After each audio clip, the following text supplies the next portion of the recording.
Hello and welcome back to another stream of Kingdom Come Deliverance as part of our historical order run. We are going to continue today with the year 1403 and we are still in the middle of Bohemia beyond Skalitz and currently next to the city of Rete. And yeah, we're trying to learn the ropes of becoming a knight. Sword fighting and the likes, to kind of like rank up from a peasant and blacksmith's son to someone who's capable of defending himself.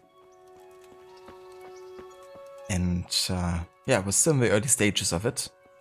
We've been, only having like the basic training and also just learning about the history of the time as well. But yeah, the plan is to further catch up with the rest of Codex today and also get a bit of a head start on some of the early side quests, maybe get caught up with that. Get to the chopper! Medieval writing from the Bohemian Kingdom. Mittelalterliches Schreiben von dem Böhmischen Reich. Man könnte auch sagen Königreich.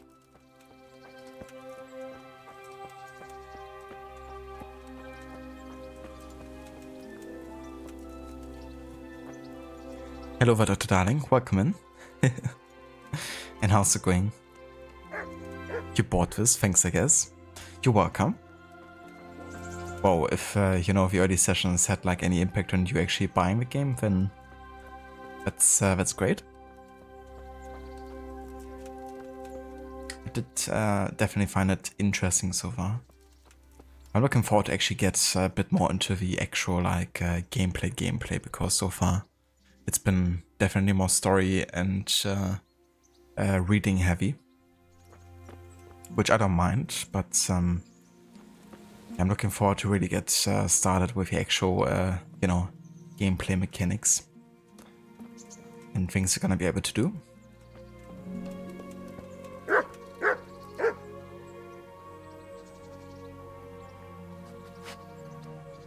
I wish you could actually pet the dogs. Hey, lad! Don't you want a little wager on the Rate tourney?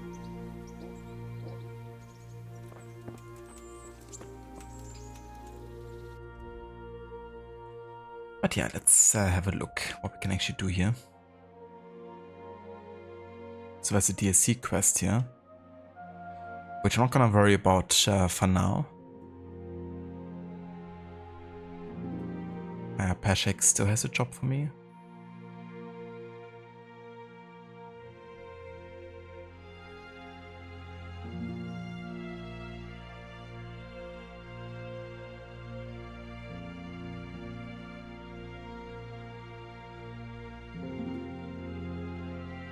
Ah ja, wo ist the fast travel points?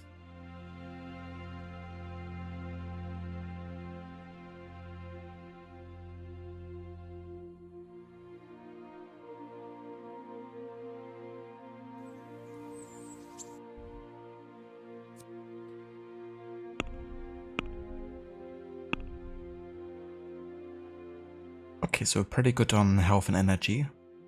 My nourishment could be a bit better, I guess.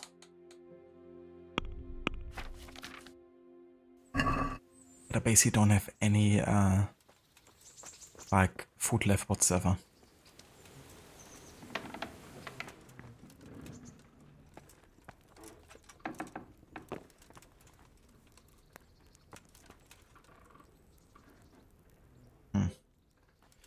Don't have anything to cook either.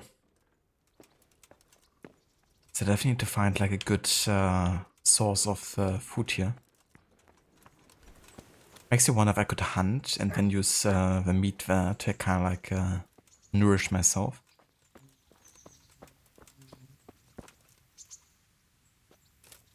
Also probably doesn't hurt to just pick some flowers and plants, maybe.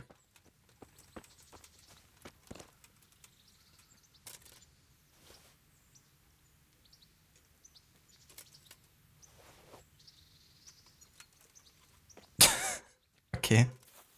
So I can sit here. Inventory. So I'm just gonna sit here and ponder about what I'm gonna do next, huh? And it didn't even, you know, close the door or anything. But yeah, perfect opportunity to have a look at the codex, I guess, and catch up with the last tab we haven't read yet, which is Society. We did finish with the general tab last time, and there was 62 out of 102 entries. So more than half of what are in the game, essentially. And we're very early in the game, so the rest of the game is gonna have a much lesser frequency of these unlocking. But yeah, I still think it's a bit odd how they done this. I get that they don't expect people to actually read this, you know, or like only read like selective things, but if you actually want to read everything, then it's difficult to keep track of like which ones you have read and which ones you haven't if you don't decide to read everything.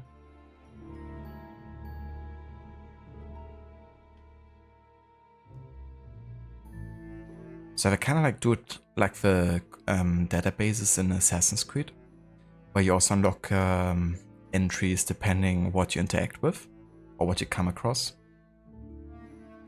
But that's why I wonder why they didn't do it for all of them. And why they just give you like so many. Maybe like as a base knowledge, but it's still like a lot.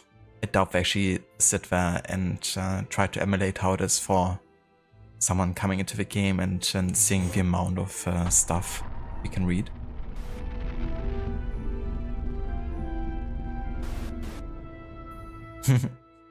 Howdy, partner. What's the plan? Hello, Varrod. Welcome in, dude. And how's it going? How was the rest of Psycho John? Did we decimate another city? After Armadillo? Hello there, Seraph. Welcome in. I've got something to say to you. You don't think, you never figured out how to think. That's right.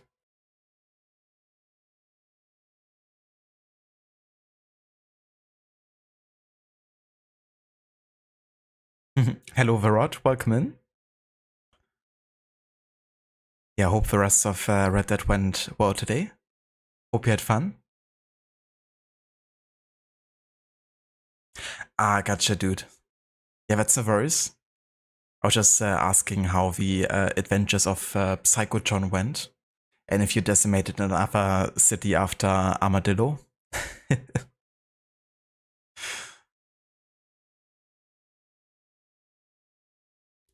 But yeah, welcome in. And thank you again so much for the raid. We're just getting started with a bit more Kingdom Come today. Been a few days since we last streamed. But yeah, this week has been pretty full. So didn't really have the time or energy to carry on, especially with the amount I also had to read. You know, I had to read already enough on work. So I didn't feel like, hey, let's do another couple hours worth of reading. But yeah, today I don't have to work, so I'm definitely more in the mood to keep on reading.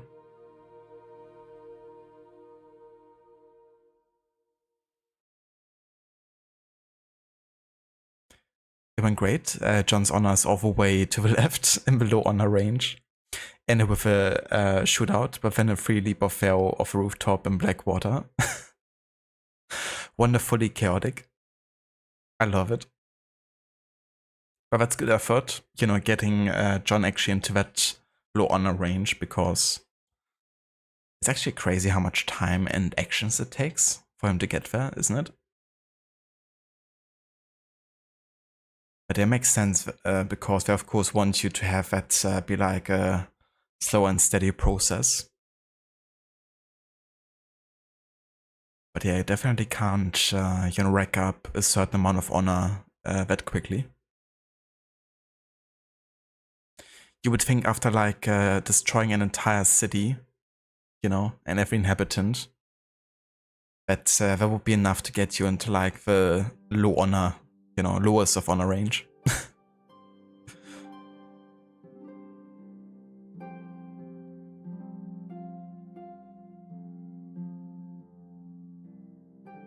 Oh yeah, for sure. Looking forward also to learn a bit more about Bohemian culture and history. This time focusing a bit more on society aspects. But yeah, I also want to catch up a bit with the early side quests we've unlocked and get a bit more, of an introduction into the actual open world activities.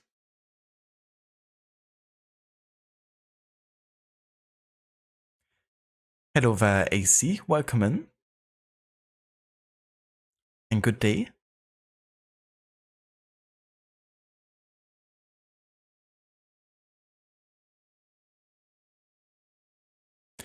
Yeah, the Amadolo massacre. Like, people are gonna talk about that for ages to come. That is until Red Dead 1 starts and all of a sudden they have all but forgotten about John having, killed everyone in the city.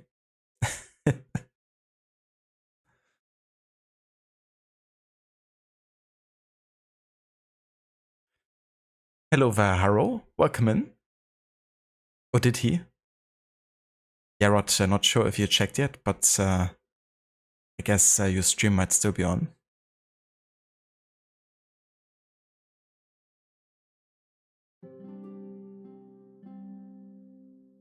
But yeah, how's it going, Harrow? Good morning. And yeah, going pretty good. Looking forward to play more of this game. And yeah, carry on. It's been a couple of days. Had kind of like a pretty busy week, so didn't really have much time yet to continue. But today is pretty chill, so looking forward to train to become a knight, I guess.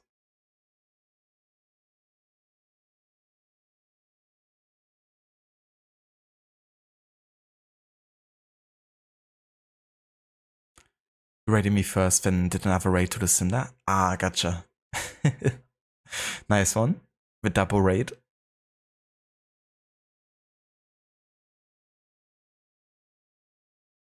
It's kind of funny. I saw that Lucinda went live the exact same like minute that I went live.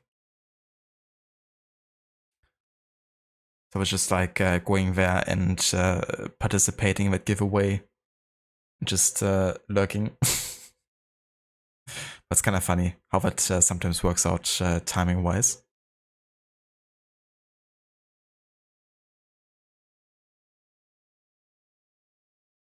I really hope that The Last of Us Part 2 is a good PC port, because I know the first game had a decent amount of issues, and still does, at least when I played it. But I hope that the second game they, took some lessons, make it a bit more stable.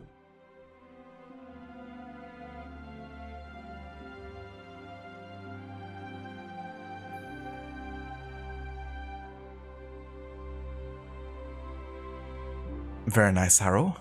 That sounds good. Definitely hope you have a good start into your workday. Hope it's gonna be, a chill one before the weekend.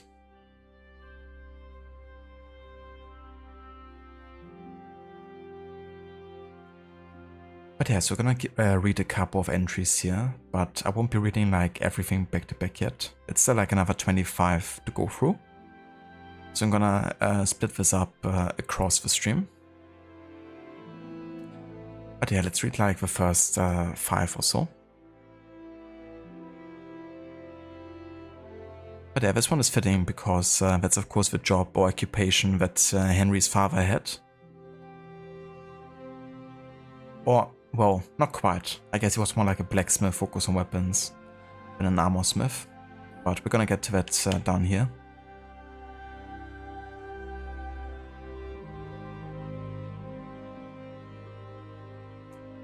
medieval armorsmiths fashioned armor from metal plates or sheets, the cuirass, various pieces for the legs and arms, helmets and gauntlets. Specialists in chainmail armor were called buniers, and an ironclad would need both types of armor. The chainmail were underneath, the plate armor on top. The common soldier would have only partial armor, the breastplate, helmet and gauntlets. A complete suit of armor was beyond this means. Ornate or tailor-made armor was the prerogative of a rich nobility. Plate armor smiths were assisted by polishers, who polished or buffed up the armor.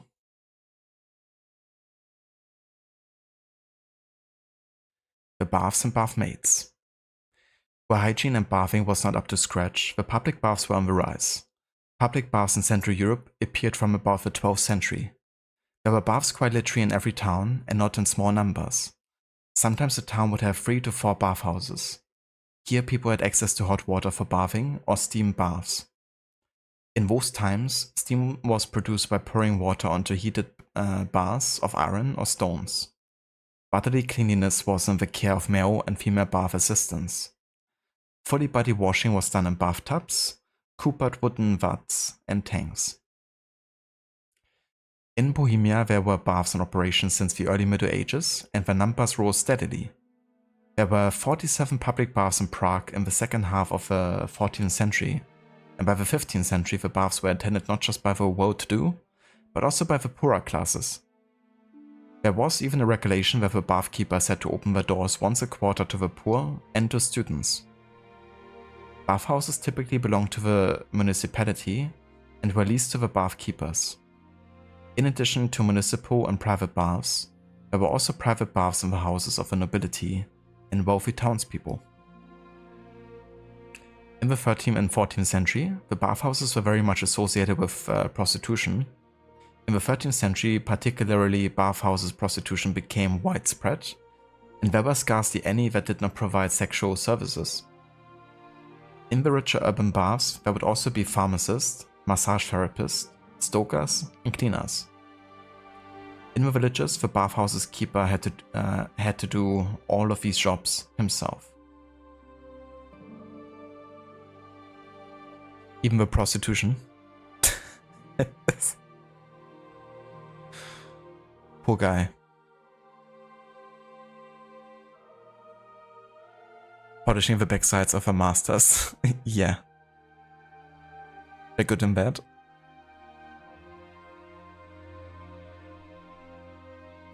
Beekeeping. During the Middle Ages, beekeeping was distinguished by how the honey was obtained, as either forest or domestic. The domestic beekeeper kept bees in hollow trees or in straw scabs, wickerwork hives, and were not subject to any regulation. Conversely, the forest beekeepers, who kept bee colonies in the wild in hollowed-out trees, formed a fellowship similar to a guild and paid a fee to the owners of the woodlands for every bee colony they took over. Beeswax was the main raw material for the production of candles, right under artificial wax was invented. Honey was used as a sweetener and fermented to make meat. Not for bees. Yeah. Definitely more of those coming out for us right now. Because we're currently in the phase over here where everything is like starting to bloom. So plenty of bees flying around.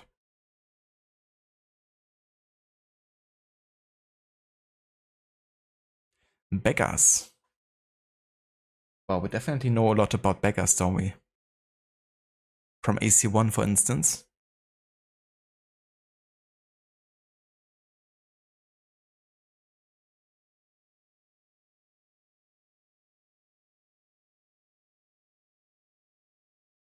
I do not ask for much. A bit of coin, that's all. Just a bit of coin. Although beggars were on the margins of society, they had their indelible place in it. In the cities, there were hospitals earmarked for them, and the church also provided assistance. Begging was allowed at cemetery gates and in front of churches, and each beggar could occasionally go to the baths at municipal expense. Some monks were regulars among the beggars too, called almsmen or mendicants. The beggars were well known and tolerated in their communities, but by contrast it was believed that foreign and wandering beggars brought misfortune. There was seldom any shortage of alms because charity and gifts to the poor were considered prerequisites for salvation. Yeah. Yeah, so alms were kind of like almost required, right? Like to give to the poor.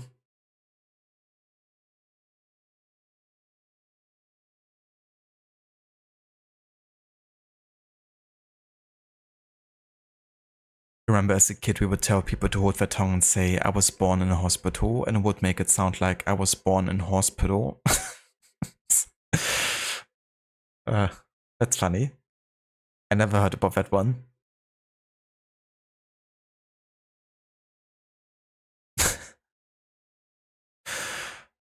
Dear. But yeah, the things you say as a kid, right, that kind of like sound funny. If you say it a certain way.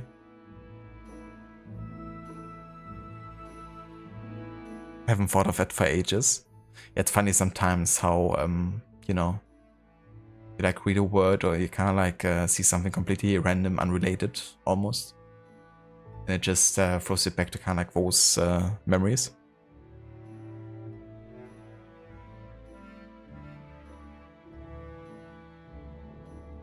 Funny how the brain works sometimes.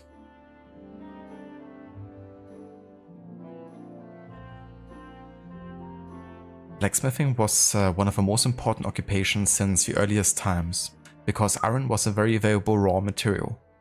In earlier times it wasn't deep mined, but only acquired from surface mines. Not a piece was allowed to go to waste.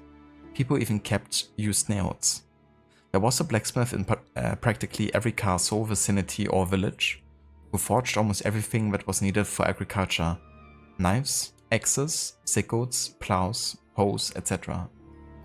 Other blacksmiths specialized in making swords, helmets, lances, harness fittings, blocks, and jewelry. The forge was most often a shed with a wall. Its essential equipment consisted of large bellows, an anvil, tongs, hammers, punches, fouls, etc. In a well-equipped forge, the smith could develop heat up to 1400 degrees Celsius.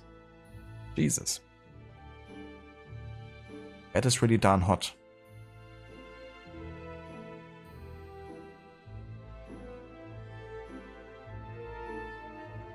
Hello there, Conrad. Welcome in. Well, not much to win yet in today's session.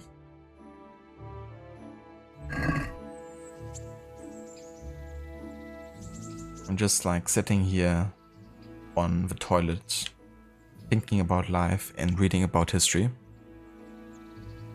You know, medieval style.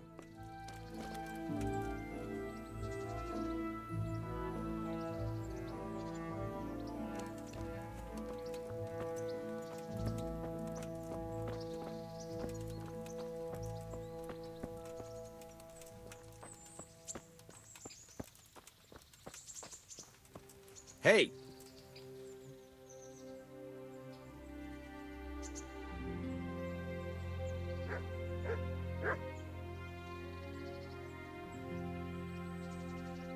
Just out of curiosity, what was it you wanted me to do anyway? Your debt's paid. But if you're still interested, I'll tell you about it. Well, what would you need from me? A trifle. Just to take something from someone and bring it to someone else. And not get caught while you're doing it. That sounds straightforward enough.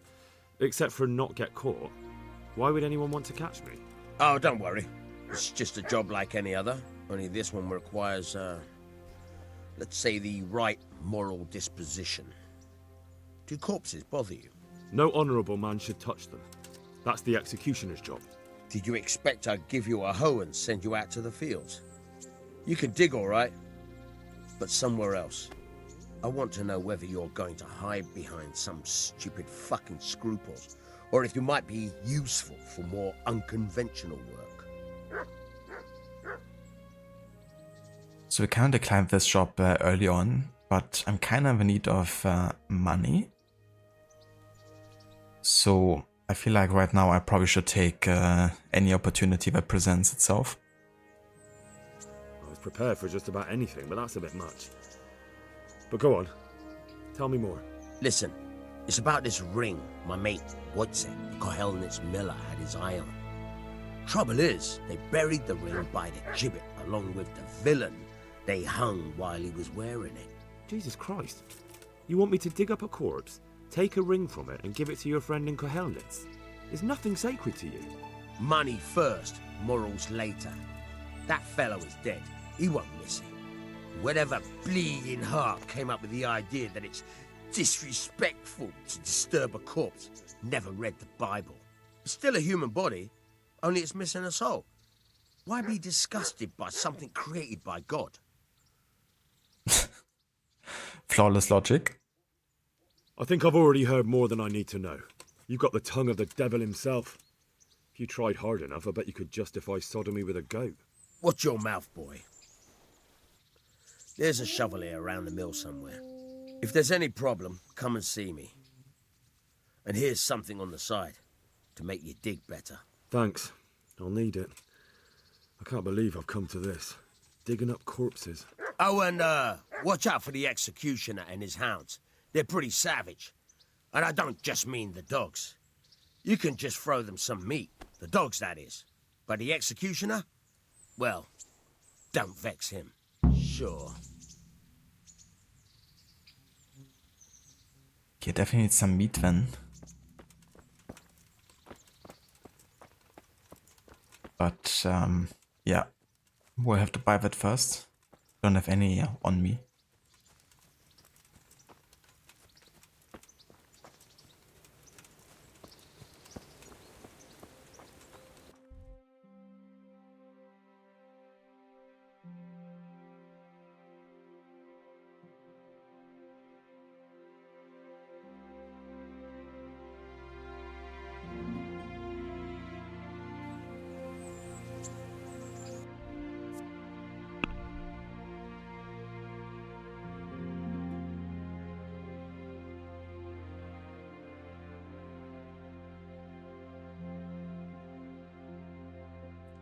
Hello there, Ogorki. Welcome in.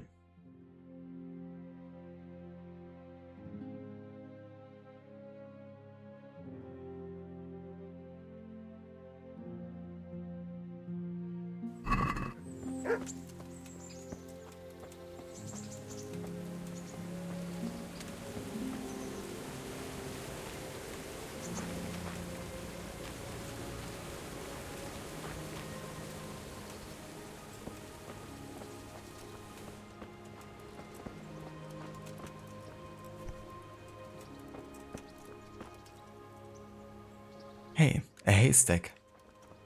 Why don't we put this outside so I can actually jump into it?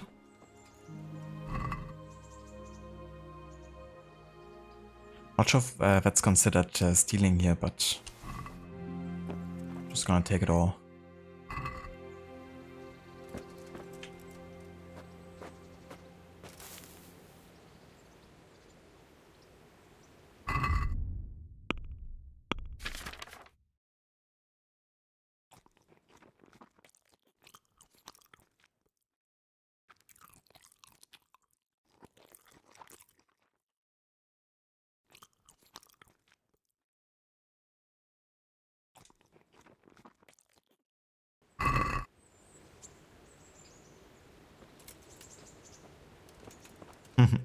Exactly, Rod. You could also hide in it. Surprise attack my enemies. Okay, so there's spade. There we go.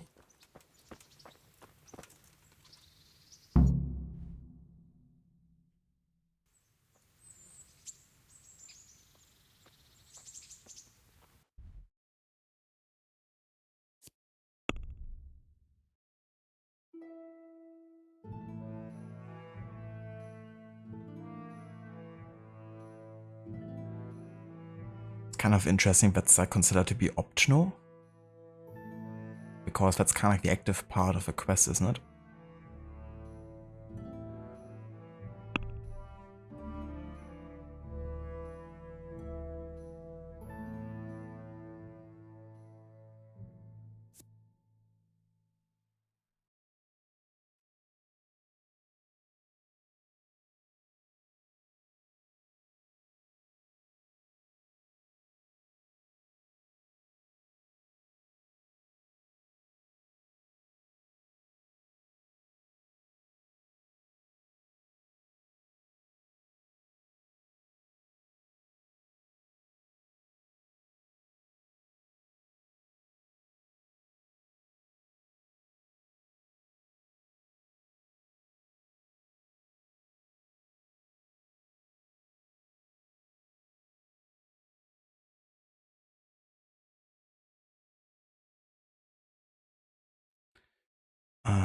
Okay, so where exactly is that?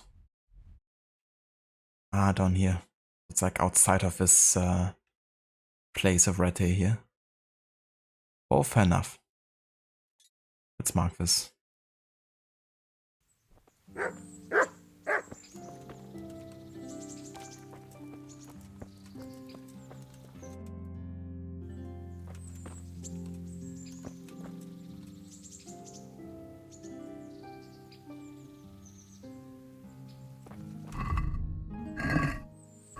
Okay, did I actually have like any weapon equipped?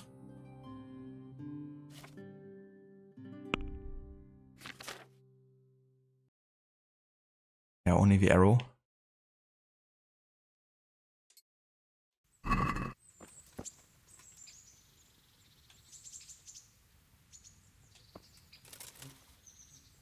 Put the weapon away. That's forbidden here. Okay, just so we have at least something to defend ourselves here should we get into any fight. Also, probably forgot like half of the, button presses for like combat moves, so we will have to use the first fight to kind of like get back into things again.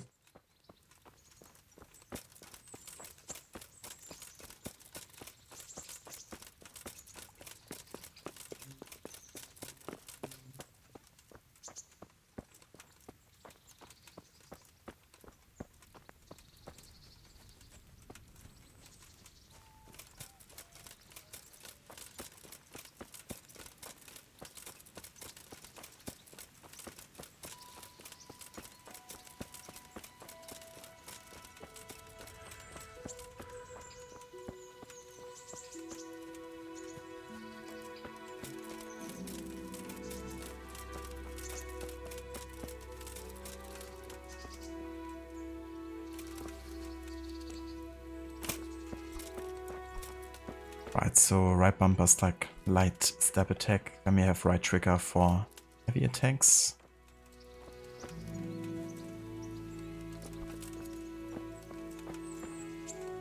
I thought left bumper was like deflecting, but maybe I can't go into deflecting stance without having like an enemy to attack me. Nathan Isaac Kenva Bikisi, Christopher M. Campo, Sir Adam Baron of Poland, and Alexander Karl Elsberg.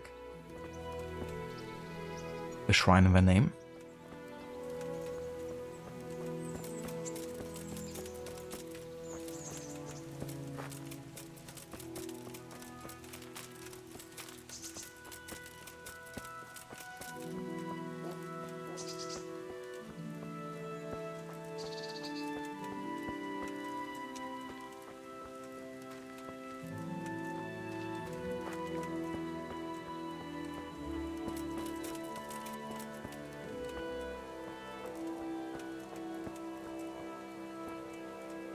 God be with you.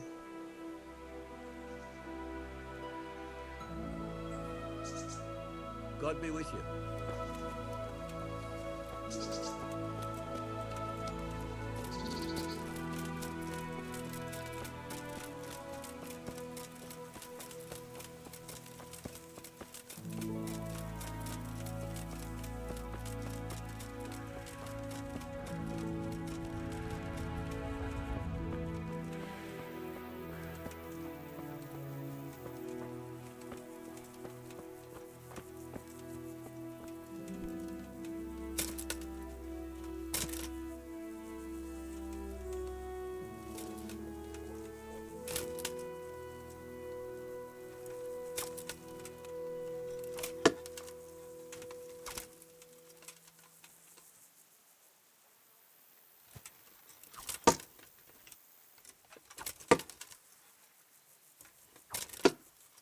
I wish you could like throw this.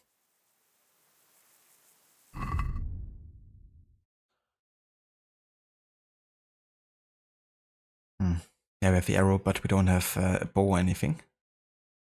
It would definitely come in handy here to get this nest down. Hello there, Bioshock. Welcome in.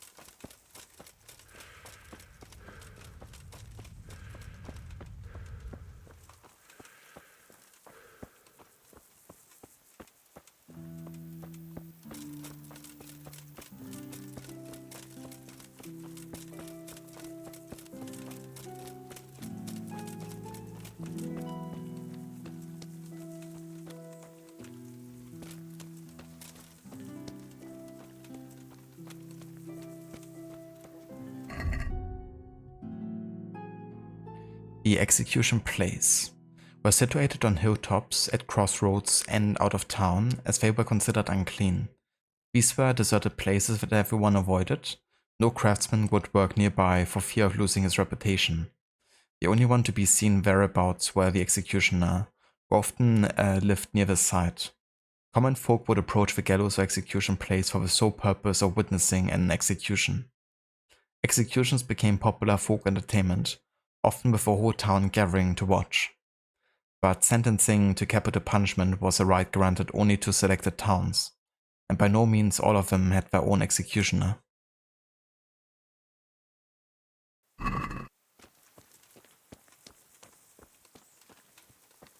I'll string you up. Well, that's fitting. You could string me up there. Hello there, Afro. Welcome in.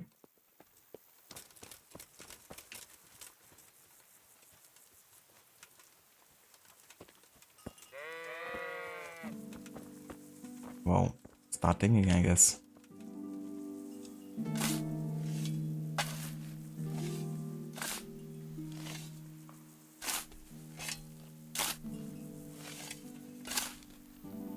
Christ wound, what a fucking stink. How long have you been lying here? Nothing on the left hand. The right? Oh shit, there's nothing there either. Where the fuck is that ring? Oh, the stench makes me want to puke. Peshek will pay for this. Right, that was very helpful.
It's definitely interesting how quickly you could get into trouble for going where you're not supposed to go. A very fine, very brave jester, which everyone would have seen had I not been trading in Sasso at that time. So I was worrying about you for nothing? Not at all. I'm glad you worry about me. It shows you care. Why don't I come and see you tonight and you can show me how much you fear for me? You rogue. Not tonight. My cousin is visiting. All right. Tomorrow night then. Make sure you have some pies. Oh, all right then. Come over after work. I will indeed. I'll bring a pitcher of ale.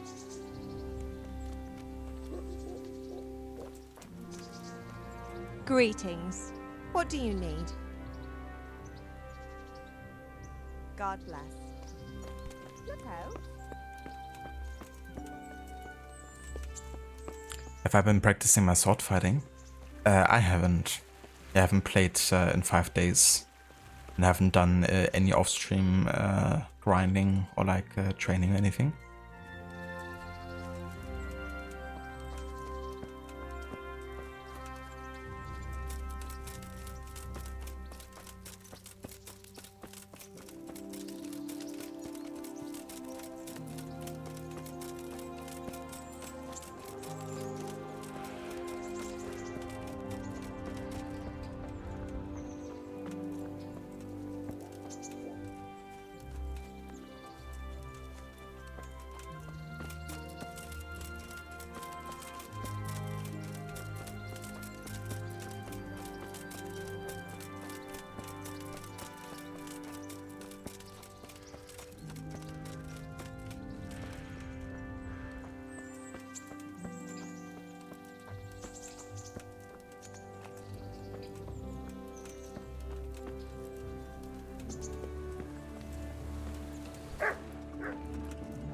Jesus.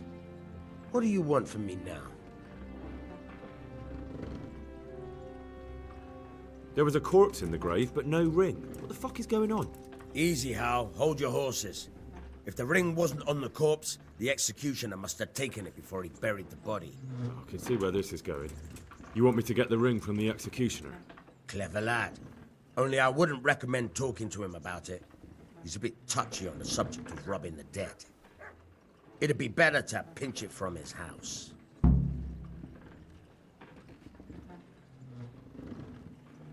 All right, I'll go and find that ring. It should be in a trunk somewhere in the house. And look here, Henry. Do you know how to get past a lock? Get past a lock? You mean jemmy it off with a crowbar? No, you don't. I mean the delicate, gentle art of opening it quietly and with sensitivity. Like popping a young maiden's cherry. I have some experience. All right. I'm glad to hear you're not as clumsy as you look. Here's a lockpick for the job.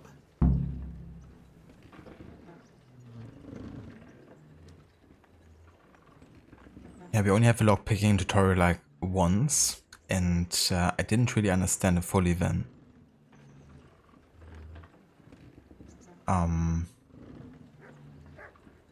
So maybe I can train again? I hear you're able to open locks without a key. Will you teach me how? Certainly. Yeah, just I'd like beginner. to practice the basics. All right, but it'll cost you. What? The fuck? 60. Just to train. That's bollocks. Maybe another time.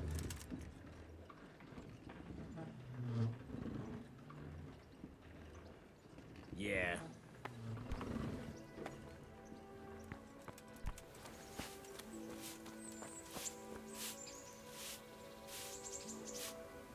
You look like something the cat dragged in. Ah yeah, I think that's the DLC quest there, isn't it? Not gonna do that yet. What's that dog you have here? He looks familiar. Don't you remember him? It's Mart, the butcher's dog from Skalitz. Ah, of course. When I went back to bury my parents, he was guarding his master's dead body. A faithful dog. How come he's here? When we carted you here, we took Mutt along too. He's been hanging around the mill ever since. I think Henry could definitely need a bath and like some new clothes, to be fair. Like they're really rugged at this point.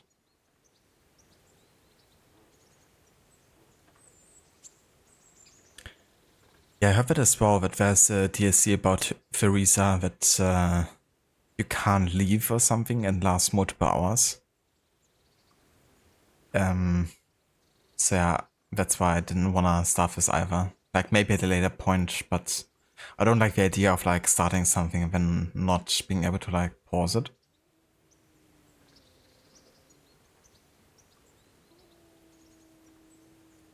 Is any other DLC like that as well, or is that the only one where you can't get out of it?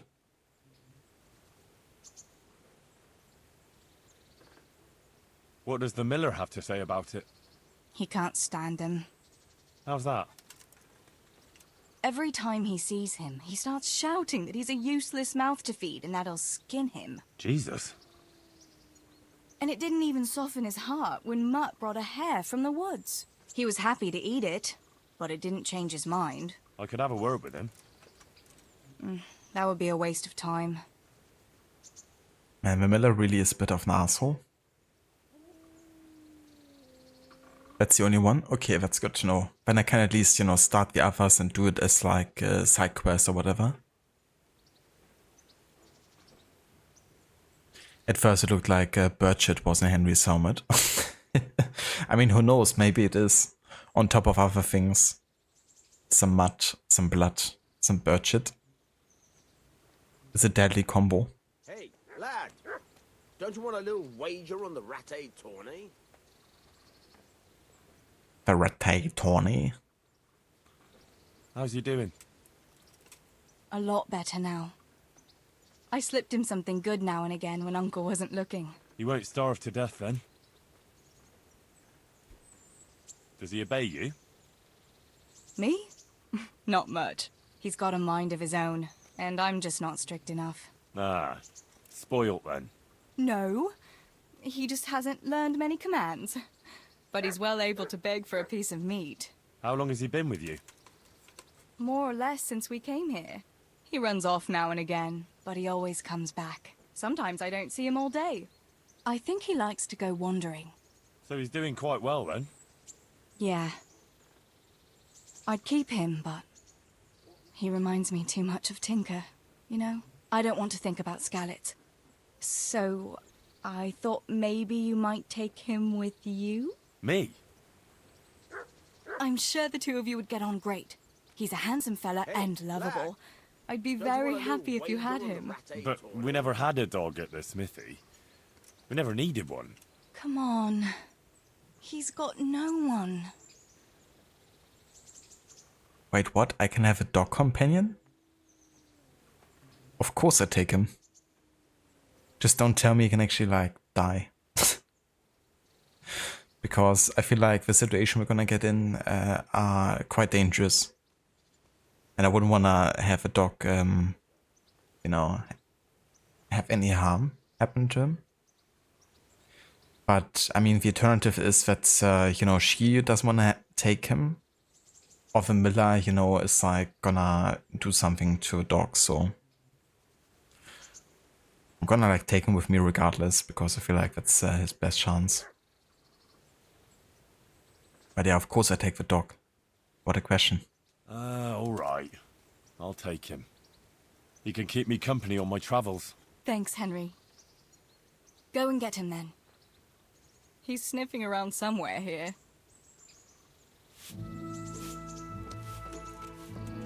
Who's a good boy? Hey, Mutt. Remember me? From Skalitz. Hey, remember? lad. Don't you want a little wager on the rat? Wanna go with me? Come on then. We'll get on like a house on fire. Follow me.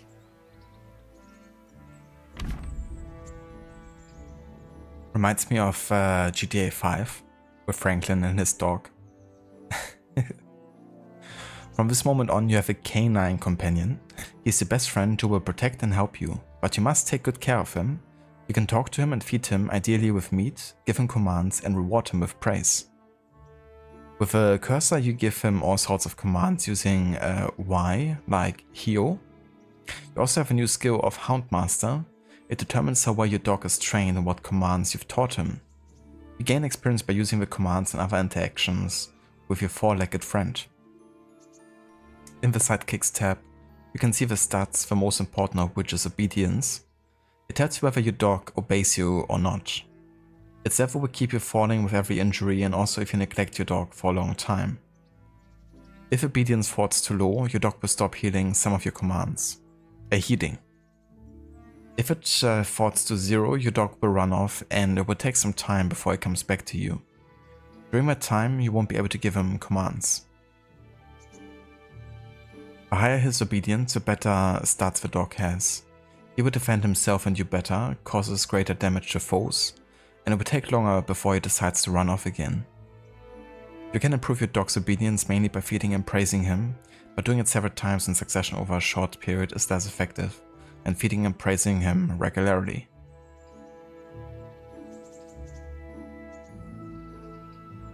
That's really cool how much, you know, thought they gave this mechanic of having a dog companion. Henry, if I must. Yeah, he wasn't like that stoked about it. Which is understandable, like if you're traveling a lot and you also have to take care of like a dog on top.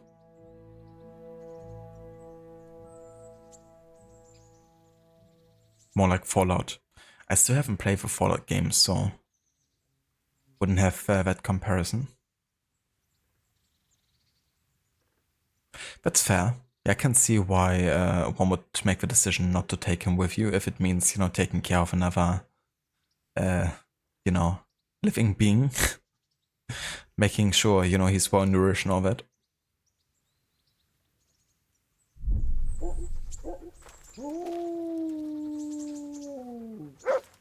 But yeah, I love the idea of having a dog companion.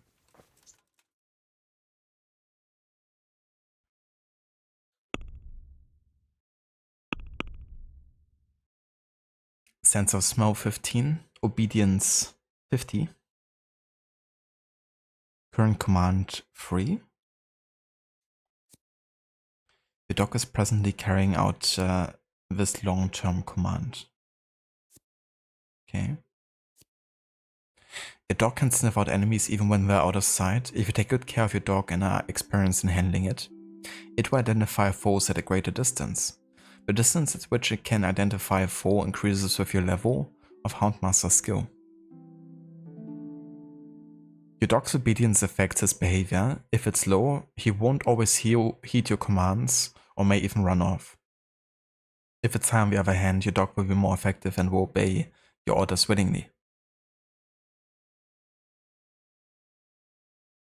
It's so cool having him also on my, you know, like display there.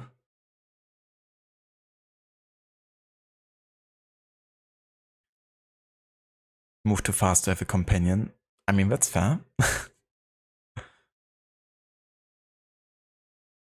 How's your leveling system in this? Definitely is quite unique, I would say. So you have like a main level.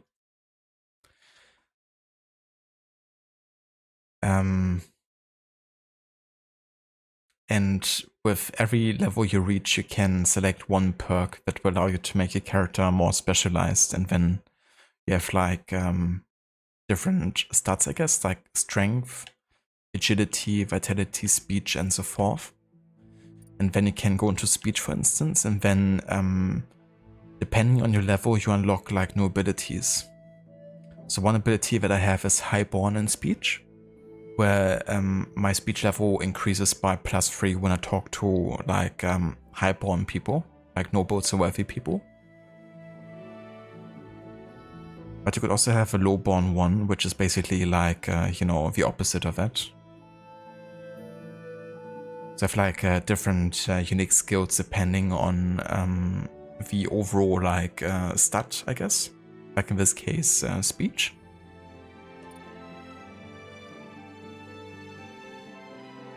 And then you also have charisma, visibility, conspicuousness, noise, and speed. And then beyond that you also have combat skills like defense, warfare, and then specializing in the different weapon types. Where you also get like certain, you know, unique abilities just for that weapon type. Then you have like skills for alchemy, drinking, herbalism, horsemanship, houndmaster. I can really see like there's a lot to it.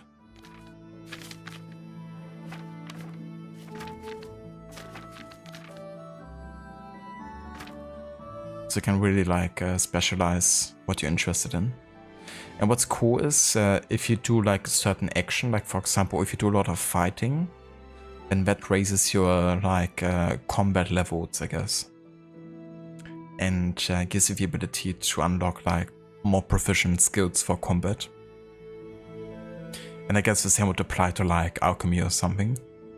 That you actually have to actively do those tasks in order to, you know, further specialize into them.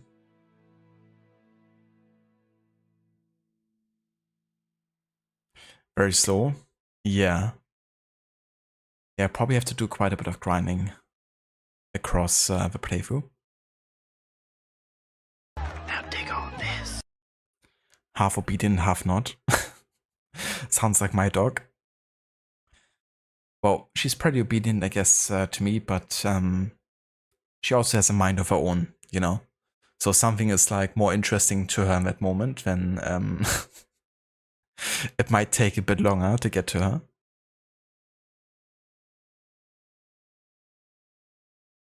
The doggo power. Psycho dog.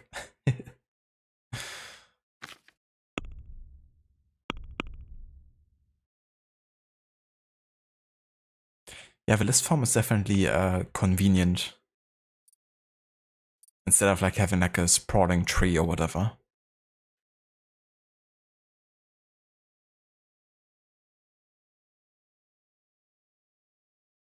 Hello there, Mr. Godi. Welcome in.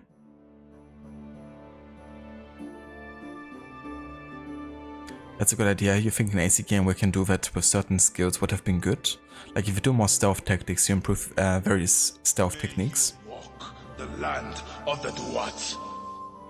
Yeah, I do like the concept of that too. You know, that you actually have to do certain action, like for example in GTA, Red Dead Redemption as well, right? Like, you know, shooting a lot without dead eye, or like running a lot, increasing your stamina.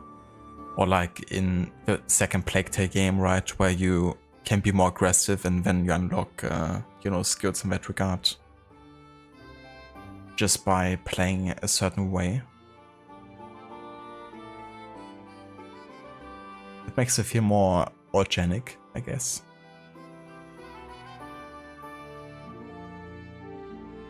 Or organic, I should say.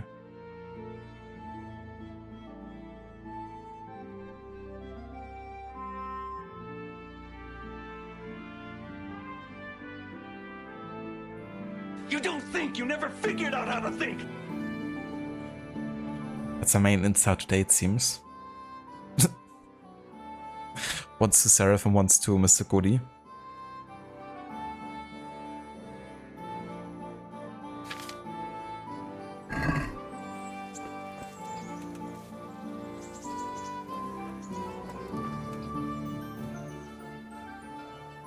Good boy. That's my boy. Other commands. Here. Heal.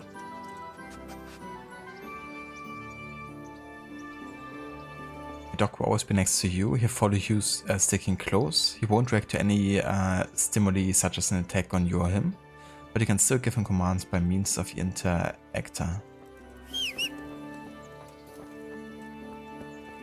Yeah, who's a good boy?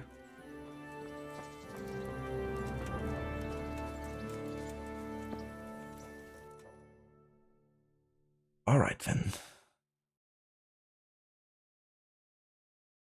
So, I guess you can go back to the executioner's place.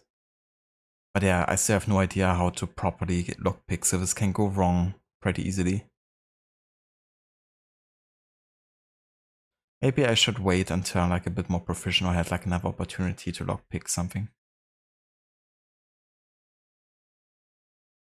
Let's just go back to Rete for now. Have a look at some other quests.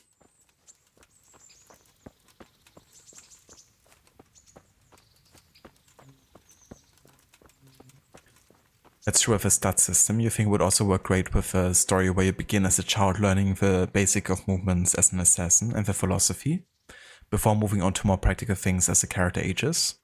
Then that way, once the character reaches a certain age, you have the basics of every skill, but you get to decide what skills you want to improve by doing things related to them. Would be a very cool way to also use that for like the RPG style of AC games, because it would definitely fit into that kind of vein. You know, really like building a unique type of character that differs depending on the actions that you, you know, perform. But yeah, I would like that. Would definitely also give it like a certain realism factor that translates into the gameplay.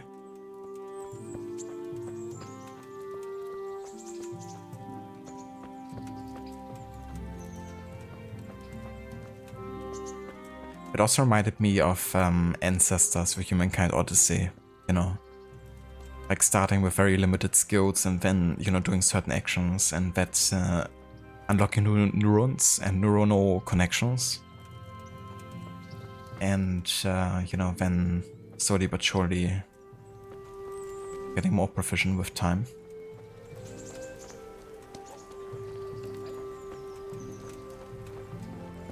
You could teach me for a price.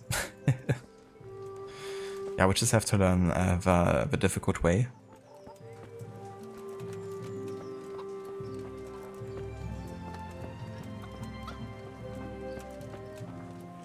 You're good. You're organizing your passport for the end of the year for Japan holiday, filling out the application. Oh, very nice. That's really cool. Have you ever been to Japan before?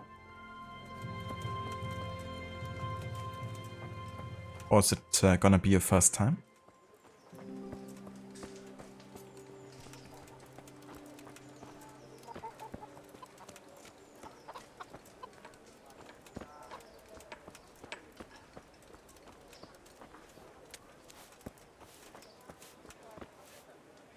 Yeah, it would definitely be, you know, something fresh that they haven't really done before like that. Would have been maybe actually a good opportunity for Shadows to do something like this. I mean, yeah, you have like two characters that stand for different playstyles, but you of course still do different actions. Or, you know, maybe for Hexe or something. I really hope that Hexe is just gonna reinvent the wheel a bit, you know. I don't need a classic AC experience like that. Just give us something really fresh and unique and creative. That still respects the lore and everything, you know, and then I'd probably be happy, honestly.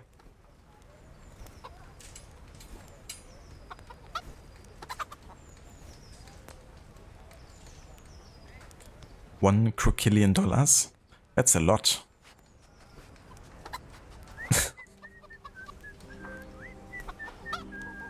Gonna be your first time leaving the country. You're gonna go for a week, see how you like traveling and see if it's for you. You're gonna stick to a city area, so you know you will have fun for a week. That's awesome, Mr. Godi. That's really exciting as well, you know, like for the first time getting outside your own country and, you know, visiting another. But I hope all goes well with your preparation. I definitely hope you're gonna have a great time there. I've never been to Japan as well, but I would love to visit. And, you know, try all the food as well.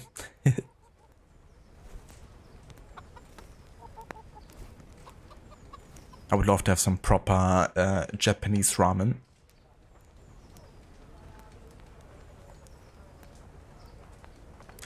There was a rumor that Ezio would be in Hexe and that he would mentor the female main character. Huh. That's interesting. Yeah, I mean, like, time-wise, could be in the 1500s or 1600s or something like that, right? So even though in the 1500s Ezio is already quite old,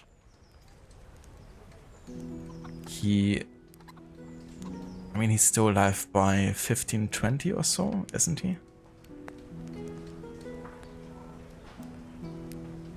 I think he's born in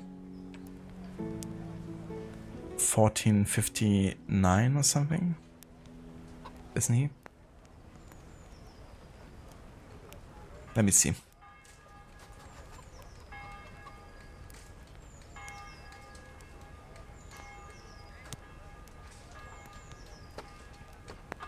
Yeah, I think he dies in the 1520s.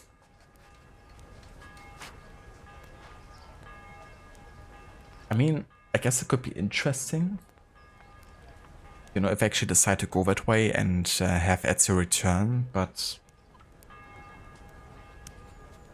yeah, given that it's Moncho behind the game, I definitely can expect them to, you know, treat it with caution and try to be, you know, really, you know, trying to respect the character. You know, if it's people like Darby, you know, behind the project. But at the same time, I'm not sure if we need those characters to return in newer iterations. You know, I feel like Ezio's story has been told. And having nods to him, you know, that's cool. But I'm not sure if I need Ezio to return as a character in that sense.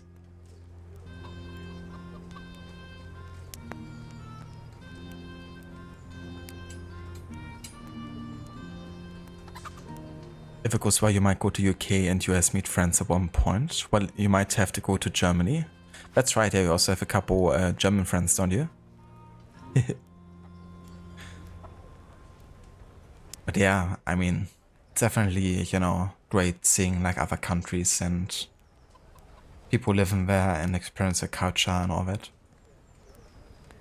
Like I do love its you know, side of traveling. I don't always love the traveling aspects itself, you know, like jumping in a plane or like being on the road for like 12 hours or something. But you know, actually being at new places definitely makes it worth it.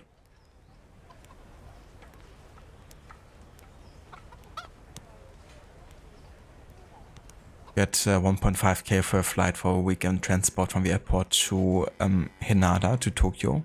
Next payment is going to passport itself and fast tracking, and the rest is gonna be hotel and spending money. That's fair, yeah.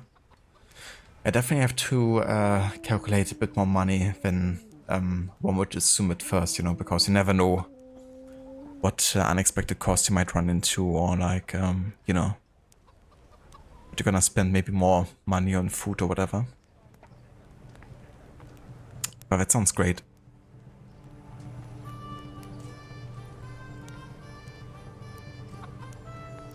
You would rather they just kept him out of it, to be honest. I think so too. Like, yeah, I feel like, you know, Darby would probably, you know, try his best to respect the character and whatever, but I don't think we have to revive and bring him back from the, you know, from the grave. Quite literally. You know. I feel like it's better to respect his character by, you know, letting him stay in the past. If I do like a remake at some point, okay, fair enough, but in a new iteration of a game, I think it's fine not to have him there. Yeah, or Cassandra. I kinda doubt that Moncho would actually, you know, bring Cassandra back in a new game, but you never know.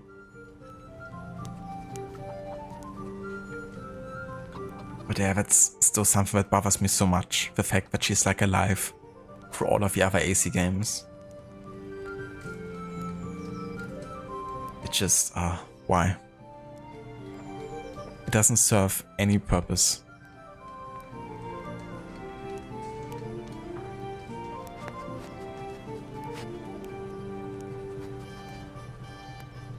Very cool, Godi. There were ones that also taught you a couple like German phrases, right?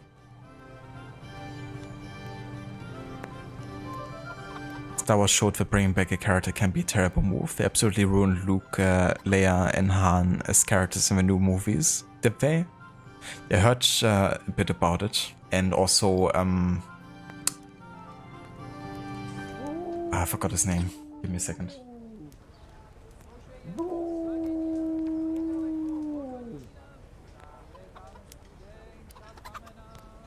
Mark Hamill, yeah. He also had a pretty big disdain for the new movies either, didn't he? So that's also quite telling. Like what they've done with, you know, his character. I remember like watching a couple interviews of him not being exactly stoked about it. Which is really sad to see, you know, because he's such a great actor with so much passion. But yeah, they really seem like cash grabs in a way, the new Star Wars movies.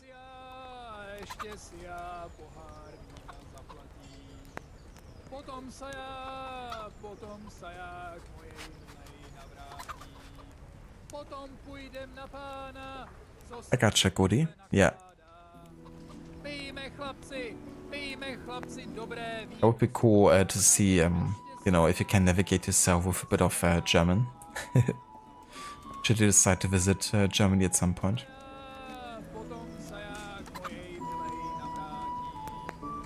My respects to you.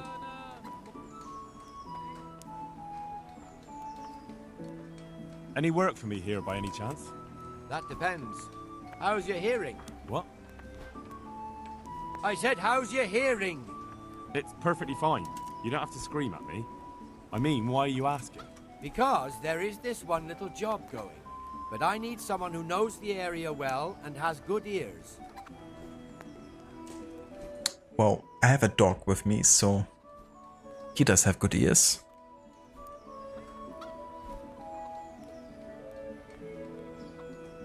It's a deconstruction type approach where they take a character and they stain their legacy status by adding some new element to the character that make them a bad person or made a bad decision. I see.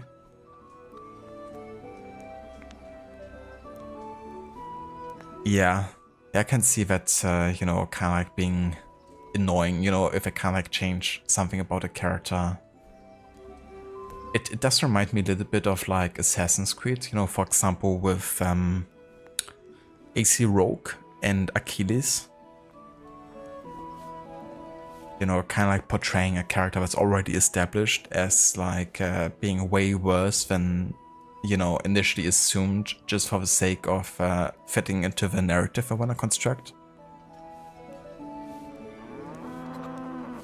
You know, and that didn't really work for me either. At that point also feels like, okay, is that still the same character? You know? Like, is that still authentic to the character?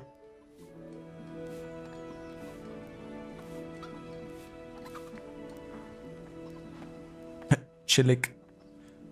Chillig. Nicht normal, Alter.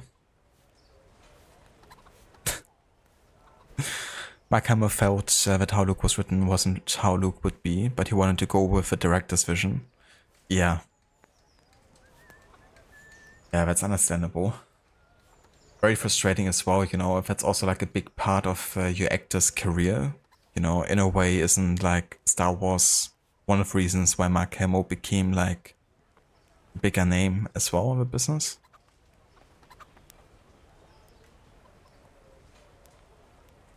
I don't think about going with a different story there, help and not going down that path. Yeah. Making everything just fit that, even if it's, you know, not very fitting for the type of characters they want to portray.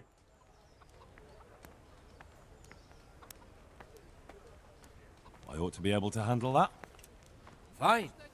So here's the problem. My friend is a birder, and he left a few rare nightingales with me for safekeeping. They're good to trade. Rich gentlemen hang them caged up in their chambers.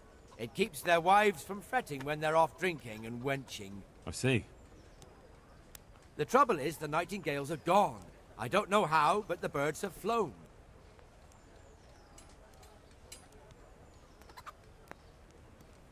Hang on, surely you're not asking me to go flapping around looking for birds? Not exactly. Luckily, their wings are clipped, so they won't be far, and the watchman in the tower told me they headed off toward Vranik. I have traps prepared. It should be easy enough to catch them in those. Fine, but how will I know where to put the traps? I hear they like pine woods, and there's a pine-covered hill just before Vranik. Right, a bloody great wood. That's just why you need to listen out. Nightingales have a distinctive song. When you hear it close by, you set a trap on the spot. They kept twittering away the whole time they were here, so I can remember the tunes. I'll sing them to you. I can't wait. It went something like this. What? People keep birds like that in their houses? It's like the sound a cat makes when you pull it by the tail. You know how it is. The gentry's got all manner of odd tastes. The question is, can you remember it? The only thing that waits for you is oblivion. That bird impression. It really sounded like a dying cat or something. Hey, if you're looking for your balls, they're back in Blackwater. That's good to know. You know, maybe Psycho John can go there and look for them. You're trash.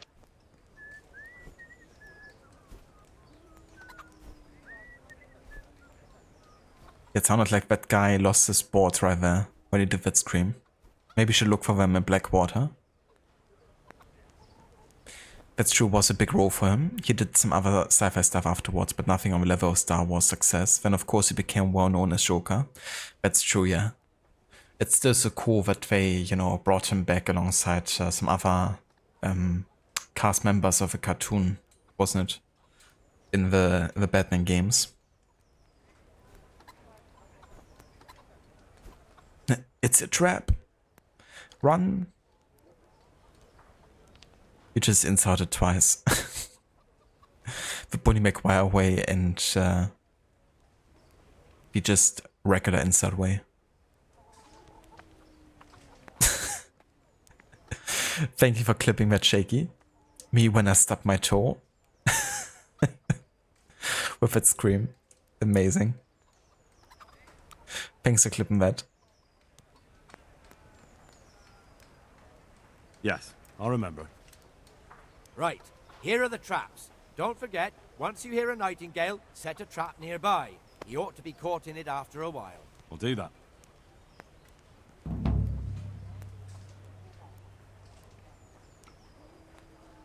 Huh. He can actually train me and teach me stuff. Can you help me with training my dog? Certainly. I'd like to practice the basics. All right, but it'll cost you. Oh, Jesus, why? Like every time you have to pay like 60 just to get like a small lesson. Maybe another time.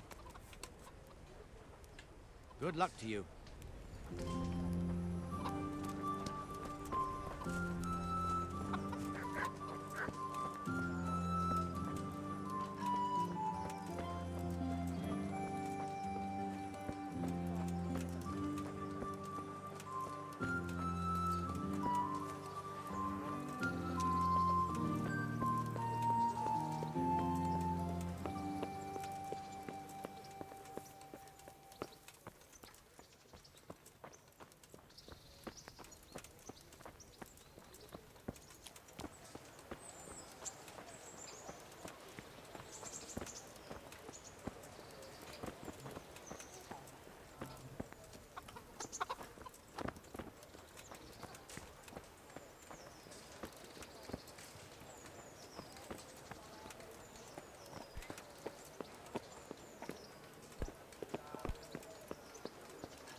I'll be with you.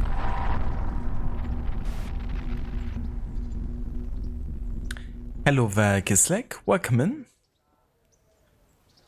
Thank you so much for the raid, dude. And how's it going? How was War Hospital?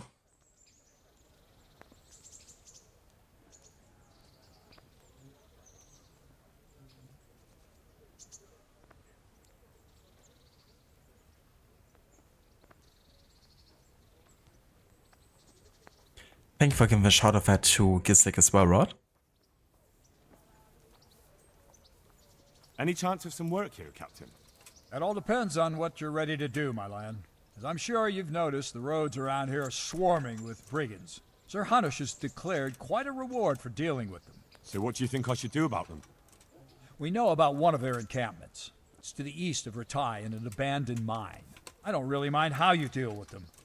Anyway, the leaders generally wear spurs, maybe like they're pretending they're nobility. Who cares? In any case, bring me the spurs, and I'll take it as proof that the deed's done. Very well. I'll see to it. Wait. In addition, Sir Hanush has offered a reward for every bandit who's killed. So take a good sharp dagger. You'll get a bit extra for each ear you bring. Each ear you bring? That sounds like a bit of fun, is what Psycho Arthur would say. Squeeze out the min-max of a warehouse before chapter 3 where you think you get max capacity supplies at the start again. The hospital is so ready. Hell yeah. Sounds like you're getting very efficient. So how many chapters does that game have in total? Those damn brigands, briganding all over the damn brigand place. I know, right? That's like the only thing they can do. The brigand. Isn't that a bit barbaric? Barbaric ways, for barbaric times, my boy. That does make sense, I must admit. Good luck to you.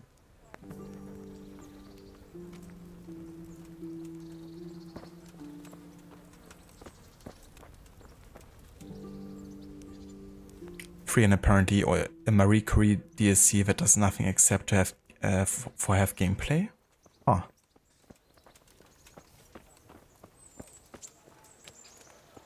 So it doesn't really add anything substantial. That's a shame.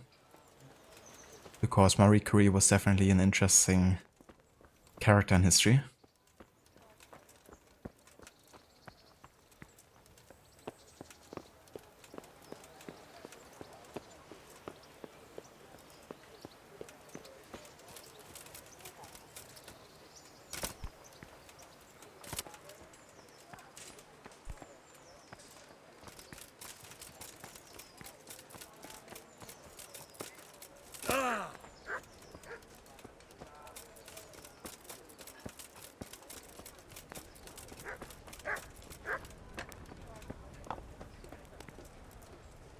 Good day to you. What do you need? Do you know if there's anyone around here who could use my help? Could be. You're the blacksmith son from Skalitz, ain't ya? The bailiff here could probably use you. He's got some jobs for the Skalitz refugees, but he's not sure who's good for what. He was moaning about it here yesterday. Do you know if there's anyone around here who could use my help? No one I can take off. Oh, that's helpful. What's life like in Rattay? Life is good here. Even better if them damn refugees would only vanish. God be with you. Getting ready to play bad games of the last half of this year. WH40K Dawn of War 3, Vendetta Curse of a Raven's Cry. It's a German Polish Black Flag apparently. And the list gets longer. I haven't heard about either of those games, to be honest. But I mean a German Polish Black Flag. It sounds intriguing enough. Can't be worse than Skull and Bones, right?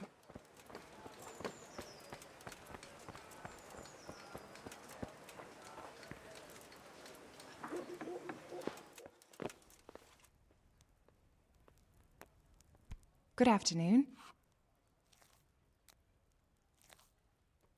Good luck then.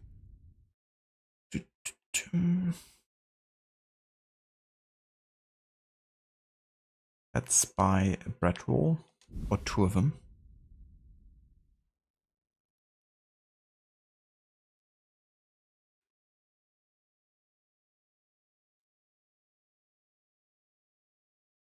And 1 bread.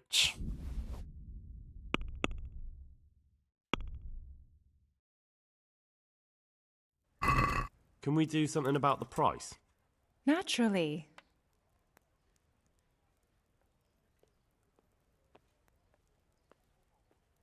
Aye, that would do it.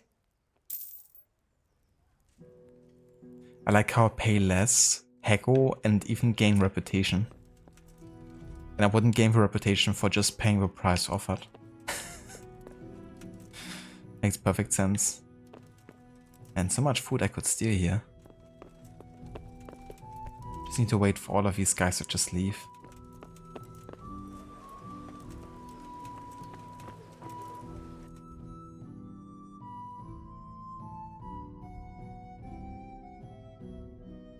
Super jank. Sounds fun. At least fun to stream. Not sure if it's fun to play.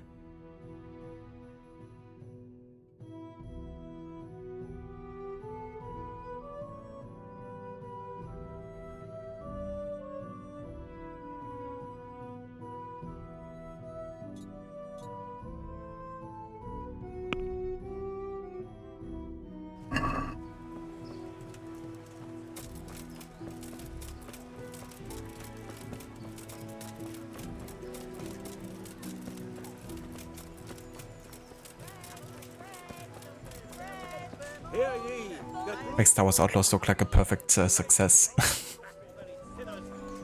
I mean, it was, wasn't it? Perfect game. With exactly the sales Ubisoft expected them of themselves.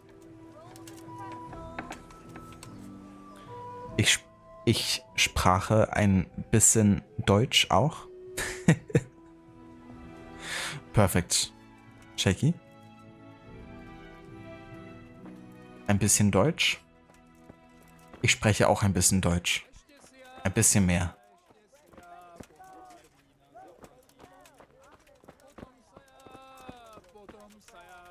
Mother of God, you look like you've been assaulted. Thought she had like a quest to give. May the Lord watch over you. She looks like she's a quest giver.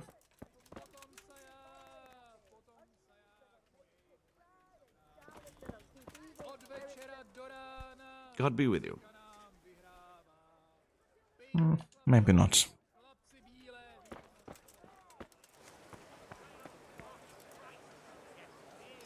It's basically Assassin's Creed. I mean, that's just Ubisoft games in a nutshell, isn't it? Pretty much Assassin's Creed.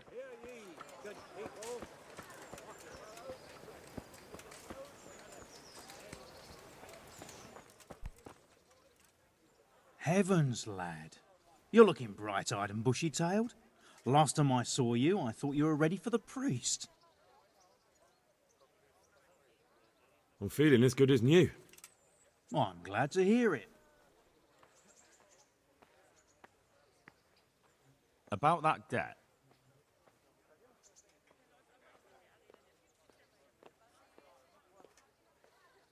Right, also owed this dude. It'll take me a while longer. I understand. There's no hurry. I'm sure you'll honor your debt. Well, thank you for trusting in me. Endless. He used to mix potions. Interesting.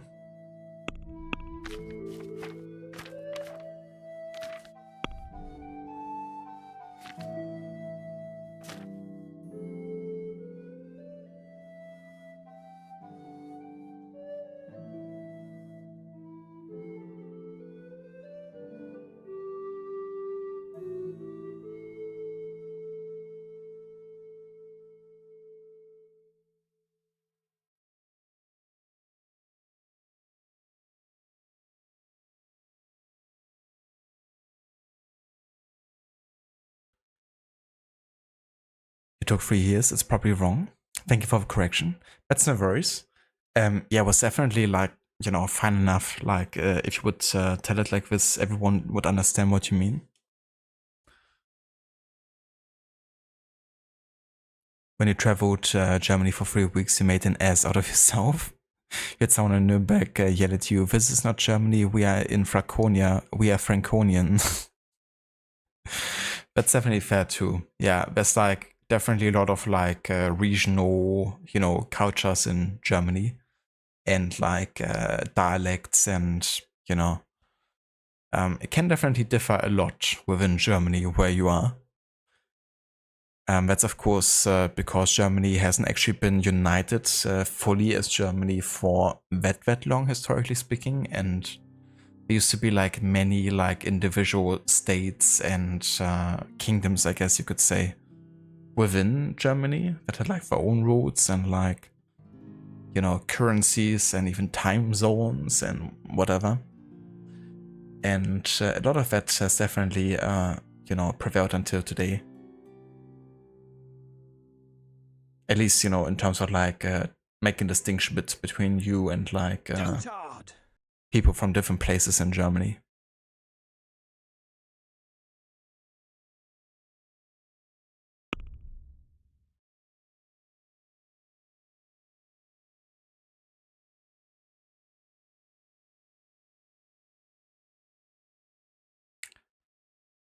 You just installed Far Cry 2?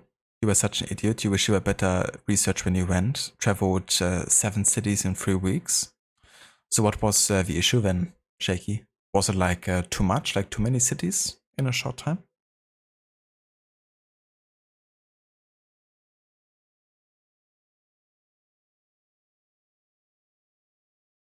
But yeah, Far Cry 2. I haven't played that game yet. I've only played Primo in the series, but I would like to play Far Cry 3 at one point because it's supposed to be one of the better ones. And another game that looked interesting to me, at least in terms of like its style, was New Dawn. Kind of like the look of it.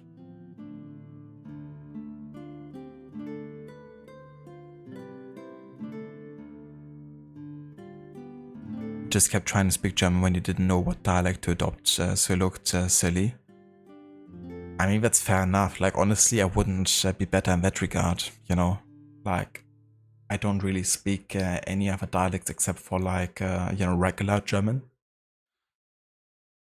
So, for example, if I go to Bavaria and it's like the deepest Bavaria, I have a good chance of meeting people I only understand 40% of what they're saying. Or maybe even less. So to come as like, you know, someone from outside, people definitely shouldn't expect you to understand everything, you know. Even then, I feel like, you know, it's like commendable that you even, you know, speak like a little bit of German, if at all. But yeah, sorry to hear that, you know, you didn't have the best experience in terms of like language barrier then.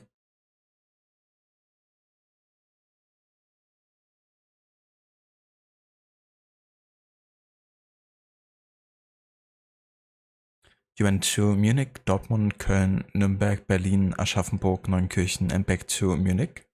Most were not, you didn't just default to English. You love Germany though, would go back in a heartbeat. Well, I'm glad to hear that, Shaky, that you enjoyed, you know, your time overall. But yeah, that's a pretty cool roster of cities to visit, and so different as well. Like, you know, Munich and Berlin, they couldn't be more different really. And such distinct cities, you know, in terms of like what kind of culture they represent within Germany. But yeah, that's definitely a big difference also in terms of like how people speak. Being in Munich.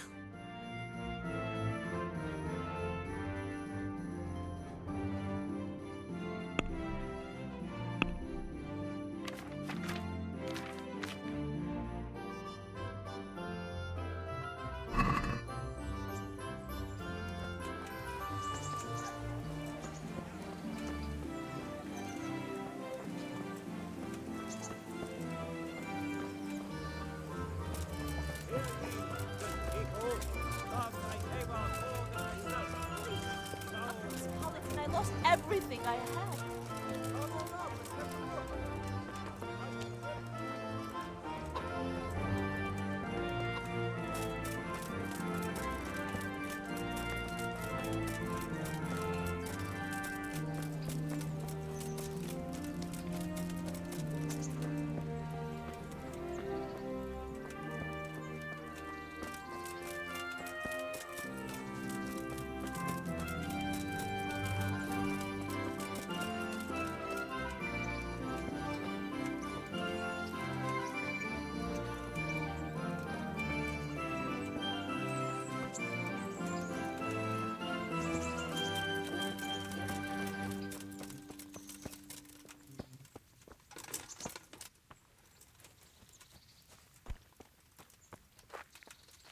I think Ketchum is broken. What was that? Just went crazy there. Let me try to trigger that again for you, Dr. Darling, because that was kind of weird.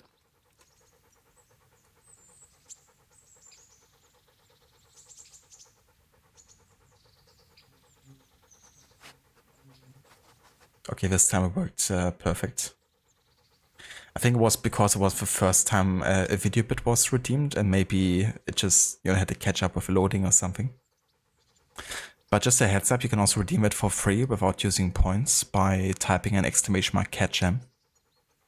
If you're VIP or subscriber, then you can use it for free.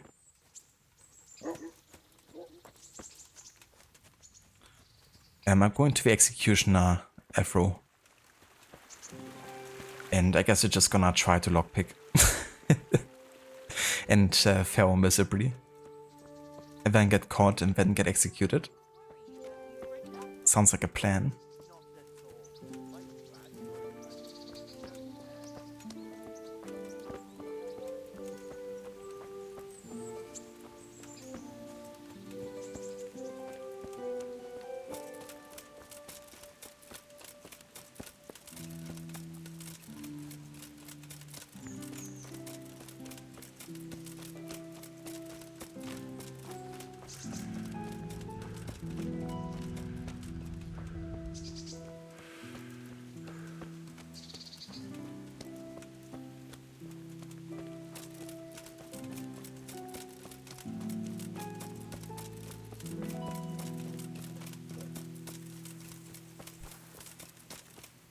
Okay, so that's place here.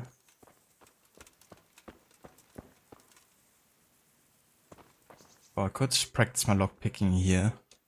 Yes. That's like help again. So we have one lockpick. We start for actual lockpicking by holding A. I have to find the right spot. How close you are to the seed spot is indicated by the size of the cursor, and it turns gold when you find it.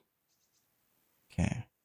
Then you have to use the lockpick left stick to turn the whole lock mechanism. At the same time, you have to coordinate the movement of the lockpick with the rotation of the mechanism, because the rotation shifts the position of the sweet spot.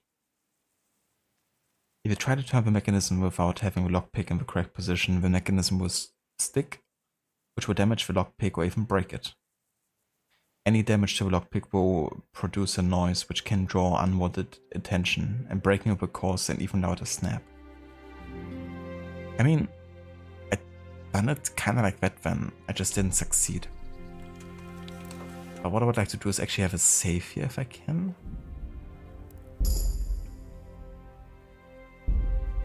So I could, like, if I break it, I can, you know, try again and use that as like a training. Can't start.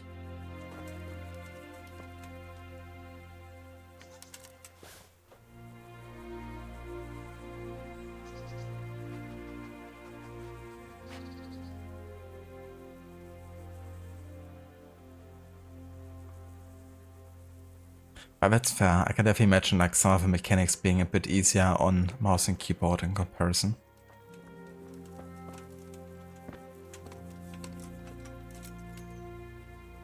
Alright, so we're gonna try to find the golden spot here.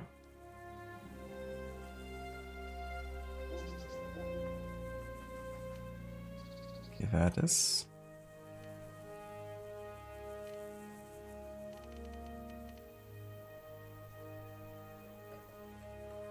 So awkward, the movement. Like also how fast it's like rumbling and just like being awkward.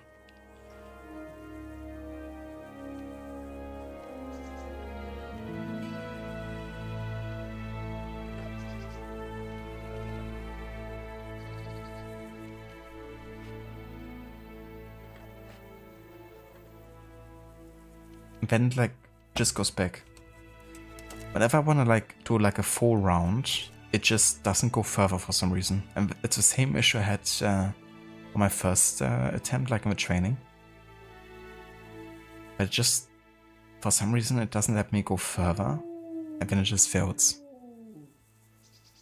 I mean, clearly I'm doing something wrong, because it should be possible to do it on controller, right? I mean, people do it on console. But it's really awkward.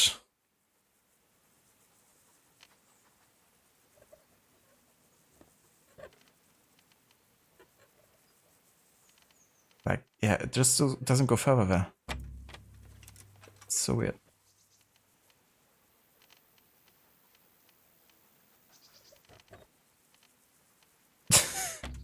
What?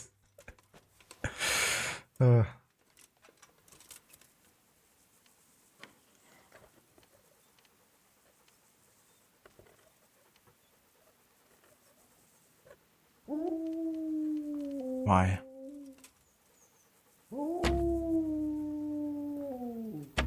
Okay, so I lost my lockpick then.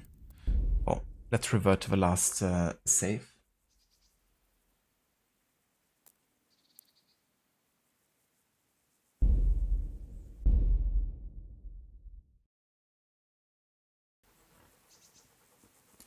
But yeah, honestly, maybe I have to try the other lockpicking, because this just, it doesn't make sense to me how it works.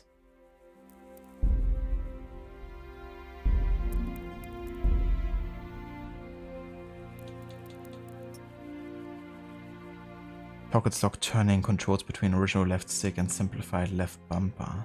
Ah, okay. Let's see how that works. Rotate lock with left bumper, okay. Ah, yeah, right.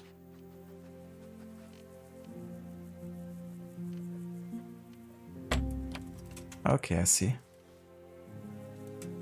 Well, it's a bit tricky as well because you can't just hold it in one position. You kind of have to move very fast with it, I guess.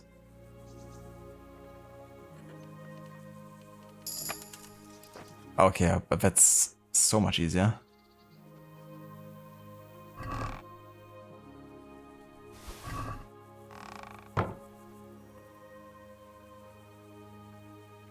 Okay, I mean, no one saw me stealing here. It's also not a private area, so... But yeah, I guess I'm gonna keep it simplified then, because that's just too much of a hassle.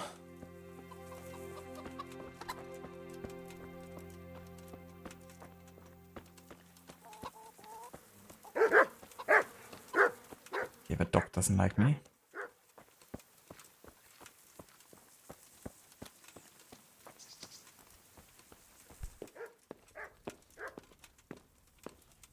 Hey!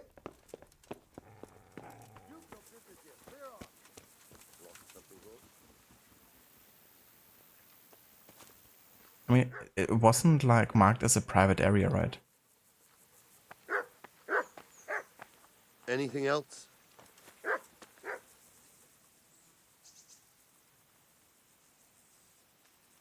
Try and get him out of the house.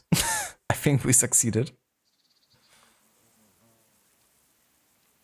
Thank you, Afro. Yeah, that definitely makes it a lot easier like that.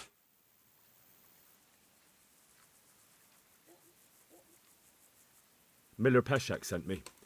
He's very sorry, but by mistake he didn't give you the full weight of flour last time. He says you should come and get the balance. That rogue. How much is it?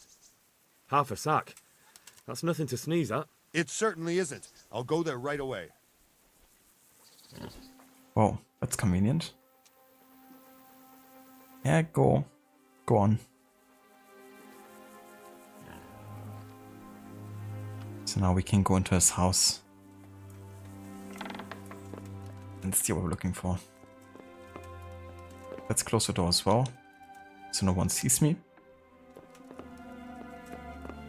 Let's have another save here.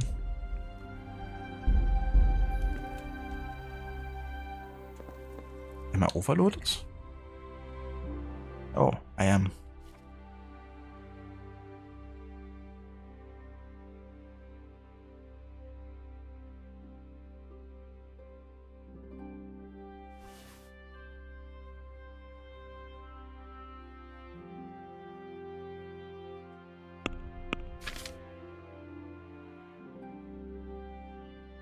I should have sold the light padded armor.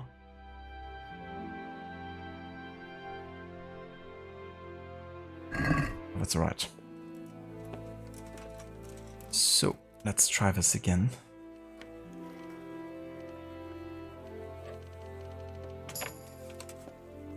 Oh yeah.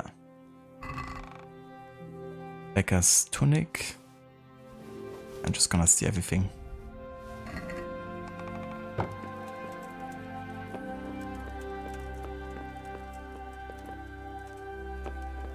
There's also some food. Well, I don't need that much food right now, to be honest. Maybe I could steal some more.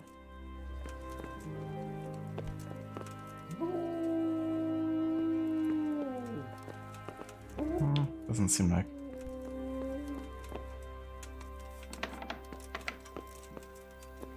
Oh, another chest here.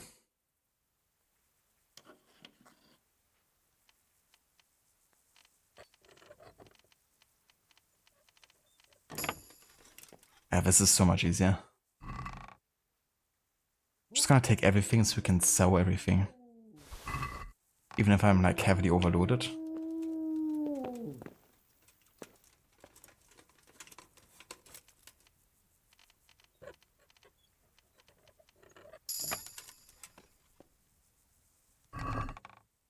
What? This is nothing but an ordinary copper band. It's not worth a 10 penny. There we go. That's the ring.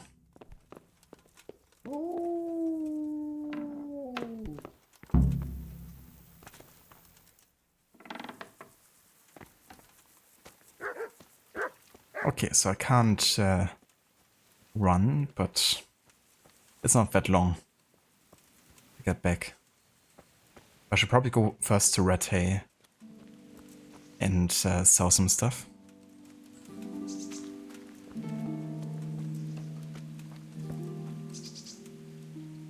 This lockpicking minigame makes you nervous. How does the game feel with controller? You're becoming a lazy controller player too. Honestly, so far it feels like pretty good and intuitive. Like the combat, I think, works well with a controller. You know, with like going for different like zones of attacking with one stick and moving and everything and like parrying. I think it feels good for the combat so far. Yeah, the lockpicking has been really a struggle with controller, but I guess if you stick to the simplified version, then it's actually not that difficult. And yeah, like honestly, it felt pretty good and smooth with controller. But I can see how people would want to play it with mouse and keyboard, you know, being like a first-person game, but so far we didn't need like that fast, you know, reaction time with a mouse or anything, so it's been fairly alright.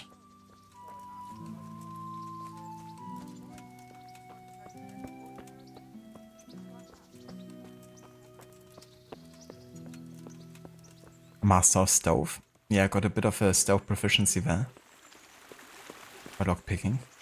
I think I'll lockpick much more now. That I can actually pull it off. That's true, yeah, you can fast travel, for sure.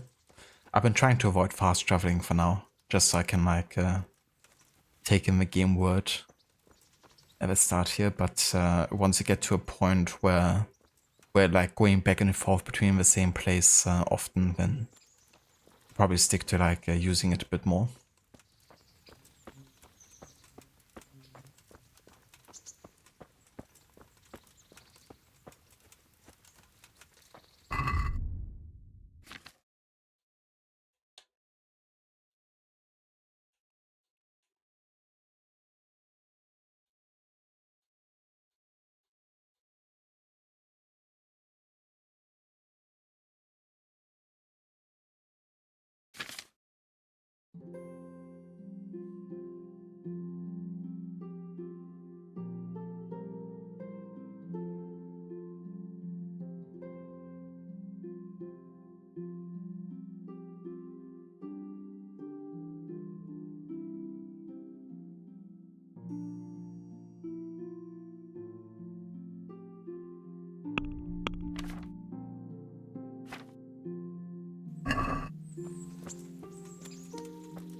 But yeah, I mean, I can definitely recommend playing with controllers so far. I feel like it feels really good, you know.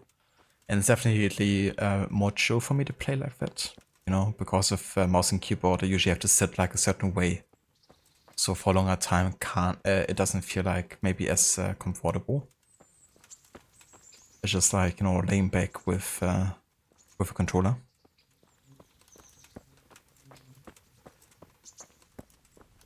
That's true, yeah. I saw that when Lucinda was playing this game. But it kind of takes some game time, and that apparently also bandits can come across and attack you while fast traveling. So not fast traveling definitely feels like you're more control, I guess, in a way.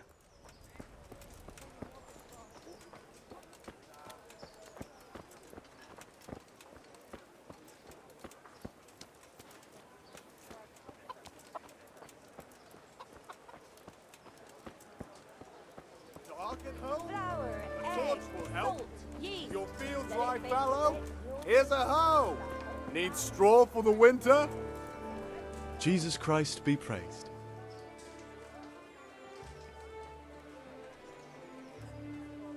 Farewell.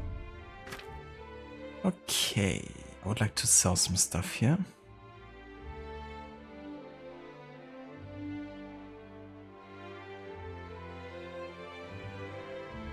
Oh, it's like buying. Sell.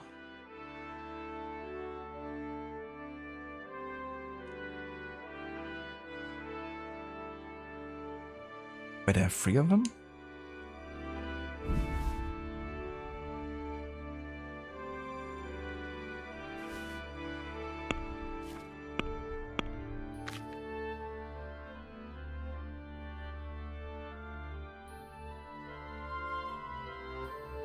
Wish I could sort by what I have equipped or not.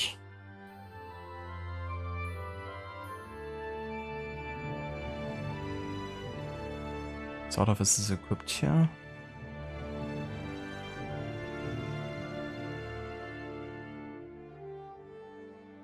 This one isn't.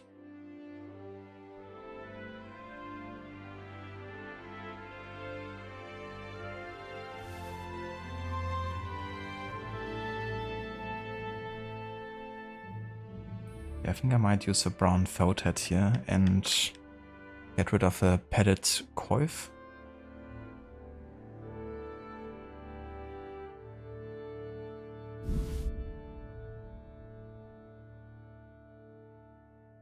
Brown hose. That's the one I currently have. Also a patched hose. It's a patched hose, isn't it? Well, I guess this one is technically also better, so I can, like the brown hose, so let's sell this one.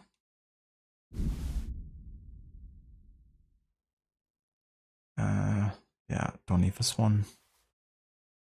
Will I padded armor?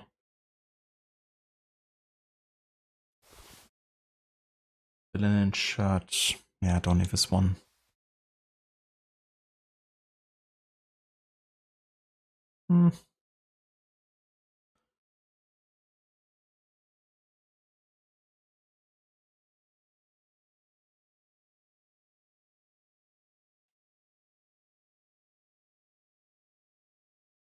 Okay, let's keep this.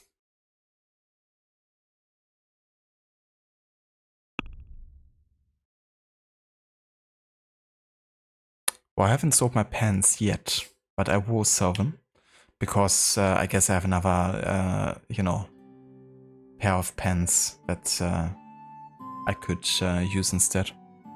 That has like also pretty good stats. So I'm gonna sell my current one and then just equip the other pair there. That would be nice to at least have like a bit more caution here.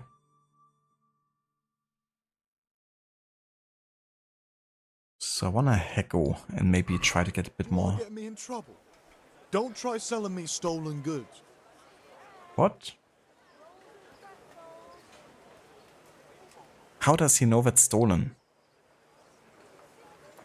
Are you shitting me?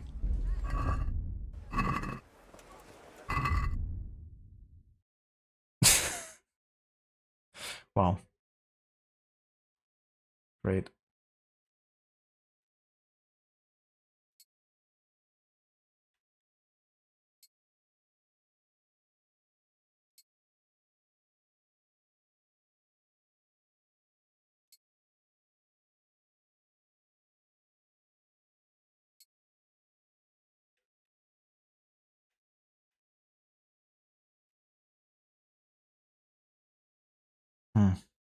Yeah, I wanna get rid of that stuff all because kinda like overloaded.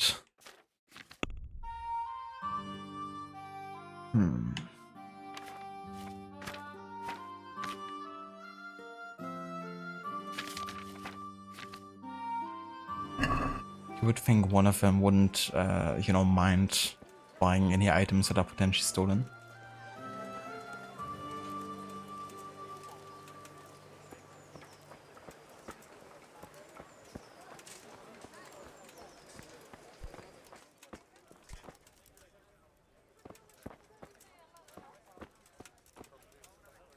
Jesus Christ be praised. Good luck to you.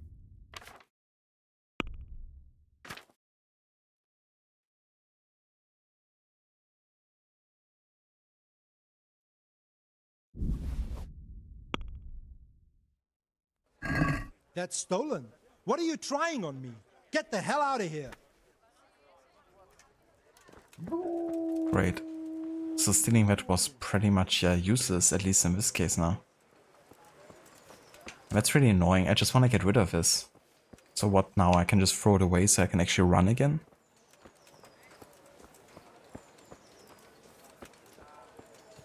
For fuck's sake. What do you need? I'll take... What do you want? Take care.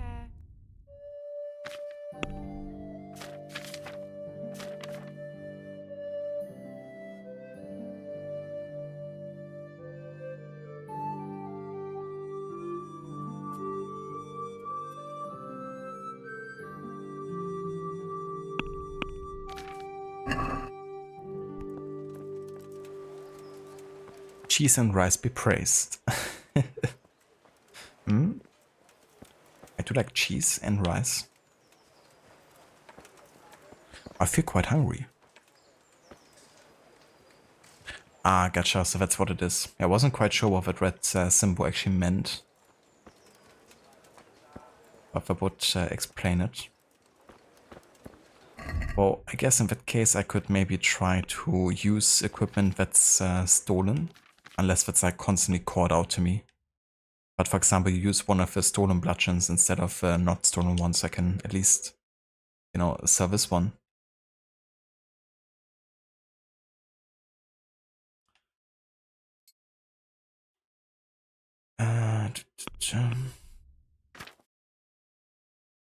I swear, this game really isn't the most intuitive sometimes. That's alright, I mean, we're learning, but it's a lot of like, you know, just stuff you gotta like try and find out first. I could sell this helmet, for instance. We could sell the shirt and armor here. Maybe use the old shirt.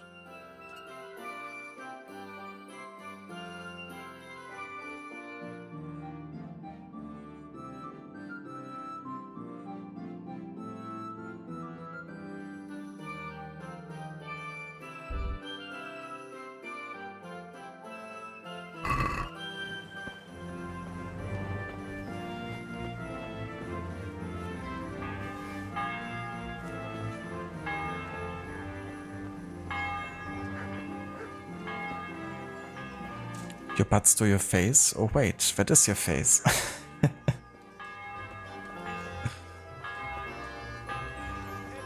Whenever I see this pigeon coop, I always have to think of Assassin's Creed Brotherhood.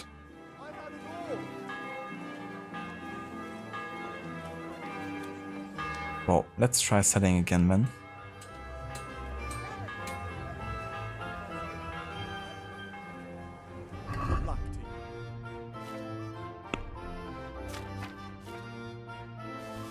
So this one we can sell.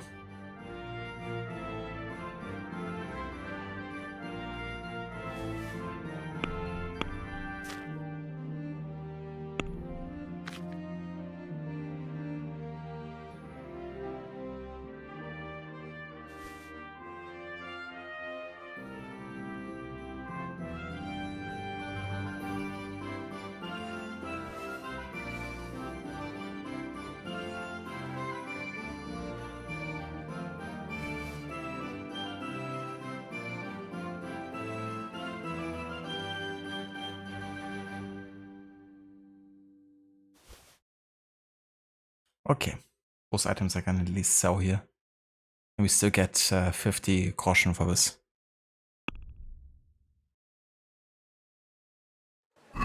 I'd like to discuss the price. Why not? Yeah, give me like 53. Aye, for that amount I can be persuaded. Nice. I can actually run again, and we have sold some stuff. That's just what I wanted. Now to get back to the miller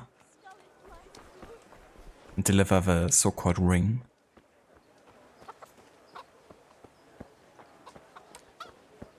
It does tell you about the marked items in Skalitz. That could be, yeah, just, you know, it's like a lot to read early on, so that was something I didn't recall exactly.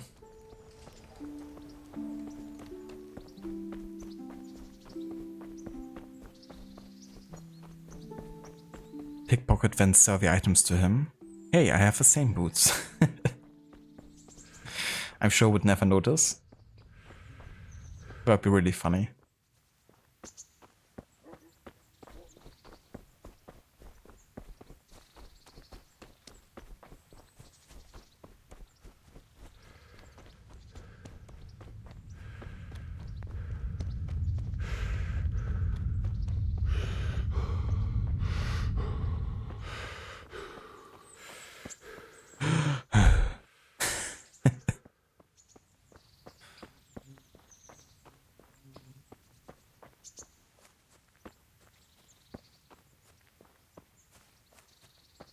Henry can't even run for 10 seconds before he's like completely knackered.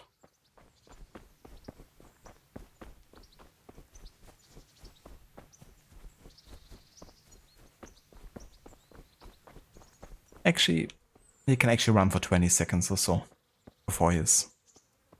Fair enough, Henry. Fair enough. Well, what do you want?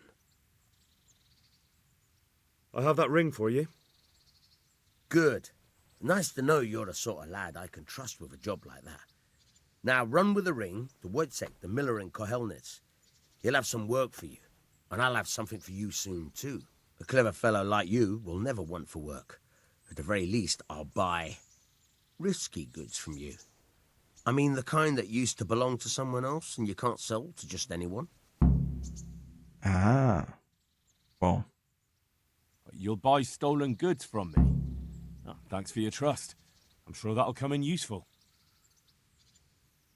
I've got some goods here whose owners might miss them. All right. Let's see what we can do about that. Good luck to you. Well, that definitely makes things easier.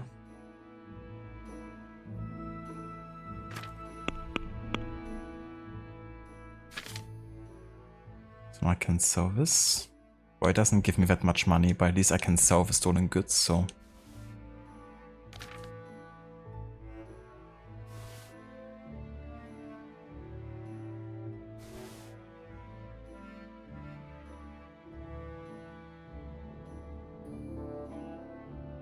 Okay, that's gonna be all for now.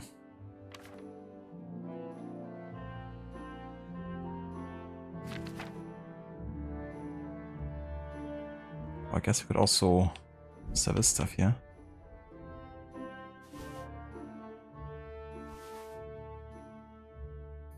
I mean, bandages could be good to keep in case he gets hit.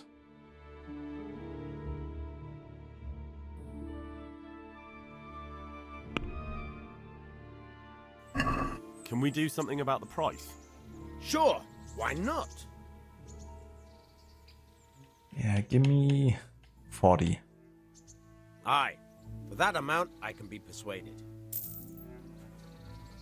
Nice. Actually getting some money here. Oh yeah.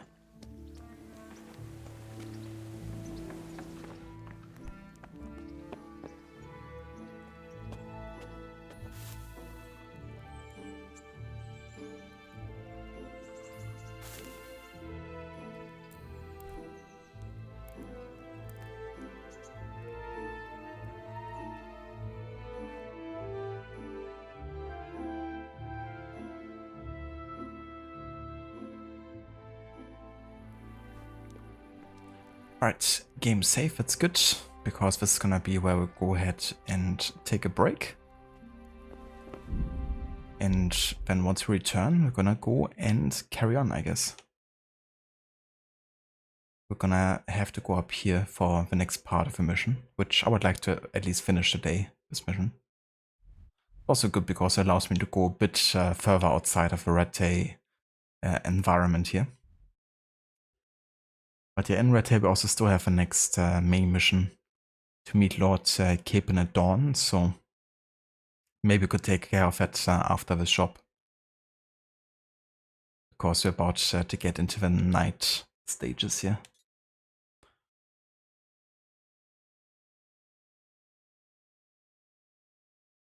Yeah, that's fair, Afro. Definitely looking forward to get into the big bad open world and get surprised. Walking on clouds, you know it. Gotta walk on all of these here. I love the art style of the map and how they've done it. Must have been the clouds. Or the wind, one of each.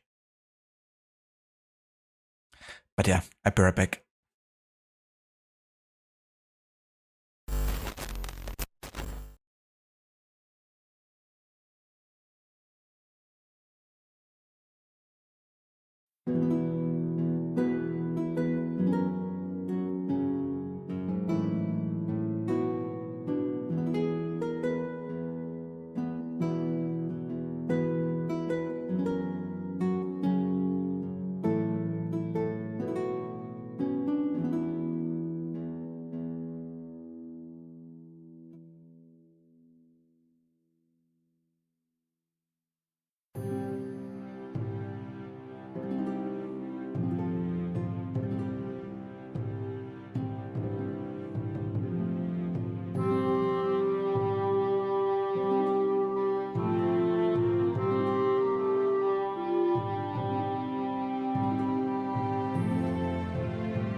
Alright, we are back with more of Kingdom Come Deliverance in the year 1403 as part of our historical order run.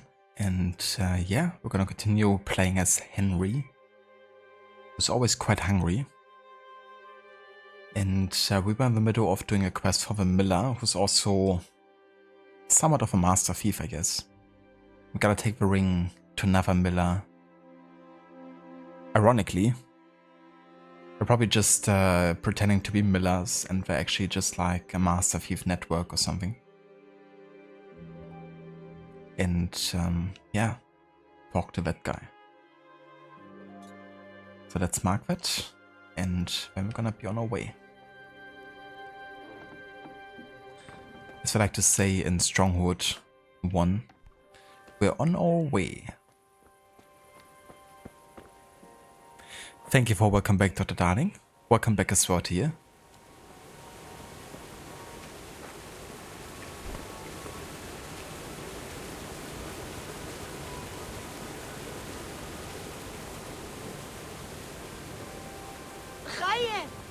Precision gerecht.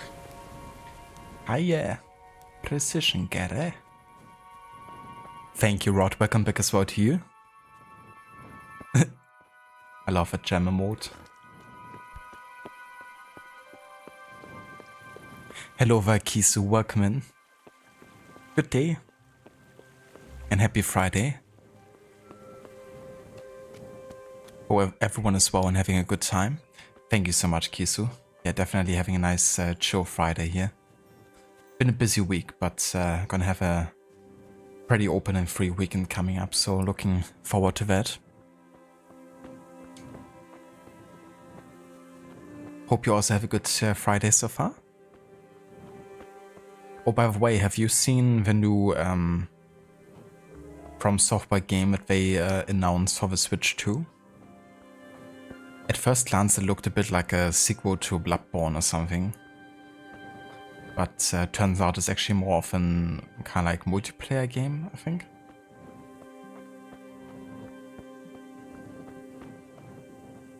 I think it's called Duskbloods or something. Could be wrong. High precision Henriette.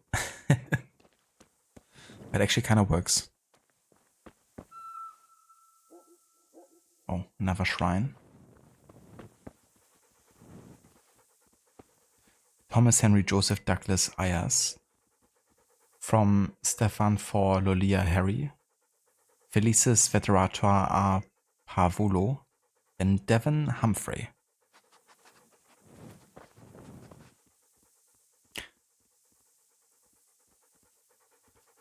It's one of your favorites. I don't blame you. It's just so funny in the game, you know, like seeing it, but then having it as an emote and like readily available whenever is even better.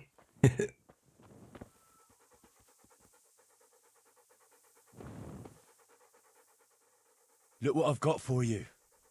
You'll love this.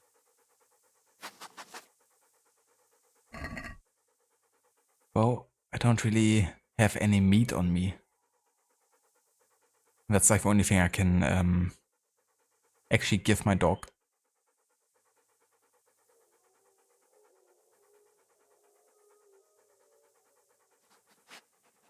Oh, gotcha, Kisu. Thank you for the lurk. And yeah, that's definitely understandable. You know, sometimes it's annoying when Twitch is having issues like also chat connecting and some messages don't go through, or you might not, you know, hear every response. You did see it, you were very excited for it, but your PvP is not your thing, so you have to each other people play it. Yeah. Yeah, that's the thing. I mean, probably not a bad call for the Switch 2 to have it, you know, be a game like that, and also not to piss off anyone, you know, who might want to have like a single player From Software experience and don't want to have to resort to actually getting that console. But yeah, it's definitely a bit more of a niche, I guess, like that. I probably wouldn't be too interested in it either. But yeah, I can see for people, you know, who like invasions and stuff like that, might be more interested in it.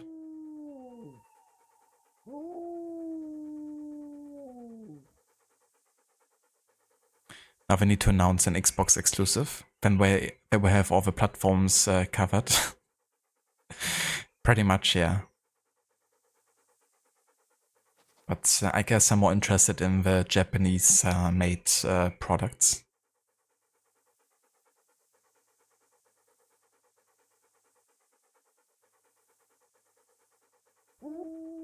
Am I still enjoying this game? I definitely am enjoying the game overall. I can really appreciate, you know, the attention to detail and like the world they created. I wouldn't really like honestly say that, you know, I have a time of my life playing this yet. You know, it's not like it triggers like all the synopsis for like fun in the game for me yet at this point. But I also feel like I'm still so early into it, you know, I haven't really scratched the surface yet. Which is also due to me like just taking my time and, you know, reading a lot in the game and all of it. So it's gonna be interesting for me once I get like more into the gameplay side of things, how I'm gonna enjoy it then. Because right now we're still like very bare bones, like we can't really do that much in the game yet, so it's been more like, you know, fetch quests and talking and reading a lot. But it definitely immerses yourself well enough into the setting so far, and that I really appreciate.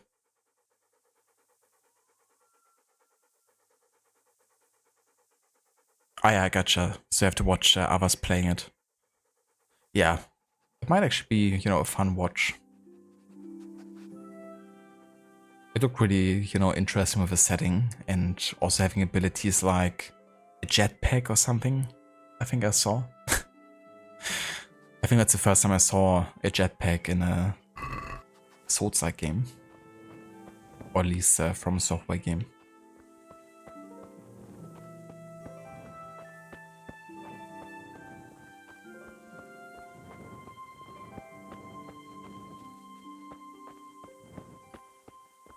And turning it into a dinosaur. I mean, classic abilities, isn't it?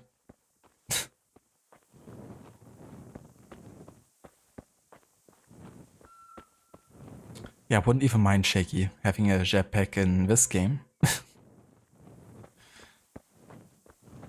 Just fly to the next city. Easy.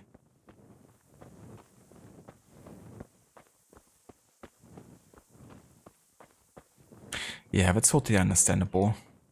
I think the setting looks really cool, and as you say, like the Bloodborne vibes of it. But yeah, I really gotta love the PvP aspect. But yeah, it's understandable they had a game like that for the Switch.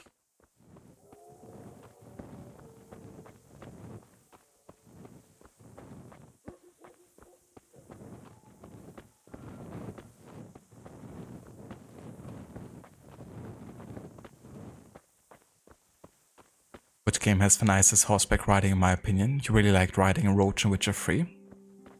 I don't hear that very often, to be honest, that people mention Roach or, you know, horse riding in Witcher 3 as like something they really like. Ironically, like people who really know horse riding or, you know, who's done it in real life say that it's actually one of the more realistic ones. In terms of like, you know, controlling your horse. And I can definitely see it.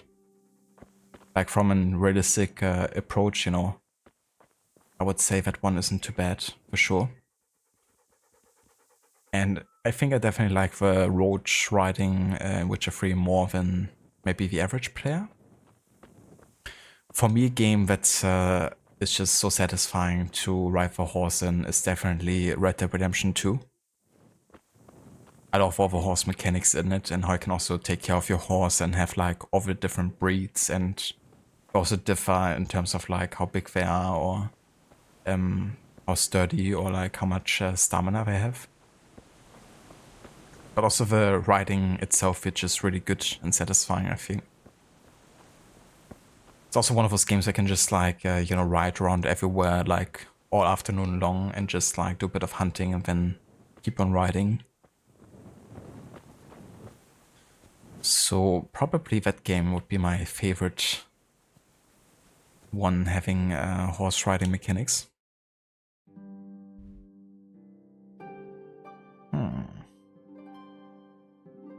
Need like a bridge or something. I guess I could have gone from this side. Or maybe I should have. Because this isn't really connected here, is it? And I don't think I can actually swim.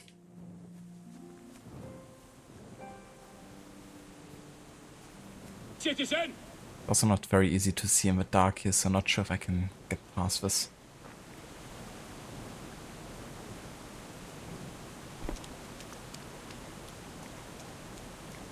better not go in any further. I might drown. Yeah, that's not a good idea.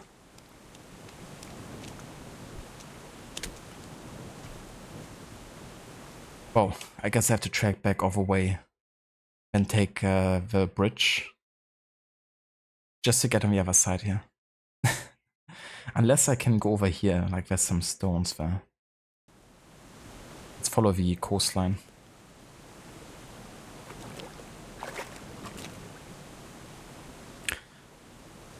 Also, hello there, Aura. Welcome in. Citizen. Jesus. Get out of there, Henry.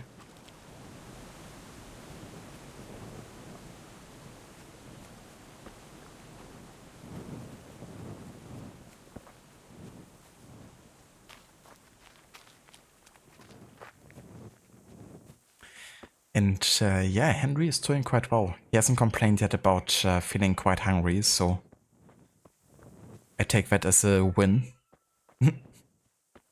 Speaking of which, yeah, his nourishment is still at 76, so he should be fine.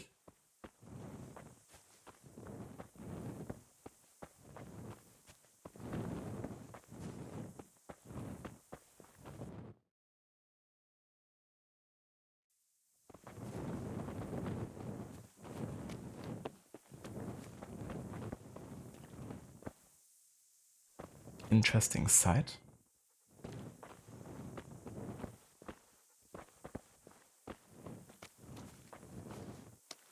Jesus Christ be praised.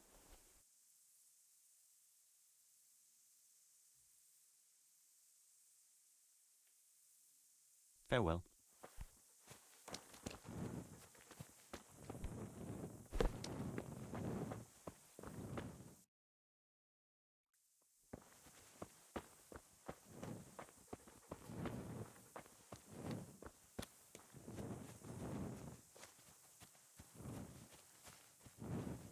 Exactly. Henry has to be well fed on a regular basis. And now we also have a dog companion. So he also has to be taken care of.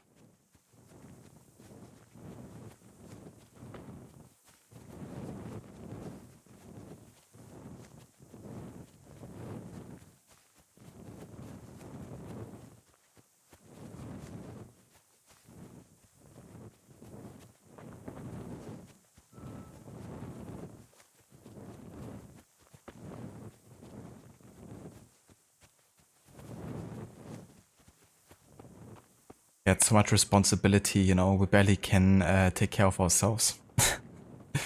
Now we gotta take care of two.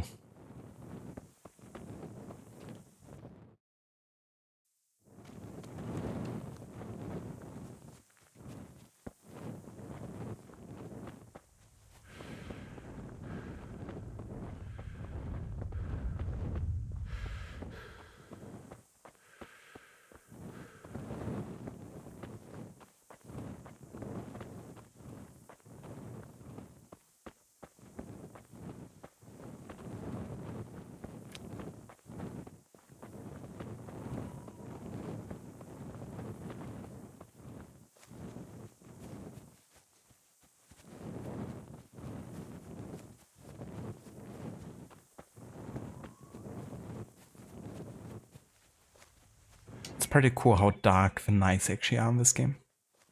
And often when you have nights in games, they tend to make it like much brighter so you can actually still see everything. But it's actually quite tricky, you know, seeing very far when it's night in Kingdom Come.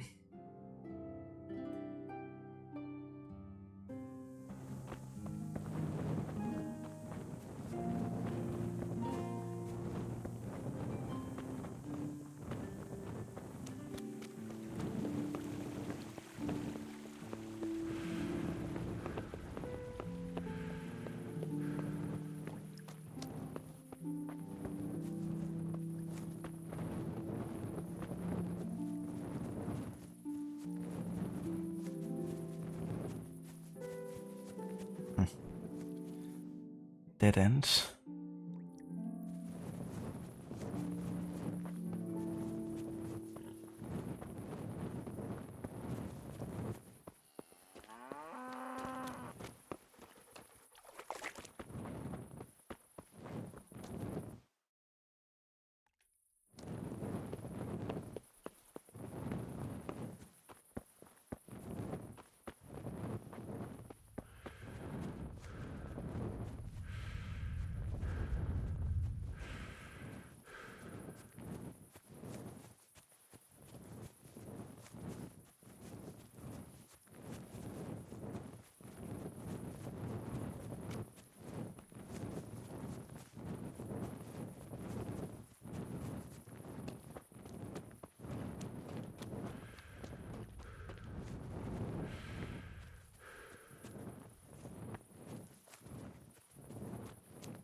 Oh yeah, another interesting site.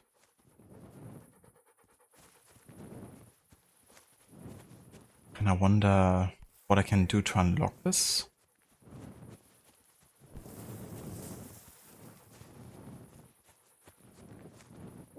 Or if it's just about like finding them. Because in that case, you know, mission success, I guess.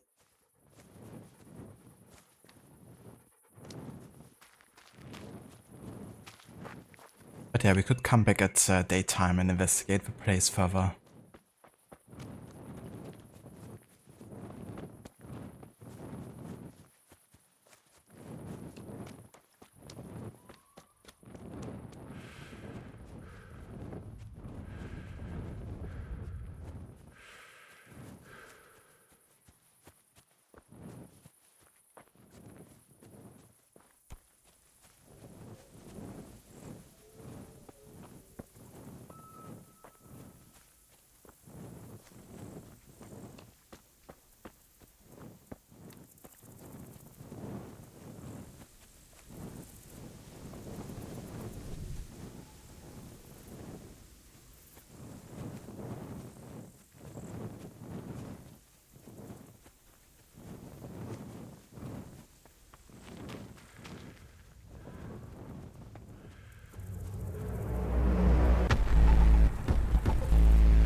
Such peaceful nature sounds, and all of a sudden it's like, bam. Hello there, Ronnie. Welcome in. Howdy, partner. What's the plan? How's it going, Ronnie? Hope you're having a good morning so far, and thank you so much for the resub as well.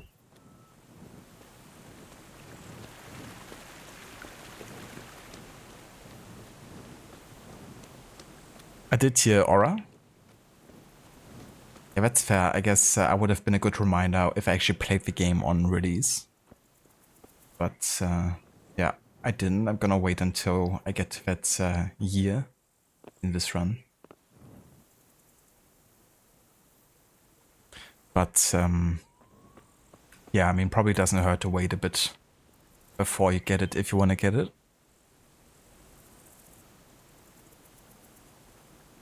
You did buy Mirage in a drunken haze the other week for $20. I mean, that's not the right price, I would say, for what you're getting there. So have you started your playthrough yet of Mirage?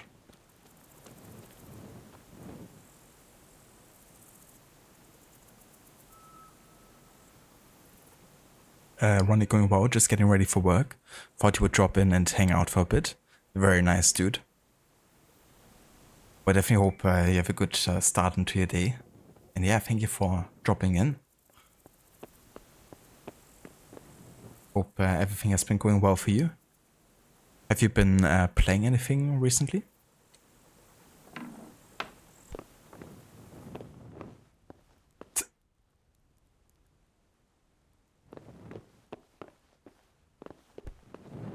Okay, so these are just the villages.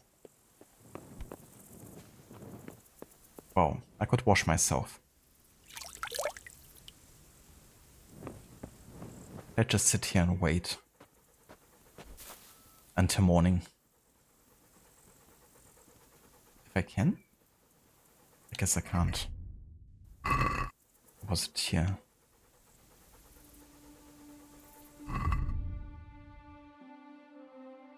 Skip time.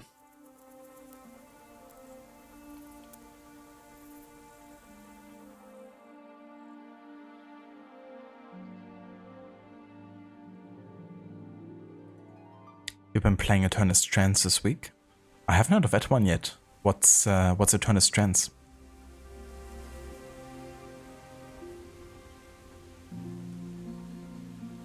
Ah, nice, Rod. So you have 159 heads stolen in Red Dead 2.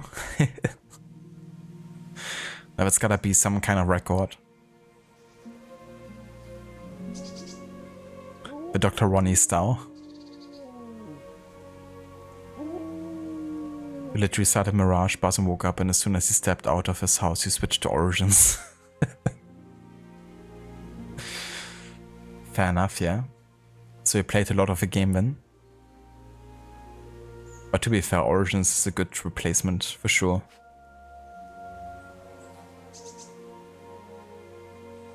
Eternal Strands is fun. Took a minute to figure out the mechanics, but it's really, really difficult. So what type of game is Eternal Strands then?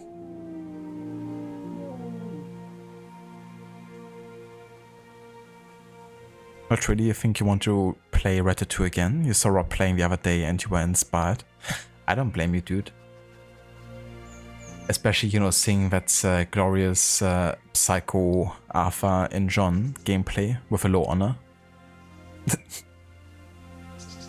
They've been up to some shenanigans, that's for sure. It reminds me, you know, early on when I watched you play Red Dead 2, Rod, like before I even played it myself, when some NPCs really pissed you off and you just massacred them in like a really brutal manner. Only that's like the entire playthrough. Like everyone is pissing off the main protagonist.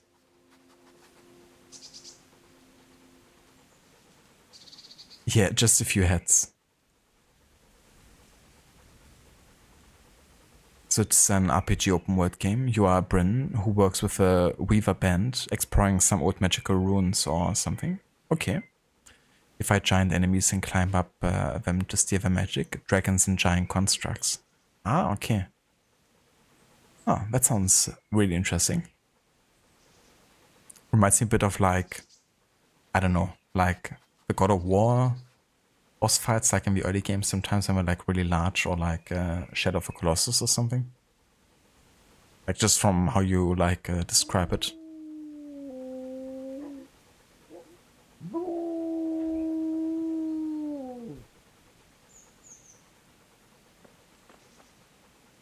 You've never done a low honor playthrough? Might be interesting. I never done it either. Like, the last time I played the game, I was like, okay, I would like to actually play like a bit of low honor sometimes, but I just couldn't bring myself to get or go for the low honor ending, you know, after all the time you spend with Arthur.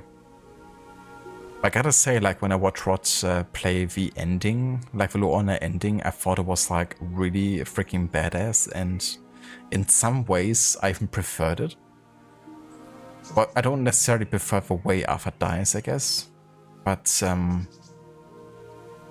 you know, the way he confronts Micah and Dutch is really freaking badass. It's really like Arthur has nothing to lose at that point anymore.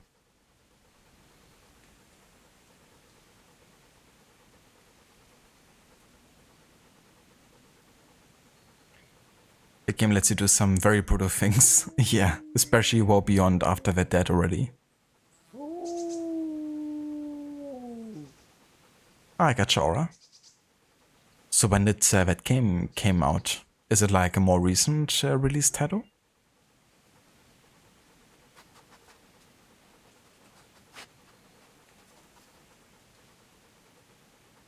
But yeah, sounds interesting. If you do, a lot of people are going to lose their heads. You know, their heads and their heads.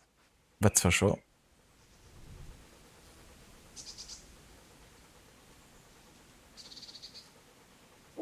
Ah, so very recent then, Aura.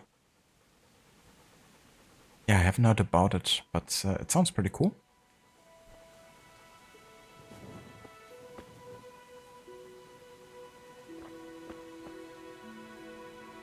Jesus Christ be praised.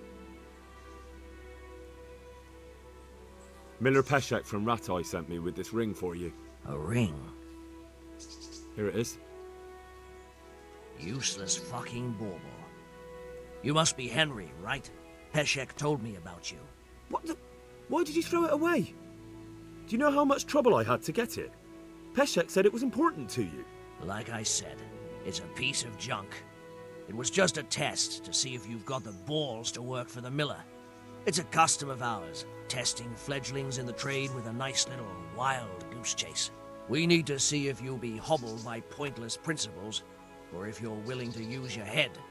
Congratulations, you passed the test, and now we'll have a few jobs for you. Yeah, kinda had the feeling that was the whole reason here, because it really seemed like a, you know, goose chase. Just like, you know, fetch this, fetch that, go here, go there, without ever really, you know, getting anything useful out of it. What am I to do with these things I pilfer? No one will buy stolen goods from me. Buying and selling stolen goods is a crime. But if they're worth something, I can make sure they're properly cared for. Not that I'd buy them from you, but I could store them for you. And you'll get some coin for taking care of them before. So if someone loses something and I happen to find it, I can bring it to you to store, and I'll get groschen for it. That's the arrangement. I mean, yeah, that's definitely not selling stolen goods, is it? Not at all. Cheers, Aura. Thank you for posting the trailer. I'm gonna have a look later.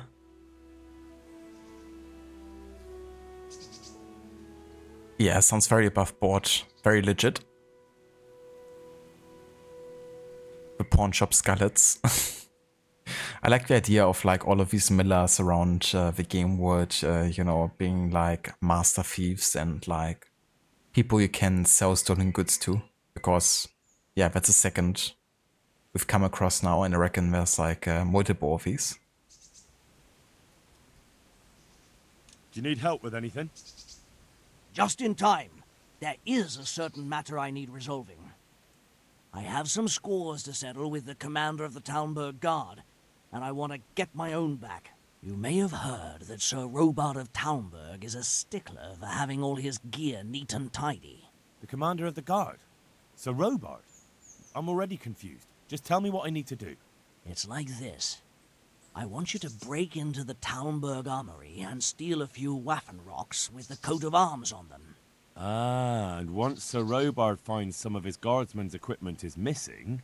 He'll see to the commander of the guard, who's the only one with keys and answerable for their safekeeping. When Robard finds out he's losing things from under his nose, he'll have him whipped. And I'll get what I'm after. Satisfaction. Take at least 5 Waffen rocks to make it a proper stink.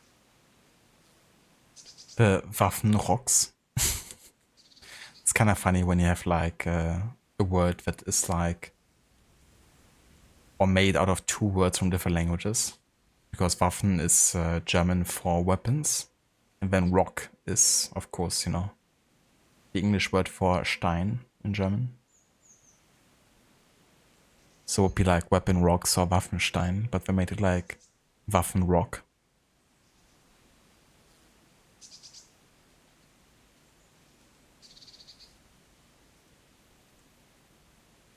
Consider it done. What am I to do with the Waffen rocks once I have them? I'll burn them to get rid of the evidence. Just make sure you don't get caught.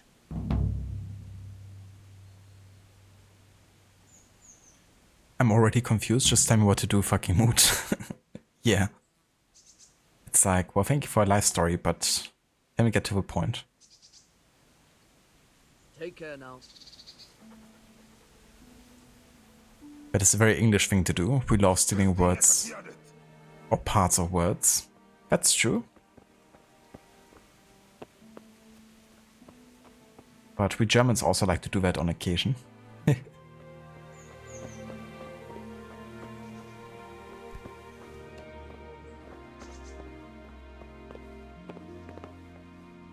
You wouldn't mind me lockpicking his stuff. Okay, that's too difficult, never mind.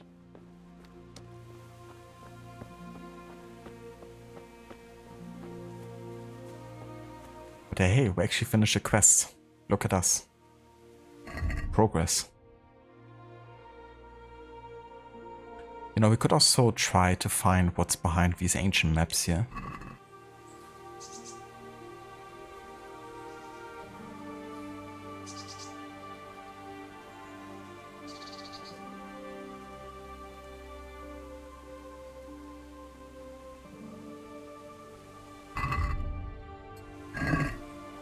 I think we got these from like DSC quests. This is actually pretty close to where we were already when we were to find the executioner's place. So next time I'm like in the vicinity, we could try to check out that location.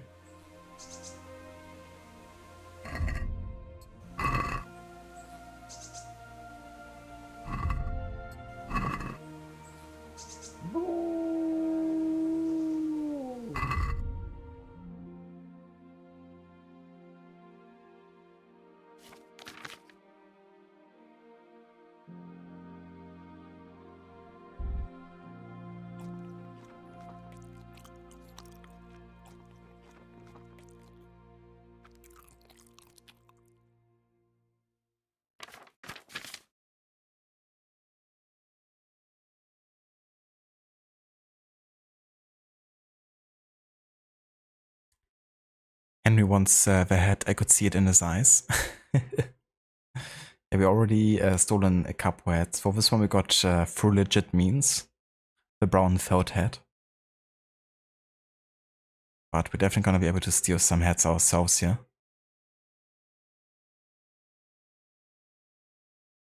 Hello there dudes, welcome in. Well, it's a new game for me in the Historical Order run. A game I haven't played before, but it's fairly old at this point. Released in 2018, if I'm not mistaken.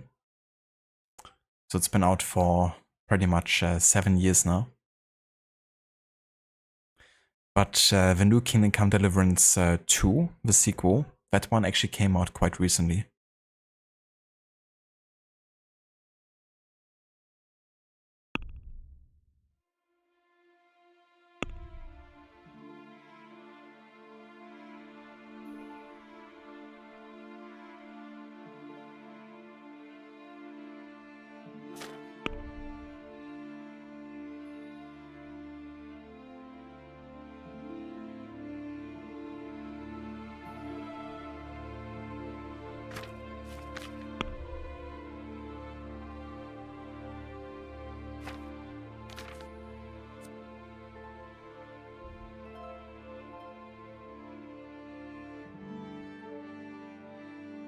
Okay, let's actually use the fast travel function once. Ambush. And yourself a flea. Of course you're getting ambushed. Never been ambushed. Take that. What the? I don't... When I have my weapon. What the? What's the matter? Come on. What up? I don't have a weapon in my hand anymore? Why? I don't get why the game is like sometimes just getting... Wait. Did I accidentally sell my weapon earlier? I think I did.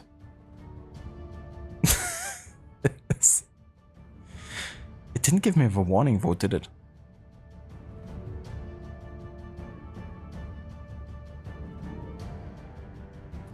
But yeah, I guess I accidentally sold my weapon earlier.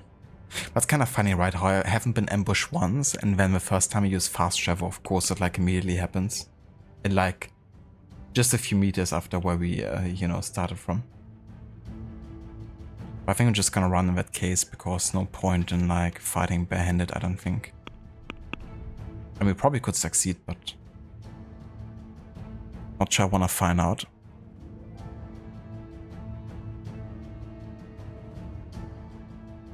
Yeah, crazy to think about, isn't it? But it's been 7 years. Classic Henry, yeah.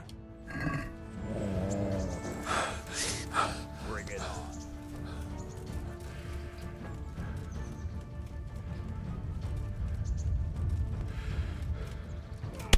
Oh, come on. How quick are you guys? Yeah, I don't have any like stamina left. I'm just getting fucked. Great. So that's, I think, the first time I'm getting like punished for my first time fast traveling in a game.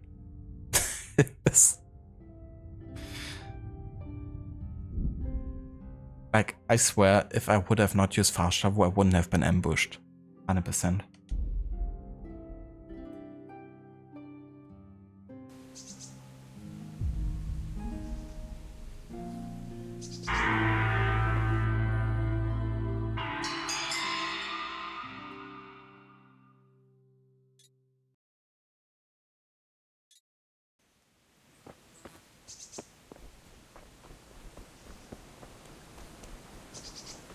I actually wonder if the miller is selling me any like weapon potentially.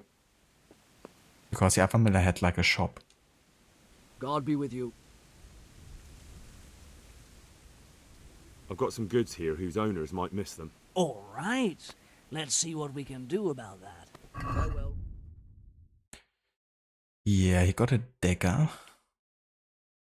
Needs a key. A skill book and opening locks. Yeah, let's get the dagger. Ah, that's only for like stealth mode. Still good to have though. Let's see if I can sell a bit less. Naturally. Let's go with 33. What do you say to this? Well, a little more and we'll call it a deal. Okay, 34 then. All right, so.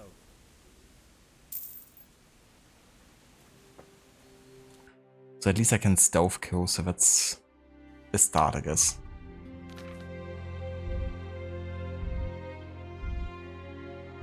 But I can't equip it? Minimum strength 1.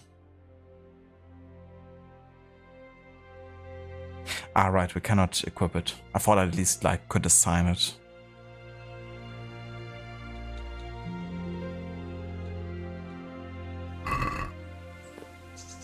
But yeah, now that I have it in my inventory, I guess it auto-equips for stealth kills.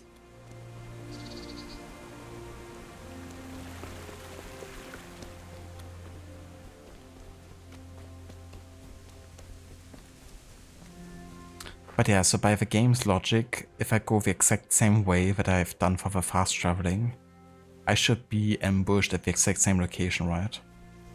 Even without fast traveling? Given I just reloaded the last checkpoint before I headed out.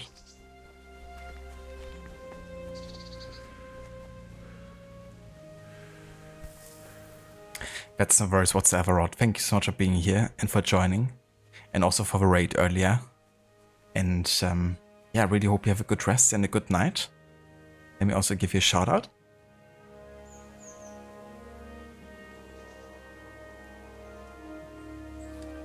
So for anyone watching that hasn't checked out Rod's channel yet before, there's a link in chat. Rod is currently playing through Red Dead Redemption 2. And for that game he's doing a low honor playthrough for both Arthur and John. So really trying to keep the honor at the lowest possible. And doing, of course, all kinds of, you know, mean-spirited deeds to achieve that. And yeah, he's about to finish the playthrough. He's currently in the epilogue section of the game. And then on the weekends, he's also playing Ghost of Tsushima. For his second time playing for the game. He's doing it on Kurosawa mode, which is the black and white cinematic mode added to the game. And he's also doing 100% of the game on top of it. And he's also been starting a playthrough of Vampire, the game in early 20th century, like post World War I, I believe, in London, where you play, I guess, as a vampire who's also a doctor at the same time, I believe. That's a game that's actually also on my historical order list, that we're gonna get to at some point. Once I actually get to the 20th century.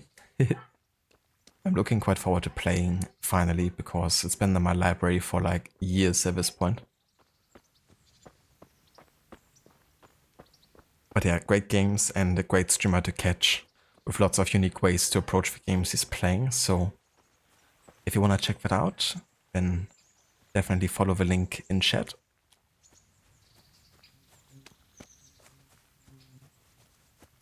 And that's the verse of a shout out, Rod. We will catch you tomorrow for more Ghosts of Sushi, I reckon. That's right, he's a doctor, played by the same actor as the main character in Call of Cthulhu. Ah, right. I had a feeling I kind of like recognized or heard that voice before, not that long ago. And you did play Call of Cthulhu quite recently, right? So I quite like his voice actor. Definitely suits into both setting. We're actually not that far away from each other either, like setting-wise.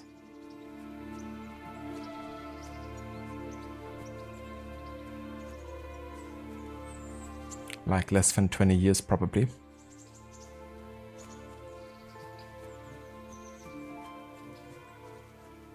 But as you can see, we haven't been ambushed by any kind of like bandits. So really getting punished for fast traveling. That's one way to get people to, you know, just run by themselves. Because that way at least I can, you know, recognize an attack early and go out of its way. Instead of being thrown right into it.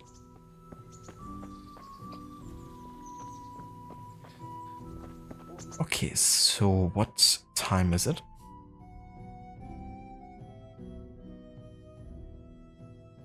Like 10?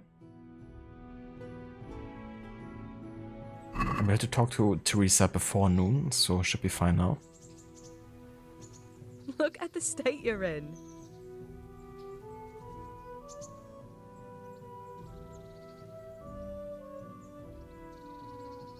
So, how have you been? I can't stop thinking about Skalitz. I know. It was hell. But life has to go on. Why not clear your head and try to forget about it? At least for now. What do you mean? Do you feel like a walk? That's not a bad idea. And where would you care to go? Gallo. I think a stroll along the river might be nice. Unless we come across more bandits. What if we took a stroll along the river? Why not? That sounds lovely. Shall we go? A walk? A sheer dog? A female dog, isn't it? A B word. I didn't want to say it. Yeah, no.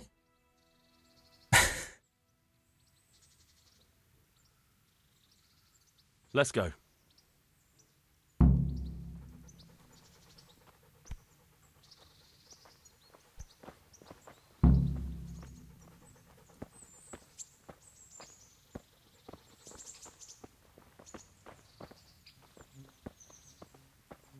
Ah, you know me, Aura. I couldn't be mean even if I tried to.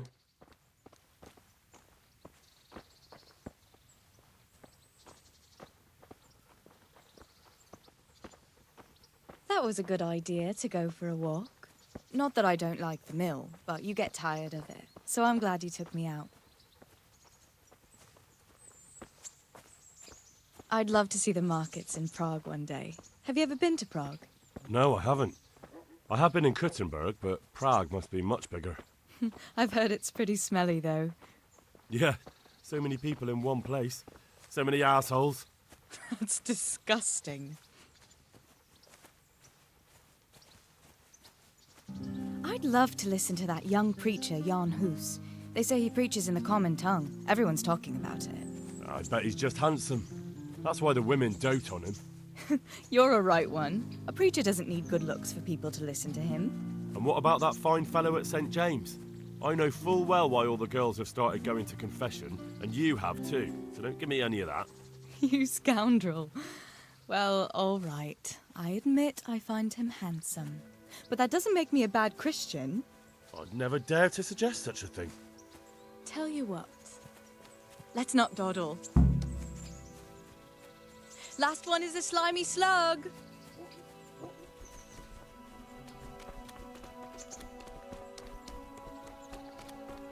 But what's the end goal?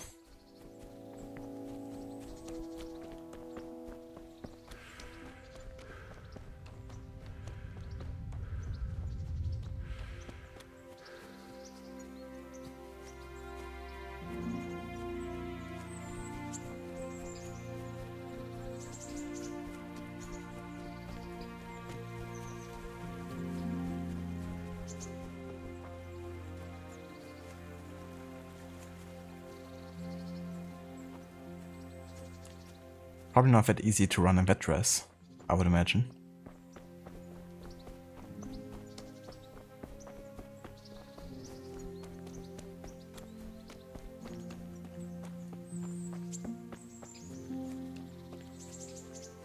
So I have no idea if there's like any ending spot. Ah yeah, she stopped running. That was fun. Sit down here next to me, Hal. The little pop-ups so slow your pace to walk with someone are like a reminder for autistic people like yourself how to be a normal human 101. I mean, sometimes you gotta, you know, tell the kinda like, how do you say, the obvious.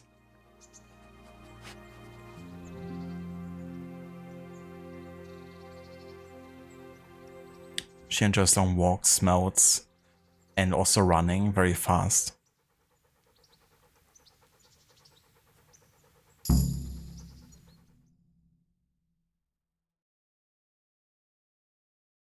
And what about you? I heard you're helping Sir Radzig. Sir Radzig has me running in a few errands.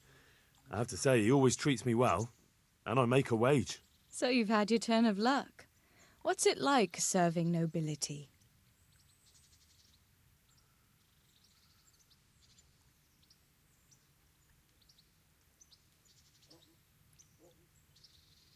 I don't know. I suppose it's a job like any other. I don't believe a word of it. If you ask me, you're loving every minute and you don't want to make me envious. Not really, honestly. Don't really care for nobility.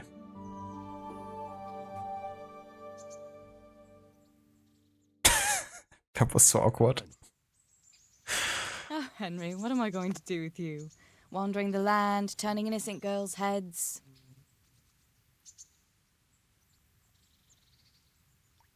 It's kind of funny how they made like a full-blown cutscene just for that scene.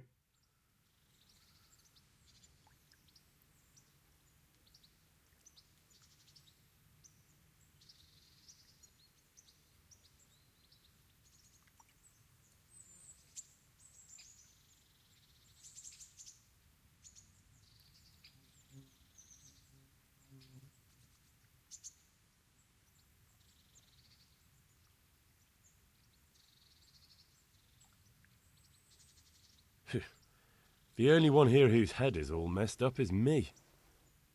How do you always manage to look so good? Just look at the lady killer. Where did you learn to talk that way? I don't recall which church service it was exactly. You scoundrel.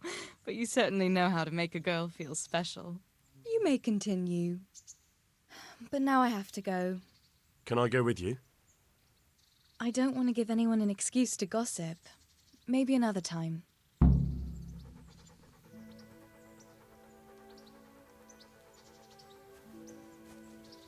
Slow and steady wins the race. Let's ask another day.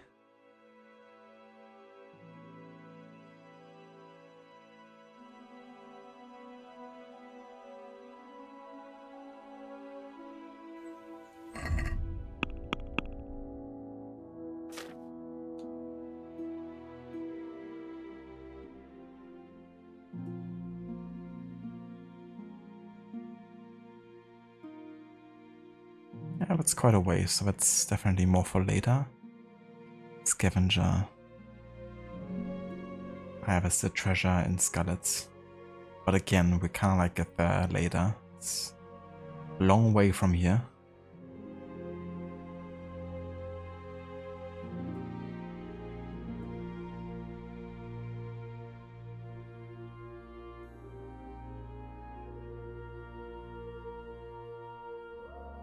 Kill the camp leader. Yeah, I don't really have like any proper weapon right now, so that doesn't seem very good either. Could steal some caution here from this guard. And we still also have to beat Milan. Well, I would kind of like to do the next main quest, to be honest, but it will have to be dawn, so let's just head home, I guess.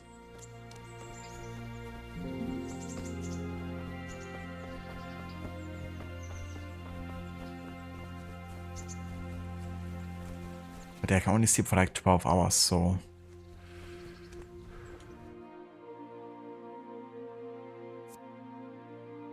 It's like at this point, it's like 1 in the noon. So that doesn't really line up well, unless I can sleep longer. I don't think my energy level is that bad at this point, is it? Yeah, I have like 80 energy, so I definitely gotta do some other stuff instead. Well, I guess you could try to beat Milan, and also the thing with stealing the groschen.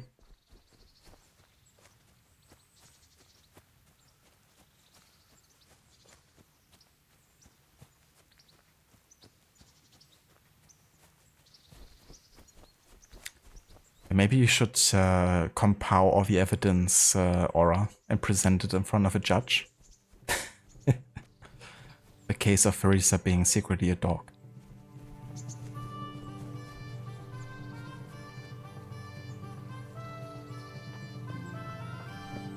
Henry would have a hard time actually explaining his union with her.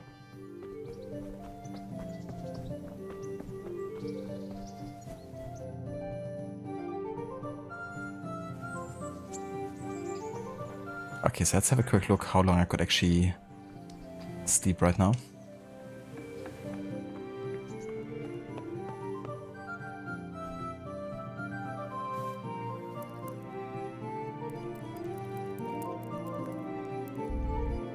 Oh yeah, I could actually sleep for 12 hours.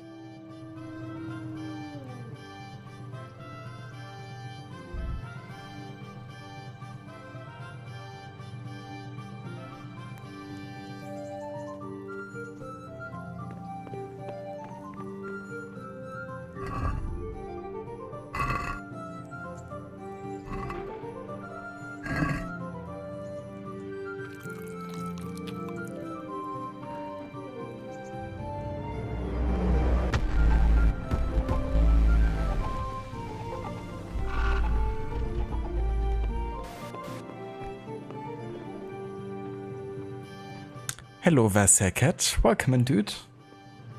Thank you so much for 48 months of resubbing in a row. Thank you so much, Cat.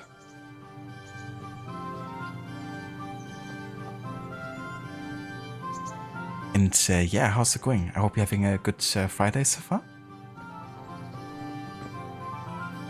12 hours what you get away with on the weekends.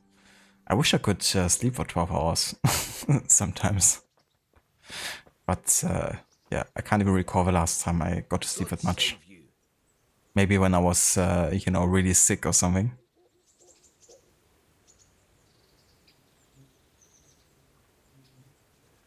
Can you tell me something about the other millers? There's a couple of other fellows around here in my trade. Wojciech in Kohelnitz and Simon in Sassa. What about this Simon in Sasau? An odd one he is. A loner who don't talk much. But he's as dogged as a hunting hound once he gets his teeth into anything. He won't let go until he sees it through, even if he has to walk over dead bodies. Tell me about Wojciech. He's young and hot-blooded, with a short temper. But he's a fine fellow when you get to know him. His heart's in the right place, and he's always willing to lend a helping hand. Unfortunately, he got himself into a feud with that usurer, the merchant Wolfram Pruder. A slimy bastard he is, and now they're sworn enemies.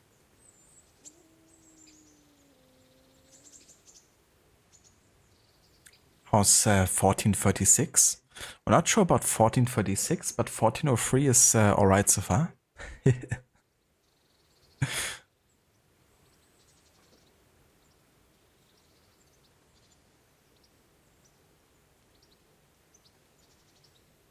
But it's pretty cool how they created this historical setting.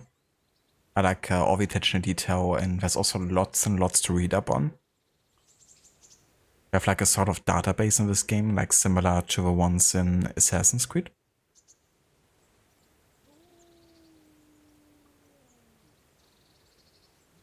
You're always tired, Aura.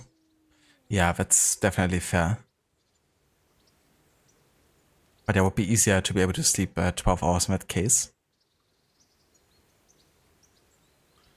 Yeah, for me it's like once I sleep for 7 hours, I usually can only like maybe, you know, like half sleep, but not really like fully.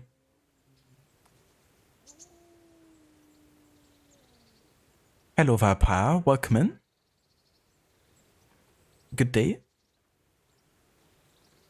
Gone back 600 years back in time. Indeed.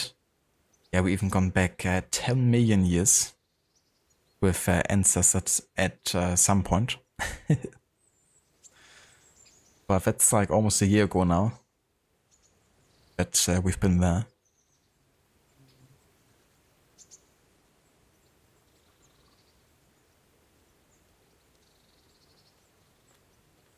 Get a step away for a moment. Just came back to a cat watching my stream very intently. Nice. Perfect entertainment for the kid. Kitten. The cat kitten.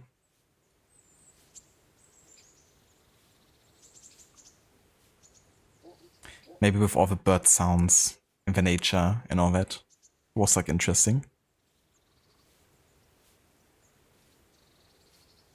Definitely never intend to sleep 12 hours, just go to bed and wake up 12 hours later. I see. Yeah, unless you're like having an alarm or something, you know, nothing really to wake you up otherwise. Unless your pets do.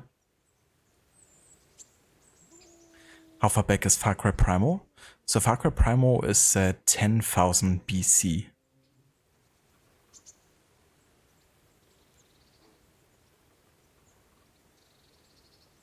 It's quite far back. For me it was the second game in the timeline order that I played. Because there wasn't really anything in between 2 million years ago and 10,000 years ago that I was like interested in playing. And there's like barely anything either, I think.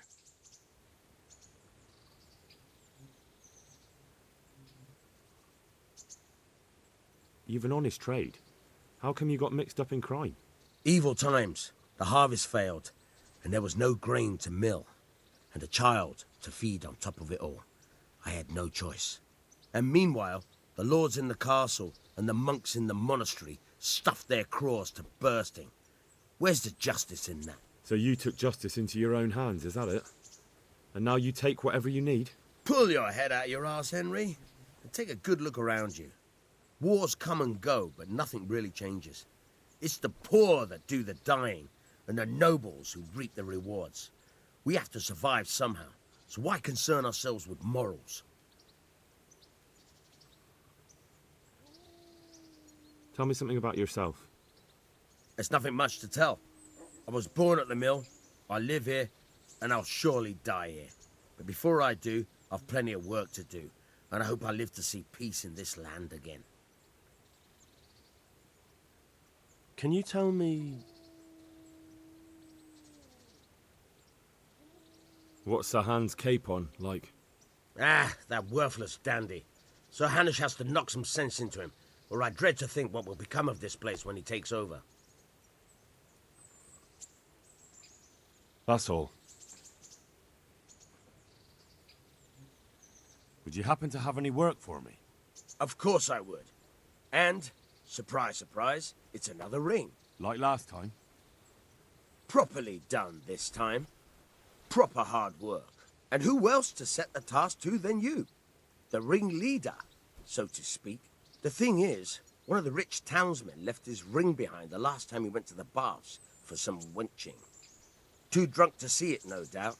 And now he wants it back, and the baths deny all knowledge. Why not turn to the bailiff? Why not?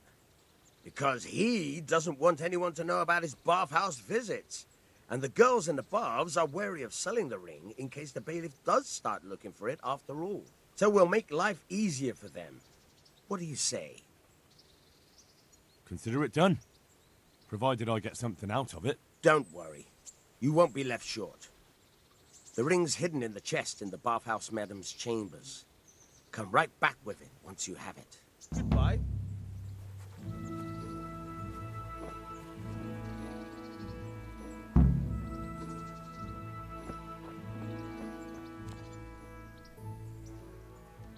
Familiar as his side job as a motivational speaker. Yeah, I feel very inspired by his words.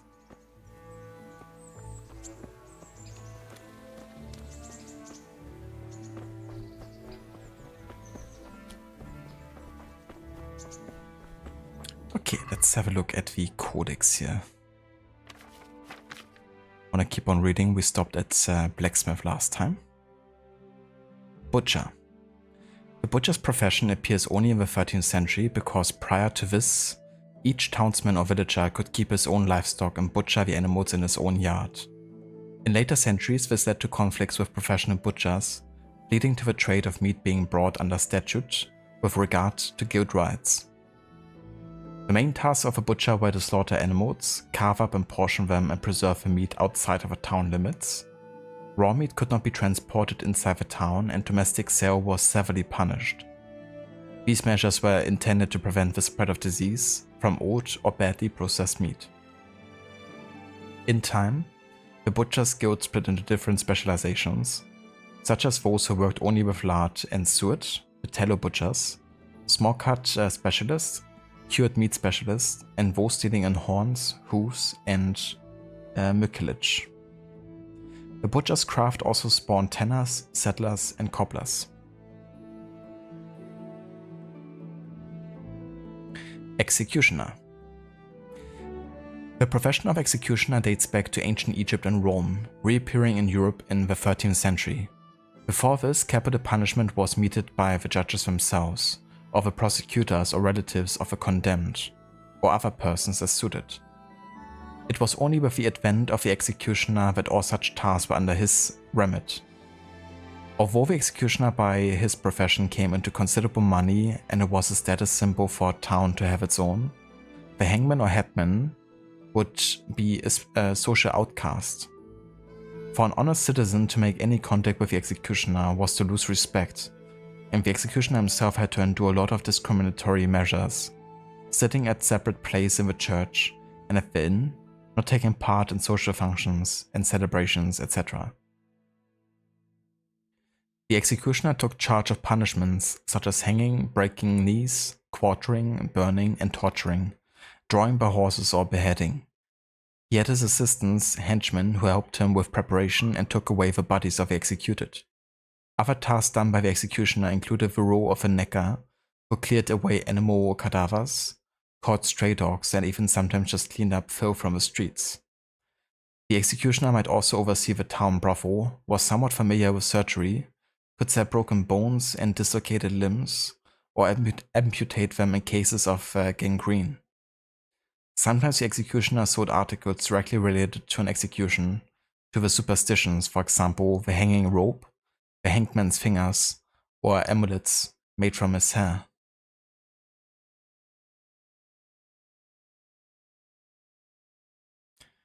Execution as a profession is wild. Yeah, especially considering what was associated with it here and what additional tasks you had to do. Makes you wonder how one even became executioner. Like if you first had to be a social outcast before you became one, or if you got trained as one and then, you know, that led to you becoming socially outcast. I mean, that would happen regardless of you becoming executioner, I guess, but what actually brought people to want to become executioner? Society wants you to execute people, but also give you shit for it. It's like, well, this is my you know, the finest entertainment we have, watching executions, but at the same time, fuck the executioner.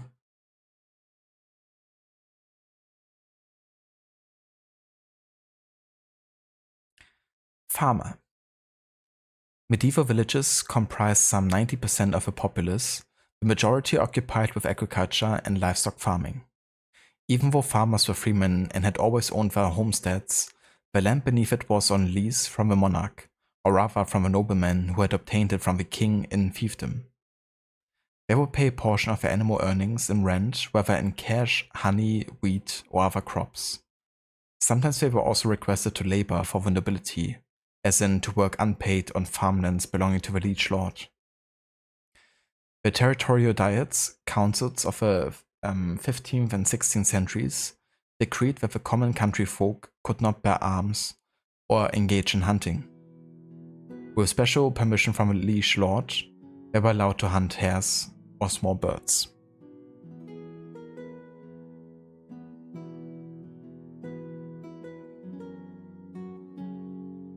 I usually found some guy that did a lot of killing. They asked, "You like killing, huh? Want a job?" If he refused, he got killed. Checks out. It's like, kill or be killed. Quite literally.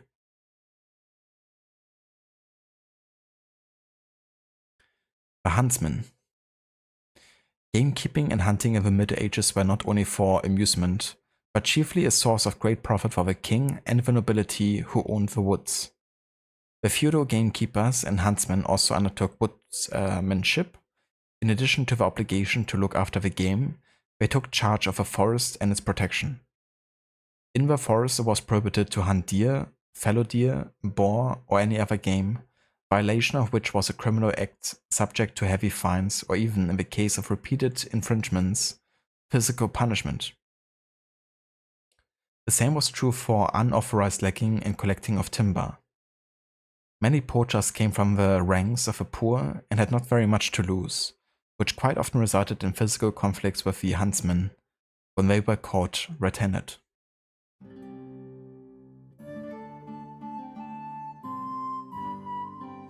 Locksmith. Even though we know of locking systems dating back to ancient times, locksmithing as a separate craft came into being roughly between 1390 and 1408. Before this time, the work was done by blacksmiths. In rural settlements, even after locksmithing came into its own, the work might well be done by any above average blacksmith. In the 14th century, the lock was still fitted to the outside of a door, made of iron, and its mechanism was rather complicated. The locksmith decorated the lock cover and keyhole plates. People even regarded their fancy locks as a status symbol until the locksmiths amalgamated into guilds and their creativity began to be restricted by security regulations.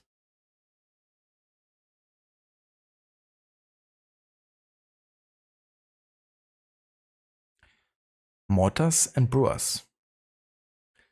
Beer had since the earliest times been brewed by anyone with a know-how. It was only in the 13th century that brewing gradually came to be regulated. The rules stated that beer could only be brewed and sold by a fully fledged citizen who owned a house within the town walls. The right to brew closely relates to the 1 mile right, which dictated that none but citizens of a town were allowed to conduct urban trades within a 1 mile radius of a city. The technical process was supervised by a master brewer, the making of a malt and beer was dealt with by the maltster, and a brewer handled the fermentation and brewing. In domestic breweries, all these jobs would be done by one man. The shelf life of beer depended on whether the finished brew was filtered or not. Yeast remained in the brew, as well as acetic or lactic bacteria contaminating it. Beer then, quite unlike today, resembled a thick mush and was very nutritious, hence known as liquid bread. It had to be drunk through a straw to filter out foreign matter. Saint Wenceslas was the patron saint of maltsters in Bohemia, while the legendary Gambrinus, though not a saint, was regarded as the patron of brewing. The Bohemian brewing tradition thrives to this day, and Czech beer is amongst the best in the world.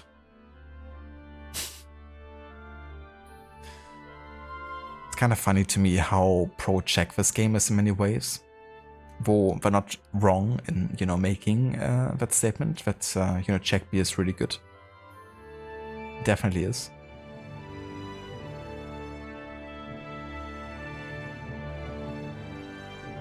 I definitely feel like there's definitely a very pro-Czech message behind the game. And, with the developers being Czech themselves, that's of course understandable.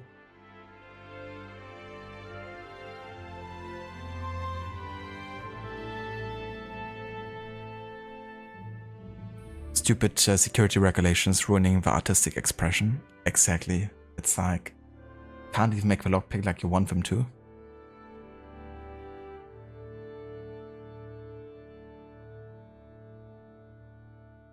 If you had to choose from the list on the left, you would go for beekeeper or brewer. I definitely wouldn't want to be beekeeper, to be honest, because I hate being stung. So that wouldn't be for me. I would probably go with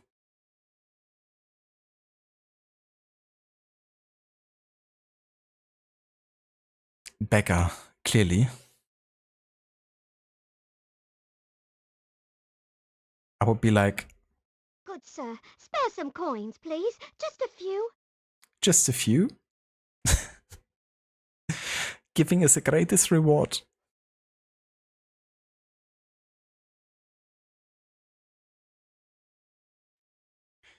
I mean, farmer would have been a very, very difficult job to do and very dependent on, like, you know, the weather and all that. Butcher, yeah, I wouldn't want to, you know, have to handle meat like all day long, to be honest. Blacksmith also super exhausting, I would imagine. I would want to be a social outcast and killing people all day long, so executioner not for me. I can see Huntsman being relatively chill, considering it was more about, you know, enforcing the law of like people not being able to hunt and keeping the, you know, like natural life in the forest, like preserving it. So having like more of a preservation job. I could see that.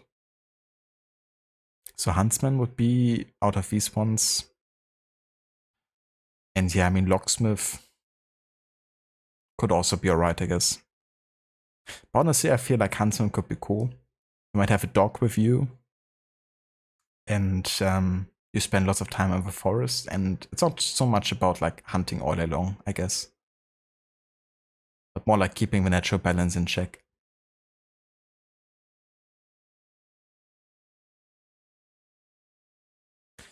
I mean, mortars and brewers might also be quite alright, you know? You could drink all day long.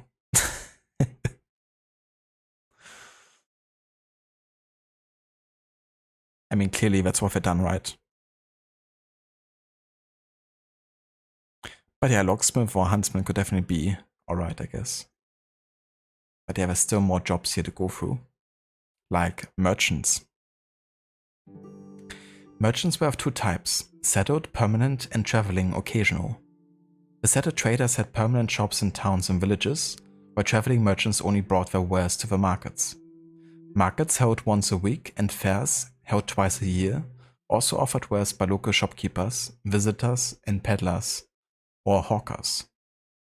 Street vendors without a fixed site. Shopkeepers have permanent shops on the square, merchants ran small shops and had the right to retail products they bought from artisans. Village folk got their supplies from neighboring craftspeople in the local tavern or from a merchant who brought supplies from larger townships. At the markets, goods from the village would be exchanged for goods produced and available in the town. The terms of trade were set by the ruler, for example that only local merchants in sworn possession of freedom of a city rights could still sell their goods freely. Only the traders from larger cities would venture abroad. Many regulations and detailed rules govern trade. If it were found that a merchant was dishonest and, for example, gave short weight, he was severely punished. Ah yeah, millers. Maybe they talk about millers being like also master thieves.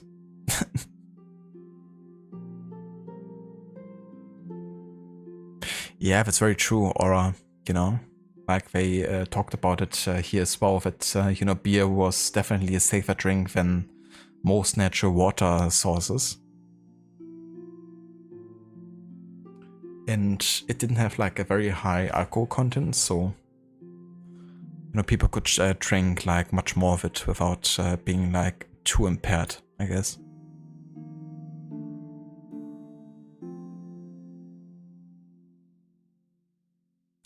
Hello Valeo, welcome in dude. And good day. How's it going? Traveling merchant would be very bad, getting killed or robbed by bandits all the time. Yeah, I would hate to be killed multiple times by bandits. You know, once is more than enough. But yeah, you're not wrong there, you know, like the danger of like moving goods, you know, being ambushed. That would be, you know, definitely an annoyance, to say the least. Reminds me of The Witcher 3, you know, in Velen, like the starting area. Because you find like so many like traveling merchants or like people trying to move goods during the war, and they just all died pretty much.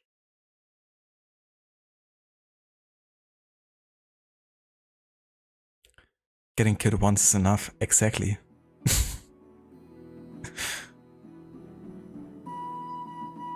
Good news, went for viewing for a flat in the city on Wednesday and you got it. Need to sign stuff in 2 weeks, then you get the keys 1 month after it. Hell yeah, Leo, that's awesome. Congrats, dude, on getting the flat. That's definitely big relief, you know, like when you're on like a flat search and it actually works out.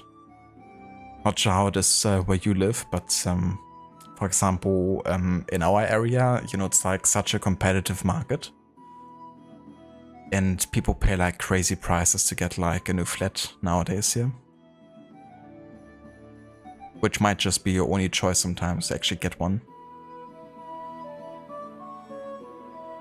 So that stuff is really, you know, relieving, actually, you know, getting that done.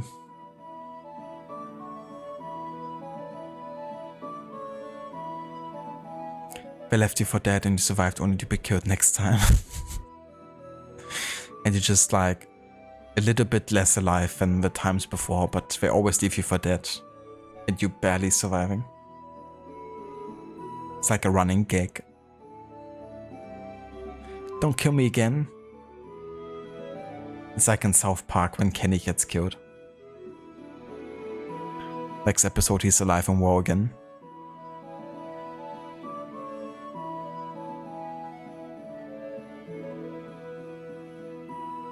Over the Moon is 5 minutes from the city center by train, so everything you could ask for, and it has fiber. I mean, in 2025, that's still not a guarantee to have fiber. I mean, I don't have fiber, so that's awesome, Leo. And that's also really good, you know, being like 5 minutes to the city center. I mean, that's pretty much perfect.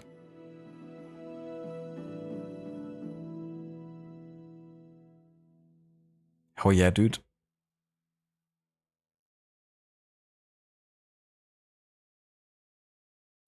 Alright, so we have millers. Milling is one of the oldest crafts in the Czech lands, the construction of water mills being well known since the earliest times. Over the centuries the mechanism was perfected, and in the Middle Ages there was a mill in practically every village. There were also windmills or mills powered by oxen or horses. Milling was one of the so-called freelance professions. They conducted trade in the village, among other roles. With the increasing number of water mills and other water-powered equipment, there was a need to settle relationships between the various millers. Already by the mid-14th century, an association of provincial millers, experts in the field of water rights, was set up, with powers to survey watercourses, stipulate the scale of mill earthworks, assess the technical condition of mills, and so on. They also drew up a code of conduct for millers, so as to ensure their use of water for milling caused no loss to others.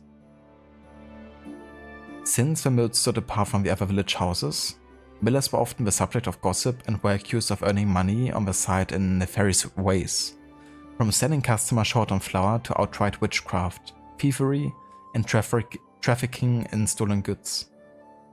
The latter accusations in particular were certainly defamatory and without a grain of truth. I like that nod to the game, because I was wondering if they actually make a comment about the millers being like master thieves, because they are in this game.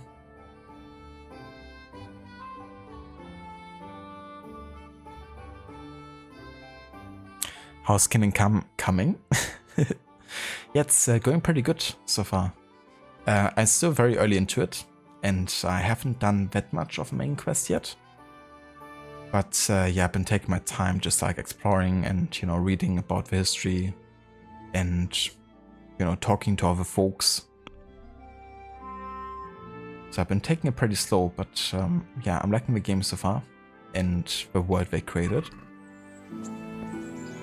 But yeah, I haven't really, you know, done that much gameplay-wise yet, I feel like, at least in variety. I mean, like a bit of thieving, a bit of sword fighting, lots of talking. But I feel like we still have to really unlock some activities.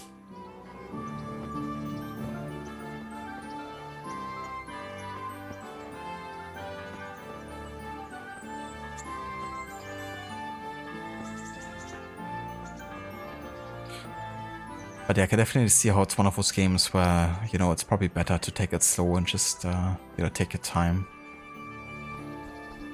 It's not really suited for wanting to rush through it. I mean, I guess you could try, but not sure if you're gonna have the best of times with it. Oh, and we also have a dog now. So that's pretty cool.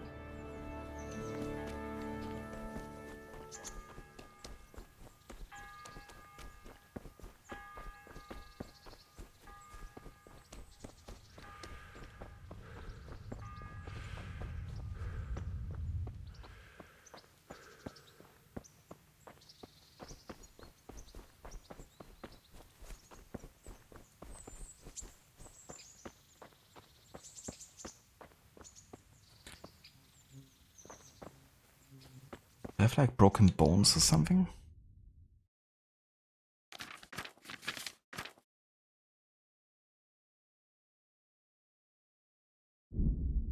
Well, I'm not bleeding, so don't need that.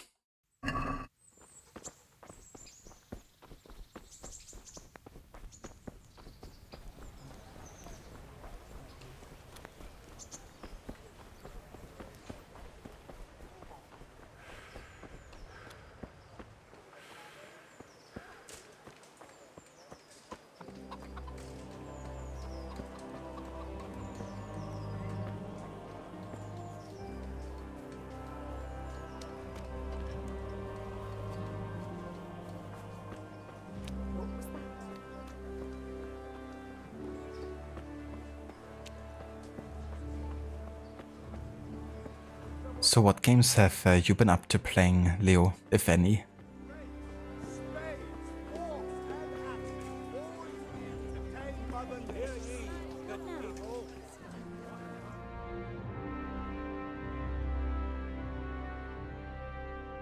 Okay, Milana's over here. It's also like one of the guards I had to steal from, right? Not quite sure where he is now.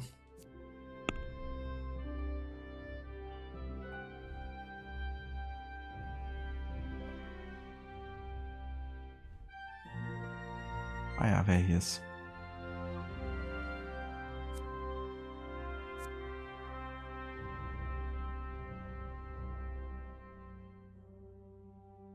I wish I could like go here and just mark it.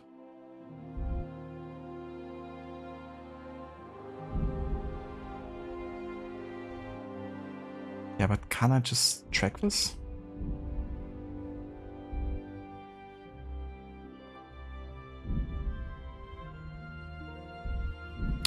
Okay, whatever. It's a bit irritating because it isn't like being showcased on my compass, nor like if I just look at the map like this.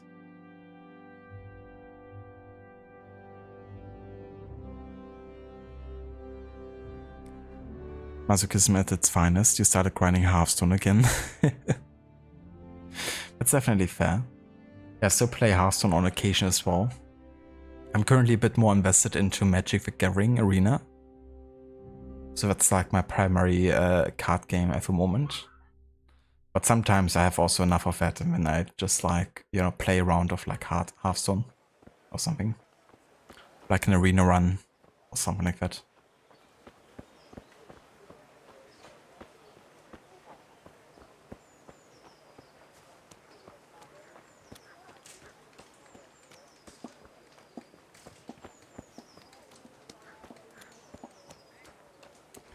They released an Emerald Dream expansion, so logged in. Ah, yeah. I think I saw that update the other day when I logged on.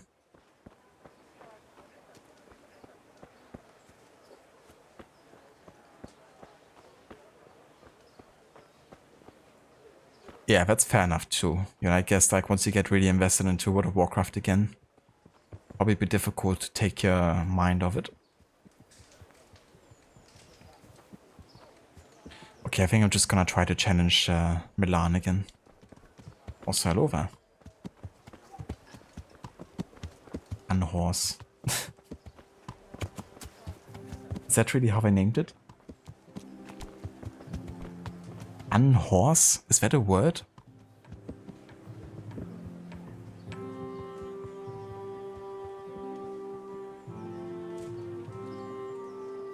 It is. To drag or cause to fall from a horse.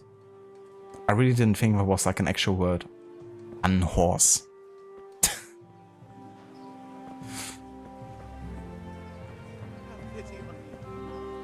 The poor wretch. Sigismund and his murderers. Playing the remaster of Wizardry. I haven't heard of that one, I don't think. Let me have a look.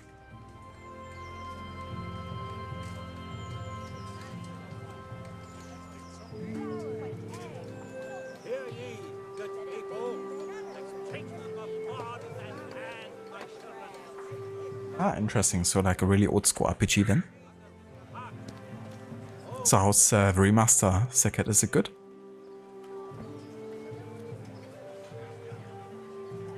Everything for the house. Garden and field. Knives, axes, rakes. Yeah, it was a pretty cool horse. I liked the clothing on it. Really wish I could have my own.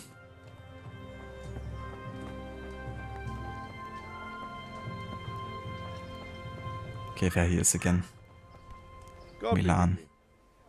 He kicked our ass 2 times. But it's been a bit, so we could try again. I probably have to get the hang again of combat mechanics because it's been a while since we last fought. But hey. Let's fight. Let's I hope fight. you got coin this time. I won't fight you for your labor, understand? Well, it would be nice if it would actually tell me how much it is right now. I think it's like 4 groschen or something, but still. I should have like a display there. Good luck to you. Yeah, it's 4.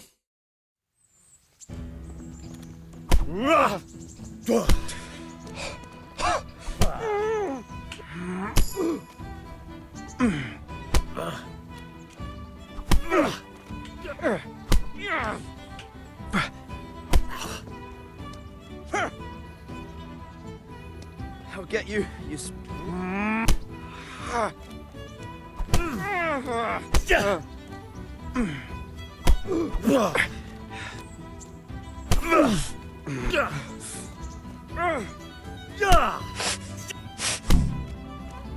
Oh, that was like so much faster and easier than last time.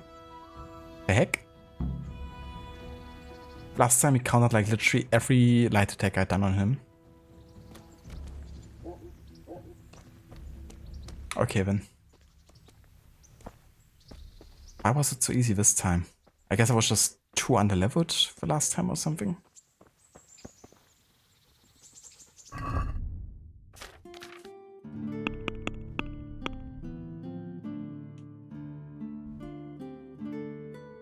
I can fight with Milan again. He doesn't give up, does he? I mean, I wouldn't mind beating his ass another time. Unless he's like all of a sudden much stronger than he was before. He should stand up here. I can even kill him. But yeah, sure, let's, you know, fight another time.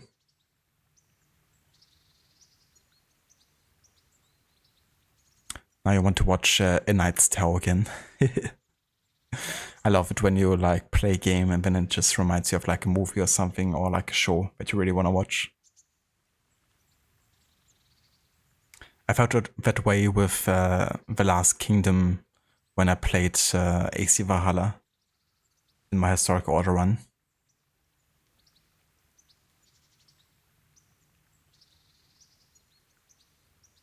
Ah, nice Sekhet. Yeah, so is it like more of a top-down RPG or something? I could see, you know, like an old school RPG to work maybe a bit better on PC than on console. You just remembered your friend punched a horse once upon a time. Should paraphrase, it was self-defense. If that horse got crazy. And just attack everyone. But yeah, I mean, if a horse is like charging directly at you, you should be, you know, allowed to punch.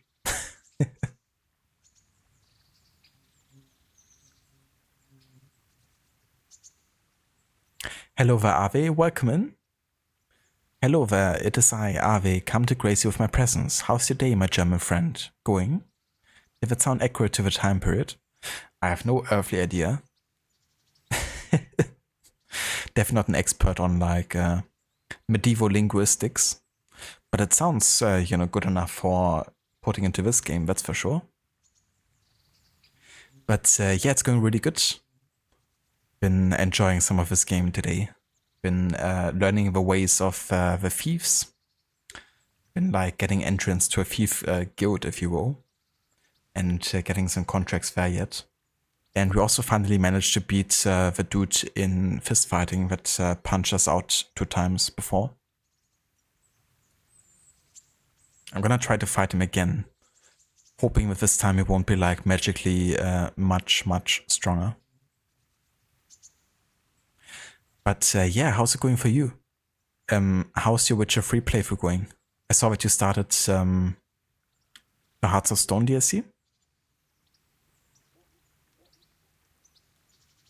Last Kingdom is so good. It really is. I really enjoy that show a lot. And it also has such an iconic cast, you know, of characters, and the actors also do a really good job. But I love all the companions of Uhtred, you know. They really make a lot of your enjoyment for me. Last Kingdom mentioned. Perfect timing for you joining Ave.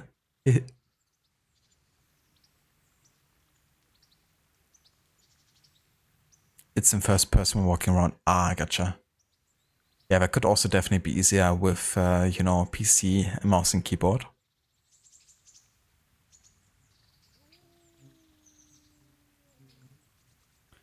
Lucinda's outrage emote fits overwhelming hype and happiness. The perfect mixture between, you know, rage and hype.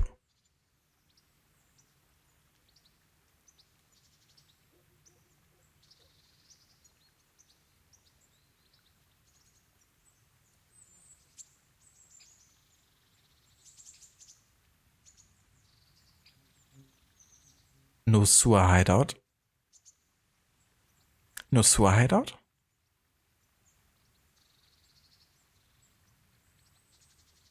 Hearts of Stone is an absolute blast, but Gondor Dim is so creepy. And what makes him most creepy is how normal he seems. Like, what's up with the wishes and shit? He's a genie or what? Well, I'm not gonna spoil it for you, of course. Because it's very, very interesting, you know, finding out more about him yourself. But I don't blame you, you know, he also... I feel like that's definitely it, you know, he seems like so normal, like a regular NPC, and you even talk to him at the very start of the game. You know, he's like one of the first guys you talk to when you look for Yennefer at the start of Witcher 3. And there's even like moments where he's like in the background, I think, like in regular cutscenes. So it's like he's always there in a way, you know, and that alone, like his presence, can make him kind of like creepy. Like the more you kind of like know or not know about him as well.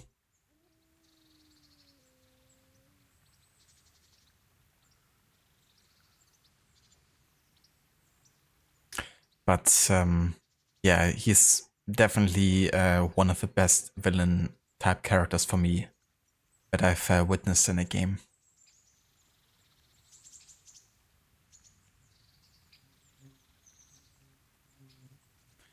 Loving the first DLC, so excited to experience the rest of Hearts of Stone and Blood of... yeah, the second expansion. Blood and Wine.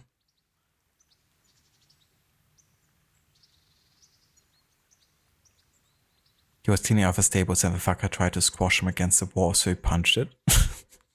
I mean, fair, I guess.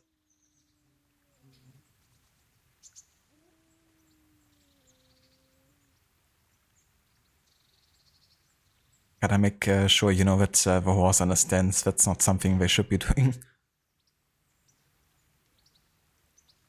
Oh yeah, yeah, Arthur. I definitely sing about Gondordim and like his theme.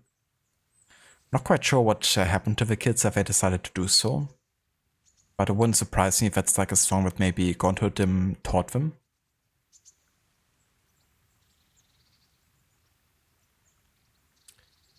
You still don't know what Odim is. His theme song plays all the time too. It does. Yeah, it's kind of like a presence, you know? Like he's always there in some shape or form, it seems. Dude, that's like one of my favorite missions, Ave. You know, the whole wedding and the brother of... what's his name? Well, you know who I mean.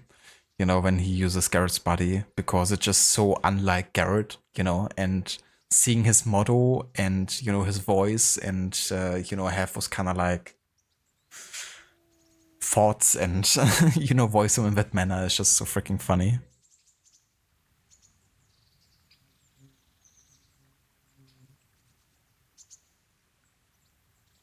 But they also have Shani and, you know, Shani not being quite sure what part is like genuinely Garrett and what isn't.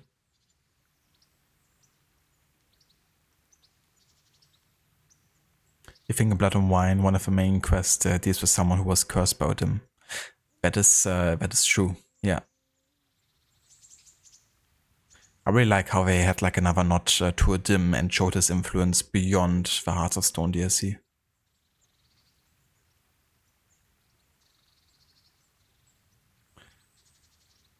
You would die for Vladimir. He's a pretty cool character. Like very funny, entertaining.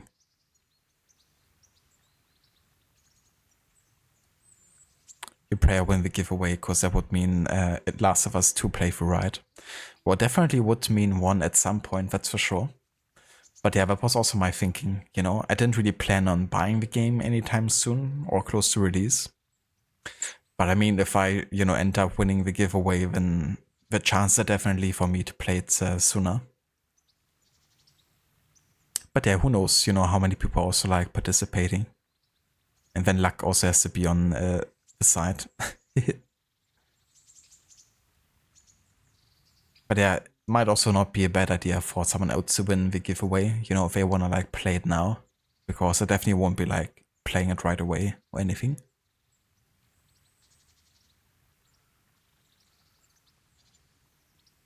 All Geared? Yeah, that's the other name. I swear, if I don't play a game for like 2 months or so, then I have just all forgotten the names.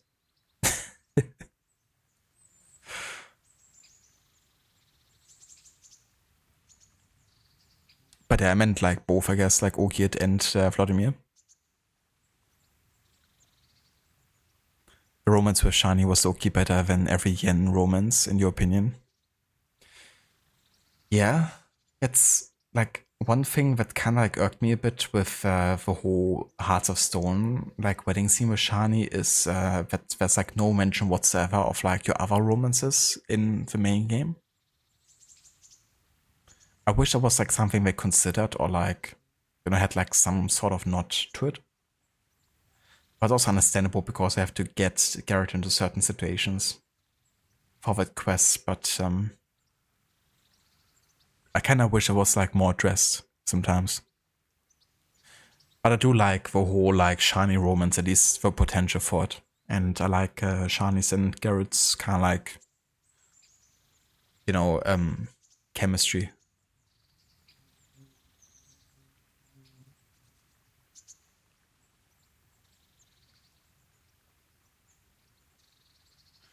If you wear red robe, you find an Orchid's house to the ball with the Duchess. She mentions it reminds her of Redanian nobleman or something like that. Like no one else is doing details like CDPR.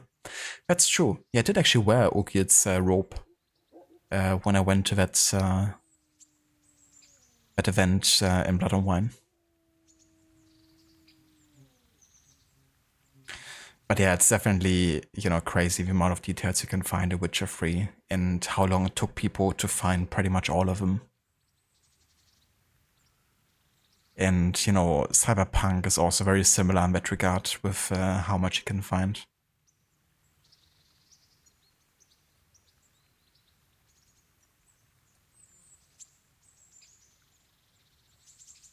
Yeah, I'm looking forward to play the second part as well, Ave. And especially getting to play, you know, not quite as much as Joe. I'm looking also for the characters to kind of grow up further and, you know, see them, you know, age and develop.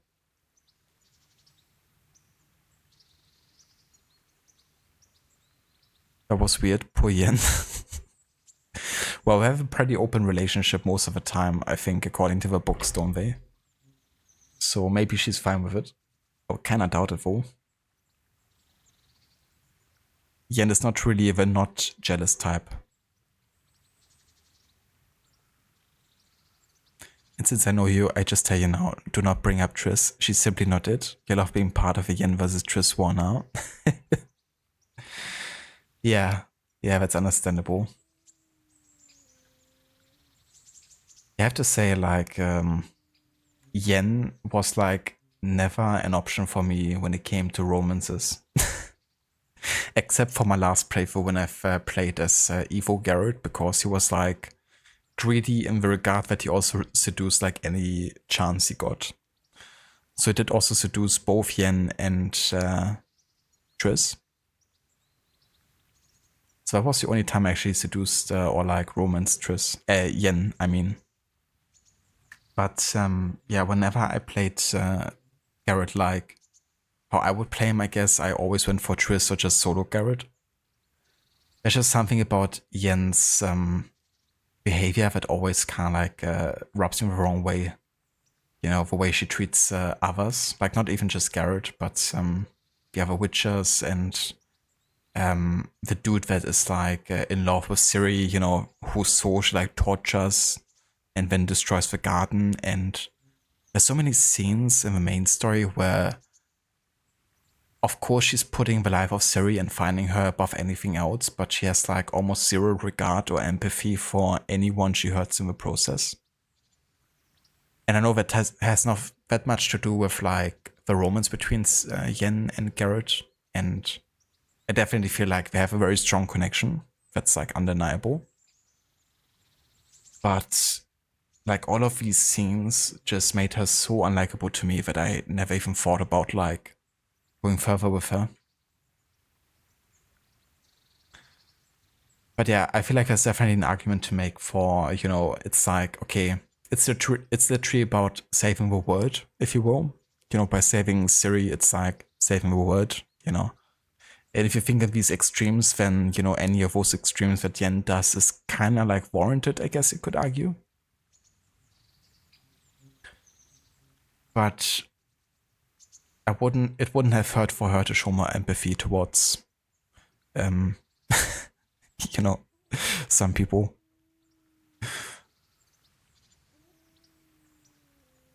Psycho Garrett, that's him. I sometimes miss him.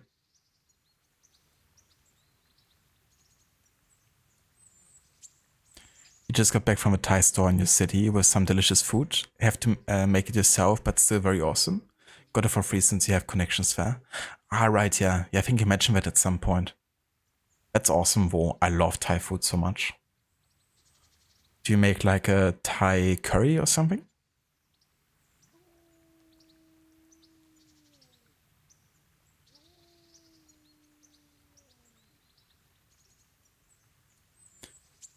And yeah, that's no worries, Ave. You were done with Triss as soon as she gets mad at you for telling the people who tried to yoink her necklace to back off. I'm not sure I know the exact moment you're describing, Leo. Mad at you for telling the people who tried to yoink her necklace to back off. Ah, right, you mean like where she was staying, right? Like in the house, in the crooked house, and they wanted to have the necklace as like a protection fee or something, so they won't like tell on her.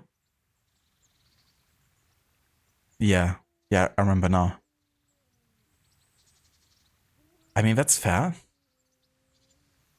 I can understand that she wants to retain like a certain independence, you know, that she doesn't want like Garrett to speak for her. So I was like fine with that, to be honest, but I also kind of like stood up for her the first time I played that mission, and I was also like a bit irritated, you know, by her taking so bad to me trying to like stand up for her. But I could also kind of understand, you know, that she wanted to deal with that herself, since it's kind of like her responsibility if she like gives away her stuff or not. But yeah, you know, at the same time, she could also understand, I guess, that Garrett was just like trying to look out for her.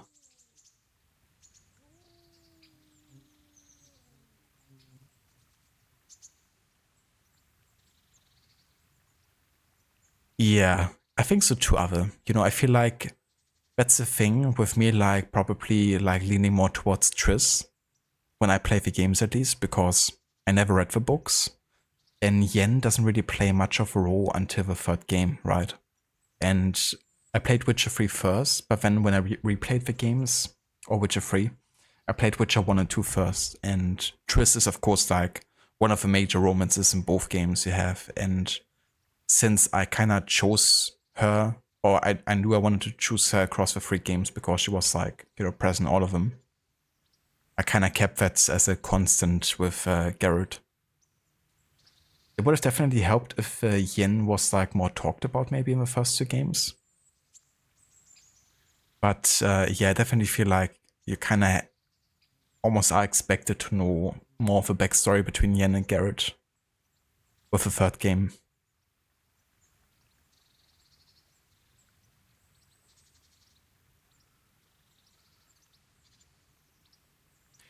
Hello there, Jet. Welcome in.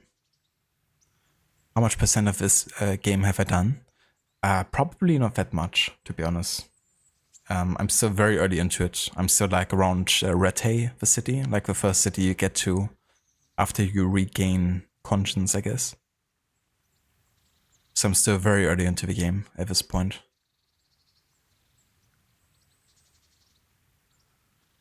So Padme Korat, it's called essentially Pad Thai with extra steps, a better version of it. Ooh. I mean, that sounds delicious.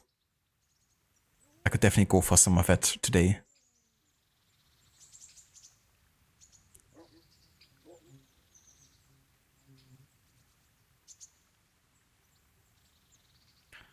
So what do you put into that dish that you wouldn't find in Pad Thai? Yeah, that's right, Aura. That's the scene. We didn't hand you over to be burned to death to give us your valuables. Kind of torture logic. It is, yeah. It's definitely very cynical. But yeah, it's a difficult situation, I guess, you know, because they also take a risk in keeping her, like letting her stay there. And if they were exposed, there's a good chance they might also be, you know, like losing their home or like being burned. I'm not sure if they would be burned at the stake necessarily, but they probably would have to deal with like grave consequences should they be discovered. But it's not like, you know, having more valuables makes up for that, you know, like the fact that they could be discovered. So it's definitely extortion what they're doing there.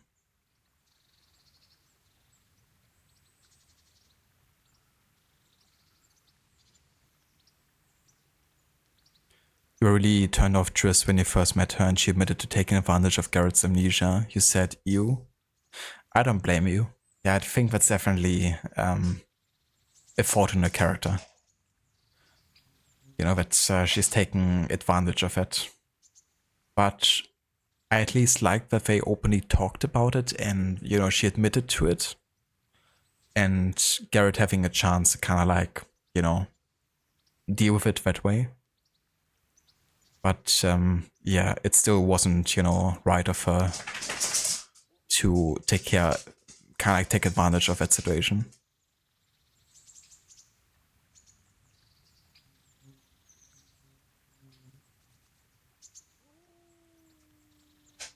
Yeah, I mean, you know, if Garrett has like no recollection of Yennefer, you know, then it would definitely explain why she didn't play a bigger role that early. But yeah, I think by the second game he had regained all of his memories. But yeah, it's been quite long since I played the games. It's been like 5 years or so at this point, I think. Since I played those, maybe even longer.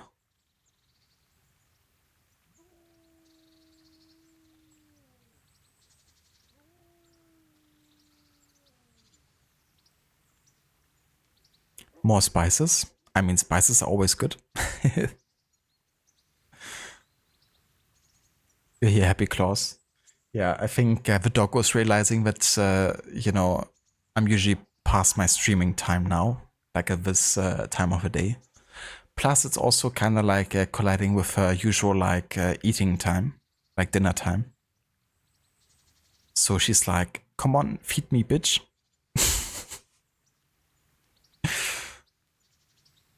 But yeah, she had like a late breakfast today, so it's not like, you know, she's starving.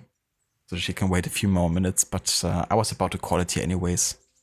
I was like about to do this fight, but I think I'm just gonna do it next time, honestly.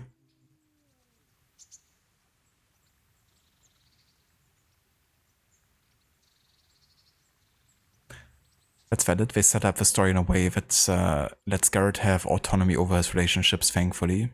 That's true, yeah. But yeah, I can definitely understand, you know, why that's like a deal breaker for people with Triss. And certainly not something I would speak in favor of either. But yeah, I guess you can say the same thing with Yen, right? Like also when you look at the books, at least from what I've like seen online, like people talk about it, that Garrett and Yennefer had a bit of a fucked up relationship in the books at times. Where they like constantly cheated on each other and stuff. I guess, you know, maybe part of like the open relationship type of deal, but I guess, you know, that's like hardly better than what Triss has done. Not like, you know, that legitimizes it, but I guess there's definitely also backstories with Yennefer. In where they also, you know, had like betrayed each other's trust.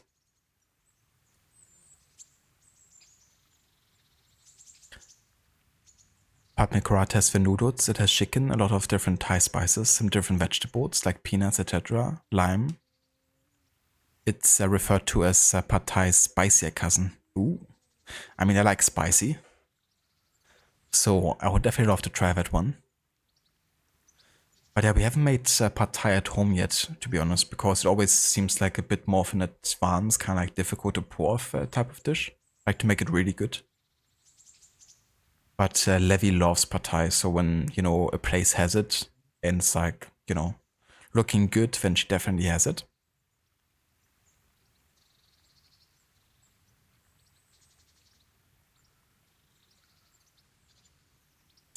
You saw The Witcher 2 on Steam and considered. Yeah, Witcher 2 was alright. I definitely like the changes they made from Witcher 1 to 2. Like it seemed much more Witcher 3-like in lots of ways. I still wasn't a huge fan of the combat, but to be fair, none of the 3 games had really my ideal combat. But I definitely like the third the best for sure. But I really hope that with the newest Witcher game, they're really gonna, you know, create a combat system that feels very good to handle. About to call it, you wonder why. I don't know what you're talking about. Take care now. I would never just up and leave.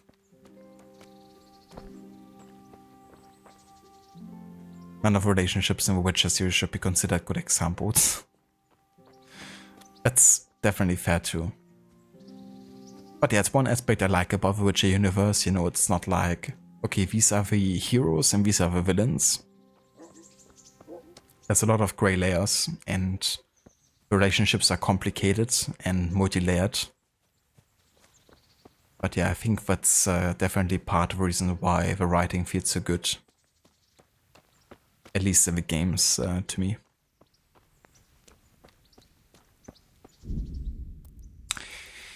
But yeah, either way guys, this is gonna be everything I will be doing for today. So we're gonna go and save and quit here. And then, if Lucinda is still streaming, we're gonna go and raid over there.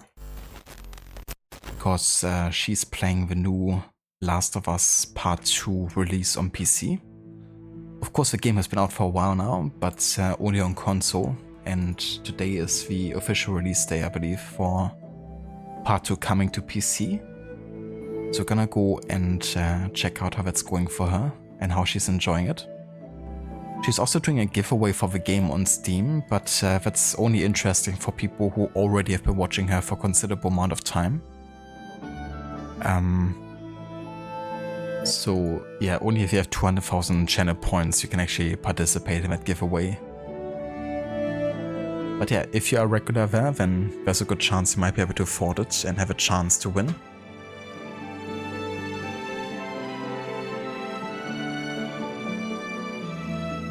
So pardon me, karat is a pretty easy dish if you don't want to make it look amazing. You're not a master cook, but you can easily make it. Just blend the vegetables, spices, chicken and noodles, make it on a pan. When it's done, put it on the plate, add some mashed peanuts, lime, add even more spices that will due to the heat, melt in the food. Delicious. I love that sometimes, you know, when you have like also nuts and stuff like crushed up or, you know, mashed. And the kind of consistency it can give to dishes. Like also in Indian, you know, cuisine. How they give like so many sauces like a creaminess not by using like dairy products or whatever, but actually using nuts and stuff.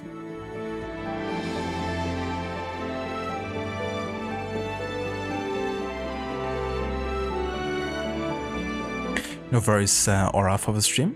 Thank you for being here and for joining. Hope you also have a good weekend.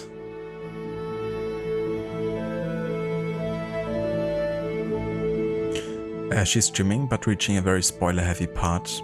I'd warn you, seems like the current state of the stream has a huge narrative spoiler. I gotcha. That's definitely fair. I think we're still gonna raid over, but yeah, I might not, you know, pay too much attention to what's going on. Surprise me time to time, like learning how to play the lute and making these words rhyme. Now this song is almost historically accurate for this game. Just a few years in between.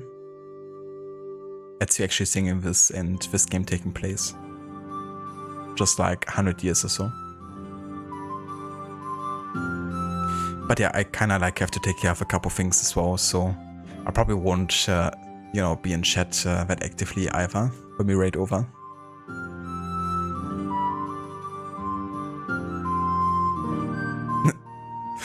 Catch you next time, Dr. Darling. Thank you for redeeming the minstrel song. I also got a song to redeem. Here's the tomb of Osiris, motionless, motionless like Osiris, motionless, his limbs like Osiris. It's time to become motionless like Osiris. Avoid what character said and what is written in chat. So basically just blindfold myself. That's fair. Yeah, we're just gonna raid over, but I'm just gonna say that I will be lurking due to spoilers. But yeah, I still wanted to raid over, so to see how Lucinda's enjoying the PC port and how it's going. And yeah. So if you would like to come over with a raid over to Lucinda, she's playing The Last of Us Part 2.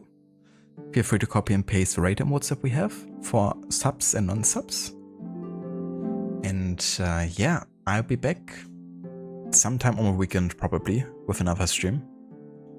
But that will be unscheduled and more like spontaneous if it happens. And yeah, until then, I hope you have a good start into the weekend. Hope you enjoy. Thank you all for being here and for joining us for this stream today. And yeah, take care. Until next time. You too, Ave. Have a good one. Enjoy your food. And catch you next time.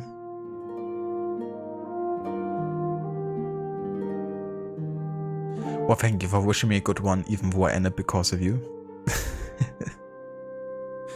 That's very considerate.